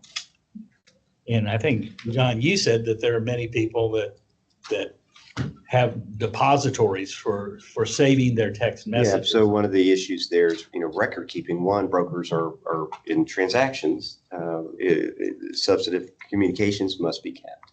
And talking about notices that are given, be one of those that a broker already by rules required to keep. And these systems that are developed where you text and it automatically goes into the broker's system as a way to ensure compliance, that the broker gets it. There's a record of it. So if a phone's lost or something like that, it's there. And it's whether it's including another number on it that then goes in the system, or just with that client, you can even have in some of these. Every text with that client then goes up into the cloud. There's lots of ways that the broker can comply, which goes into my comfort of having text as a mailable method. At the end of the day, I think as a lot of business is done, you can do it that way. Now, having said that, keep in mind that a lot of people, and maybe this is an education issue, a lot of people are a lot more informal when they send out text messages, not realizing the legal significance. It is an electronic transmission, and you can form an agreement by text.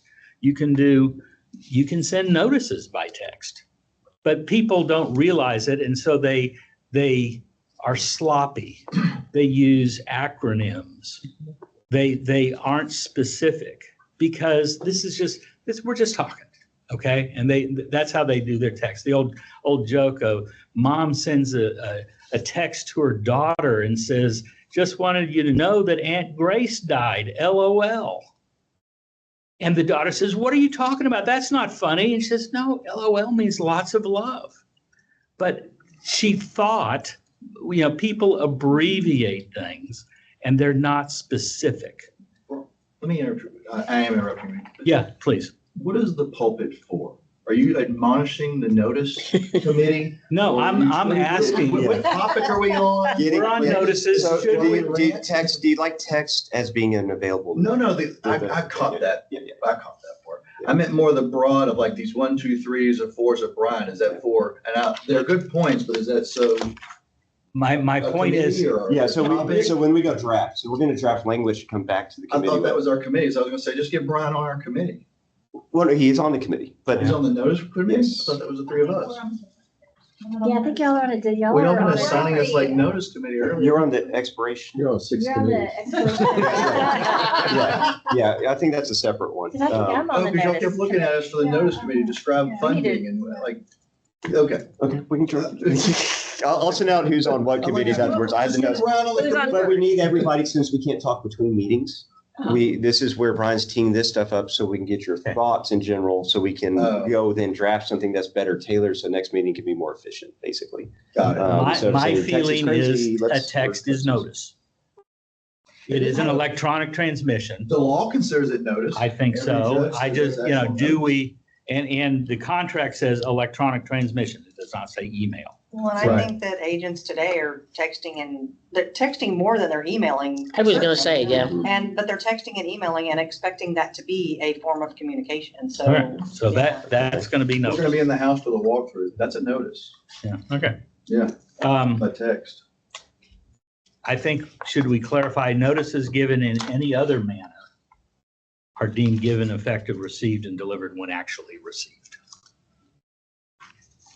See, if you got it, If you that got it. deemed noticed issue, right? This is that one that there's a law already that a court can use to find that the notice was actually received and effective if they actually received it, despite paragraph 21. For So example, we want that written into our contract. contract says, notice is effective when mailed to me at the following address. We put in my home address. Oh, but I know Brian's over at the lake, at his lake house, so they mail it to my lake house. I get it. Have I gotten notice? I think I have, but you haven't followed the address for notice set forth in the contract. When that party is out of town for 2 weeks on a cruise, they're not receiving it. What's the law's definition of received then? Well, if it's sent, right now, if it's sent in accordance with paragraph 21, even though if you're out of town, then it's effective. But it's And- changed to received. No, I think what it is an add-on. So even if you don't, so we'll leave it as it is. And it's whether it's an additional right to say, even if you don't follow that procedure like you should have, it's also going to be considered effective if you got it, if the other person actually got You the can put document. that, you can leave it in the Got notice the notice. provision. Notices are sent here or wherever the party may be situated. I feel like that would have fixed the drama we had when we made the change to paragraph 21 anyway, because your lawsuit issue was not that they didn't get it, it was that they didn't get it per Exactly. the way it was sent. So, And that deemed notice comes in, which the court large, in many cases, will find that was effective, even if we don't change, yeah, right? But it's thought about, and that could provide clarity right. by having, if they got it, they can't argue they didn't get it because you didn't send it the right way. Yeah. They got it type of thing. I'm on the fence on that one personally. Well, and But- sometimes I think people just have to take responsibility and do what the contract says. I mean, we're kind of trying to draft in where a person that just didn't even read sends the notice without looking at how they're supposed to send it and protect that person. I mean, look back at the contract. To a certain extent, though, don't we try to draft contracts that protect people from making mistakes? Limit controversy is what John always says is our It's in directive. the statute. So, Okay. all right. So not a lot of hard thoughts on that. We'll look at the committee. Well, I don't know if we need to address that specifically in, just like the law apply. I don't know if we need to address it. Because I don't know if that creates confusion among the brokers if you put it in there. And so then to say, I decided to run this out there instead of sending it that way. Does that create confusion? but you got it. But you got it. Yeah, that's what I'm saying. Can parties change their address for notice? Just want to let you know that, and this is a very common provision in commercial contracts, that any party can change their address for notice by notifying the other parties. It's actually very common sense, big one that it shook me that we didn't have it already in there. Right now, it essentially had required a contract amendment to change the notice address, where very common in all contracts, definitely in the commercial side, have a provision where a party unilaterally can change their address by providing written notice to the other side without having to amend the contract itself. Well, I think we don't use the actual address very frequently. Or really all Like, contact what's- information. Yeah, well, the contact information that's being put in there is their email address. And so. I was talking about with Erica on this one, like if they use their work email address and then all of a sudden they lost their job and left that work, or they had their school address and no longer could access that account. She opened my eyes when it's like, yeah, that makes sense. Yeah. Can a party's agent or attorney send a notice on behalf of their client? Now, the first sentence we have here says all notices from one party or their agent to the other must be in writing. Is their attorney their agent? Sure. So I don't know that we need that one necessarily, but we talked about who you can give notices to, but it doesn't say who can give notices on behalf of a party. But I don't know that we need to worry about that one. Or their agent is listed twice in that paragraph because of the issue we had where the agent before had to deliver to the principals and to the other agent. And then we went back to what it had been 5 years before, that it could go just to the agent. So to your point there, is that different or their agent in the two places where 21? Well, I'm asking about who can, as opposed, this is the sender as opposed to the receiver. So. Well, I think that's done commonly. It is. Right. So I don't mind expressly stating that. On the other hand, do we need to? You need to. Yeah. So. Okay. Almost there. Okay, so now here, this one I think is significant. I don't know that we want to do anything differently, but now it says in the contract, you can give the notice by various means to the other party or their agent. I know there are a lot of agents that say, you give me the notices. But the way we have it written, the notice is effective if you give it to the other party or their agent. So if you put in the seller's address and email and the seller's agent, I know that it would probably be a violation of the brokerage rules. But if the seller or if the buyer sent a notice just to the seller and did not copy the listing agent, it's an effective notice the way it's written. And I don't know if there are agents that like that result. I think that's why they're leaving all that stuff blank. Exactly. I say it's a 5. Yeah. To I mean, I think some of that's on the agent to educate your client. If you get it, I need it. Yeah. It is, but the way it's written now, that somebody can send a notice to the other party and not copy their agent, and that will be an effective notice, is the way it's worded now. And I don't know that I think that's an unintended consequence. So what if I'm an agent and I leave all that contact information blank because I don't want to tell the other agent who my client is? I don't want to give them any information. All I put on there is the realtor's information, real estate agent's information. And they wanted to make a notice. And they're like, well, I know they're living in that house, So I'll just drive over there, leave it on the front door. Does that, it's not in the contract. That's it would have to be a deemed notice thing, I think. So the hand delivery, I think, is actually giving it There's no to them. address. Yeah, there's no address, then Saying it's, blanket. right. Yeah. So, Well, what she's Stuck it talking under- about stuck it is under if, the mat or where, but it wasn't in the contract where it was going, but you said if they received it, they received it. And I don't know. I don't know either. I'm just saying that the way we've worded the contract, it is possible to give notice to a party it doesn't and what it will address, be though, at this effective point. even though their agent didn't see it. Because it says by various means to the other party or their agent.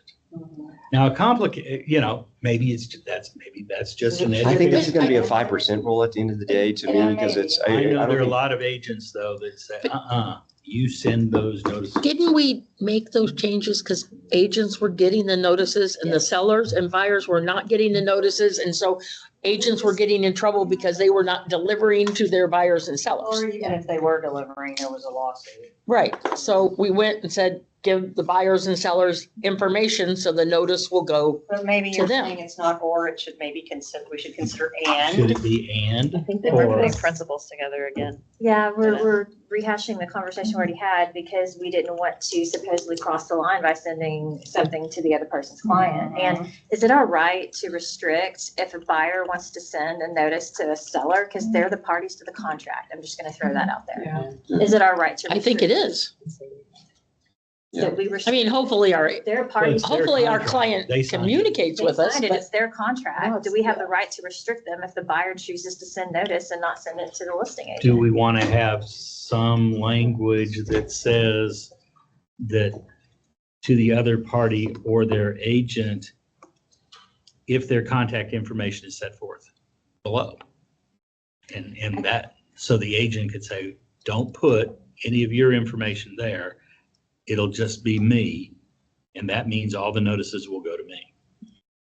I think we're gonna flip flop back on this Yeah. conversation Yeah. 10 times in the next 2 years. We'll look at that more in the Right, so- subcommittee. And there's one more, I think Becca was on this. It was just about, like, I was always taught, correct me if I'm wrong, that the consumer, they can do whatever they want. Like a consumer, if I'm a listing agent, a buyer, they can initiate contact with me or vice versa, like that they can contact one another. It's us license holders that we can't cross that boundary. Like I can't contact an opposing client without that other agent's permission. But I was always taught that the buyer and seller, they can do what they want. And we, Not- and not we as agents necessarily. actually can, are required under I believe the whole contract before the change, if it was somebody else's contact info, to send it directly to them. And so it wouldn't be a violation itself. And then it's a matter of how, but it feels icky. That's the thing about feeling Yeah, like so like in weird. this And context, like you said, if you had representation and then a consumer buyer seller did it outside of their agent,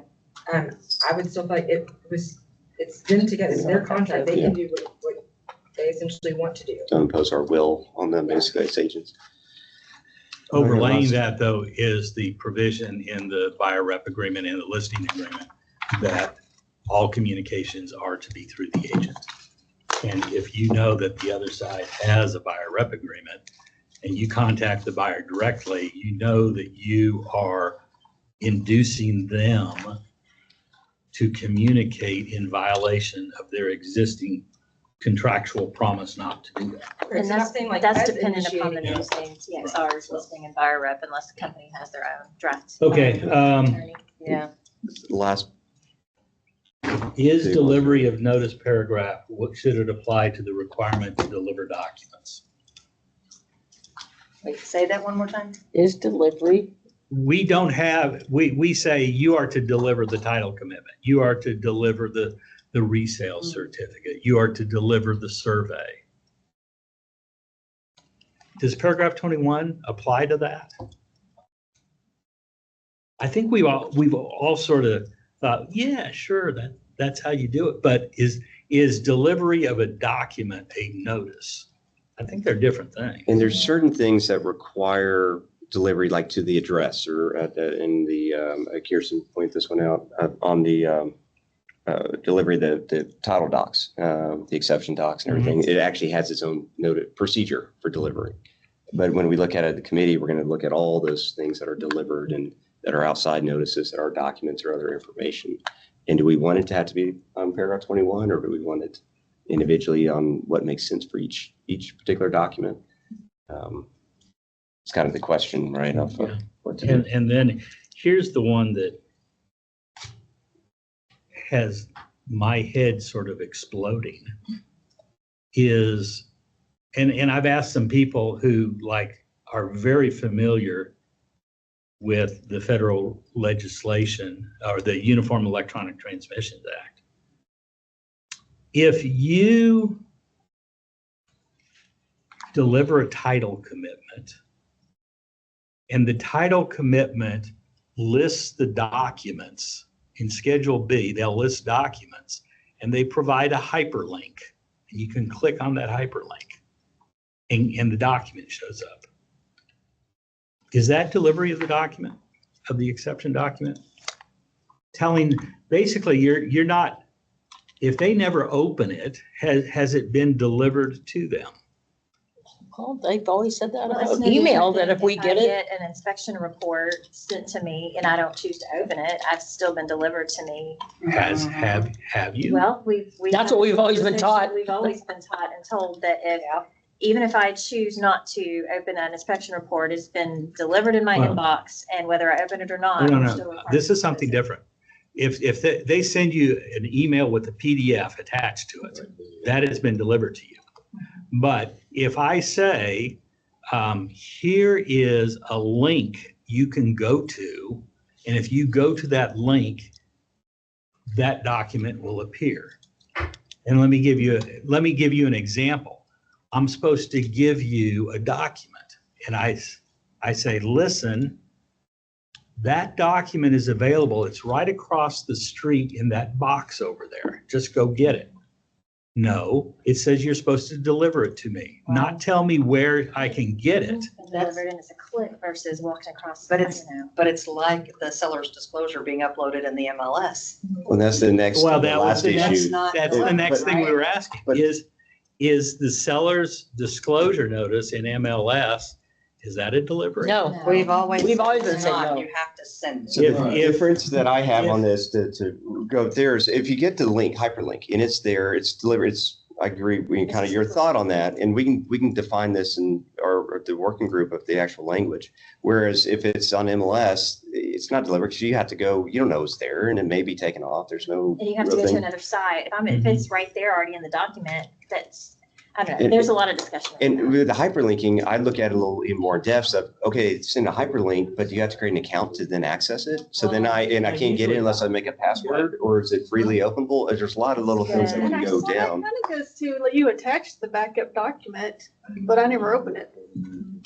I mean, what's the difference between you do the hyperlink and it opens, What or if the you open hyperlink's the broken? document? What if the hyperlink's broken? Then I Yeah. think you have an That's a issue. different Yeah. delivery issue. No, so, and the simple solution, I mean, the Uniform Electronic Transmissions Act isn't clear on that question. So an easy fix would be to say, give a hyperlink, give a document with a hyperlink, and I that think there were a constitutes. few cases on that issue, though. And we did some You didn't find research. any? We didn't find any. Do you want it hyperlinks to be effective? I guess is the key. Well, I can see why they are necessary because sometimes the HOA docs that I get from a title company are 5,000 pages long. I mean, I don't know, they're just really long. It's not a And PDF. it's not, it can't come as a PDF. Right. Yeah, It's not gonna electronically transmit as a PDF. or the Mhm. recipient's not ever even gonna get the email because it's too large. Right, it's getting bogged down in the Question for you. system or it won't even attach or. I think we probably, and I agree that if something is available in MLS, that probably would not be delivery. But if I give you a resale certificate that has a link to the Declaration of Covenants, Conditions, and Restrictions, which is part of the resale certificate, if I'm given that hyperlink, I think that should be delivery of the document. Well, I fall on the side of if you're getting some other third party to provide it, and that's the way they provide it, then I'm okay with that constituting delivery. Title company, putting hyperlinks in, the HOAs. I hesitate on whether or not, if I send something over as a broker or as an attorney, whether or not I've actually delivered that through hyperlinks, unless I have an agreement in advance that says that that's okay. And I usually get an email from the other side is, will this work, or did you get it? Yeah. And if we limit it to the title docs, basically, the exception docs or that language and add Or not the their HOA, yeah, not do paragraph 21 in general, but just situational as Right. it's allowed. Well, now too, like, I'm just as you're talking, like Qualia, Mhm. you know, if, a lot of times we get the email from the title company going, go into Qualia, here you go, and then you have to pull up everything through Qualia. But rather than them actually emailing us a commitment and stuff. I think that gets to that question. No, even beyond just the exception documents, Just put it in the, a portal and Yeah. say go log into the portal. I think it's Okay. definitely a lot more discussion that will be taken. well, that's the initial feedback, so we got a good temperature of the room. That's why I like going, if it's, push it to the third party. Yeah. Like right now? Pushing it to the third parties, but I don't know of any brokers that are yet using Qualia or other types of systems. A lot of title people are. Yeah, Title is, I like Well, the that. thing is, because- the seller doesn't We'll have go any over our control. minutes next. Seller doesn't have any control over All right. it, so. Thank you, Brian. seller can't go Oh, over it. put off the time is of the essence. Yes, To the next one. yeah, let's do, We have time. I think that one requires language in front of them to be able to understand the suggestion, as opposed to these where we needed that on the front end of it. Doing these minutes. you're always so fast. So I didn't know, I guess these two guys didn't show up? Correct. All right, I'll undo that here a little But we bit. do have Commissioner Renee Harvey Lowe on. Oh. Oh, you recognize Commissioner Lowe. I apologize for not catching you there again. We really appreciate you making, I think, every one of these meetings we've had. Much, much appreciated.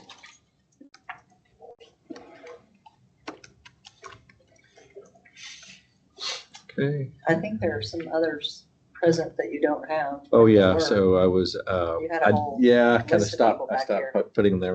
We've You'll add added them? those. Okay, you'll add them, all right. On number 2,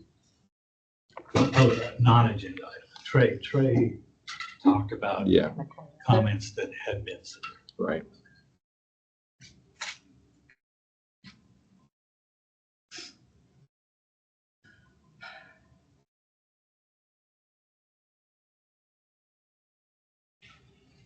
Do we need to change 4A since we kind of did? Yeah, I put this Crack note it, in walk here later in the meeting. The committee considered paragraph 7A for this and other purposes. Kind of, I can just delete it. I can delete it here and just leave it for, in 4F if you want. Did we defer anything on that? We initially deferred and then And we then took we it back picked it up. back up. So do we need a delete it. reference to defer? I can just delete it altogether. Yeah, I think so. Because we hit it below. Okay, and I'll renumber. Oh, wait, we go back up? Oh, thank you. That'd become an A. Yeah. you said it was going.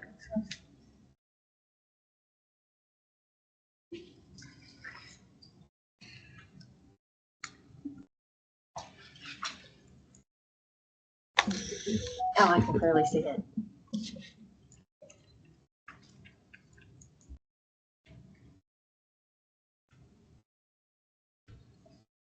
The additional option fees capitalized in one spot and not the other. I don't think we define it, so maybe make that lowercase. Yeah, I don't think we did find it.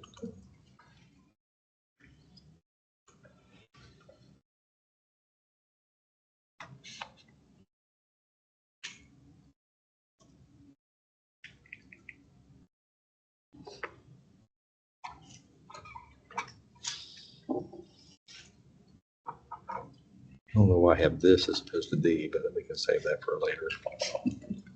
Yeah, it's that same capitalization on the second one.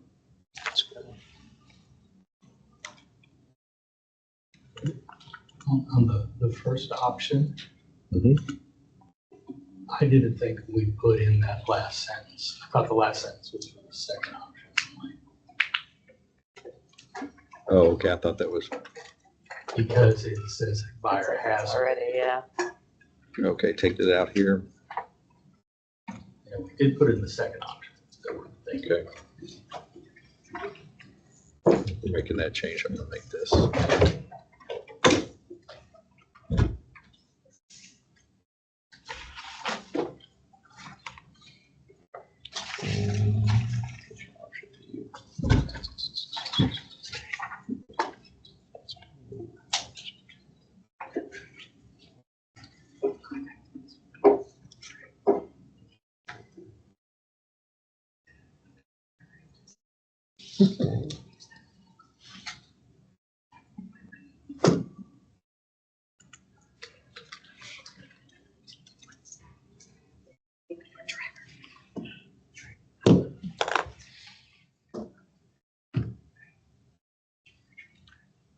I'm ready. Ready to move on? Yeah.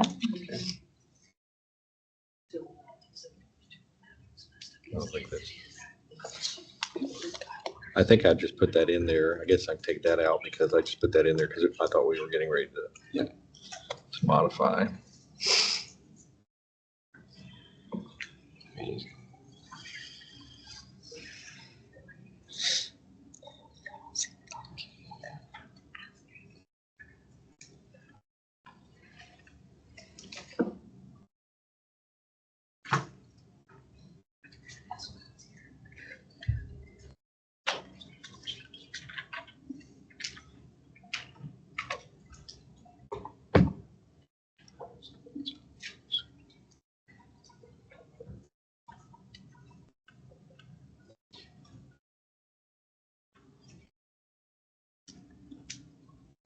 In the language above, we didn't capitalize buyer. Where are you? I'm sorry. Let's see. I thought I saw. Oh, that's just a discussion. Just That's a okay. discussion, yeah.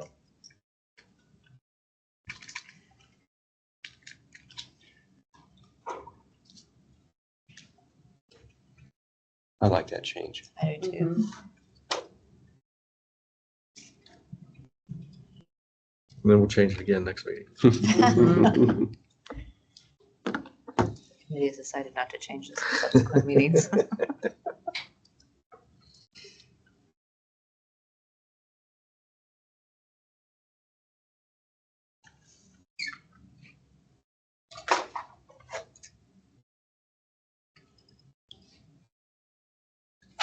Yeah, Brian's comments to add in there.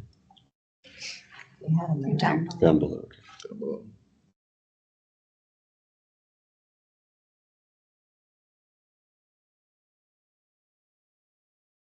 Was received one of the words with delivered, sent, provided? That was under, oh, you mean to the notice group? Yeah. I'm sure they'll probably Delivered, receive. received, sent, provided. Yeah. Yeah, we have a whole list on that.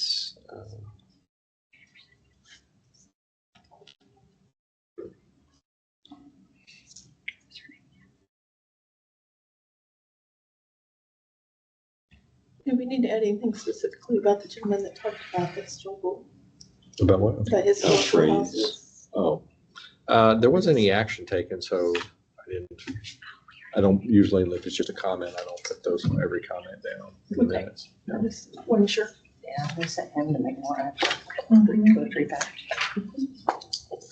It's a good point. Let's change this. Oh, you can just give these text filters. There's no six guys. No. Okay. Gas versus track. And then there's a heavy has that. Yeah. I don't know what there's.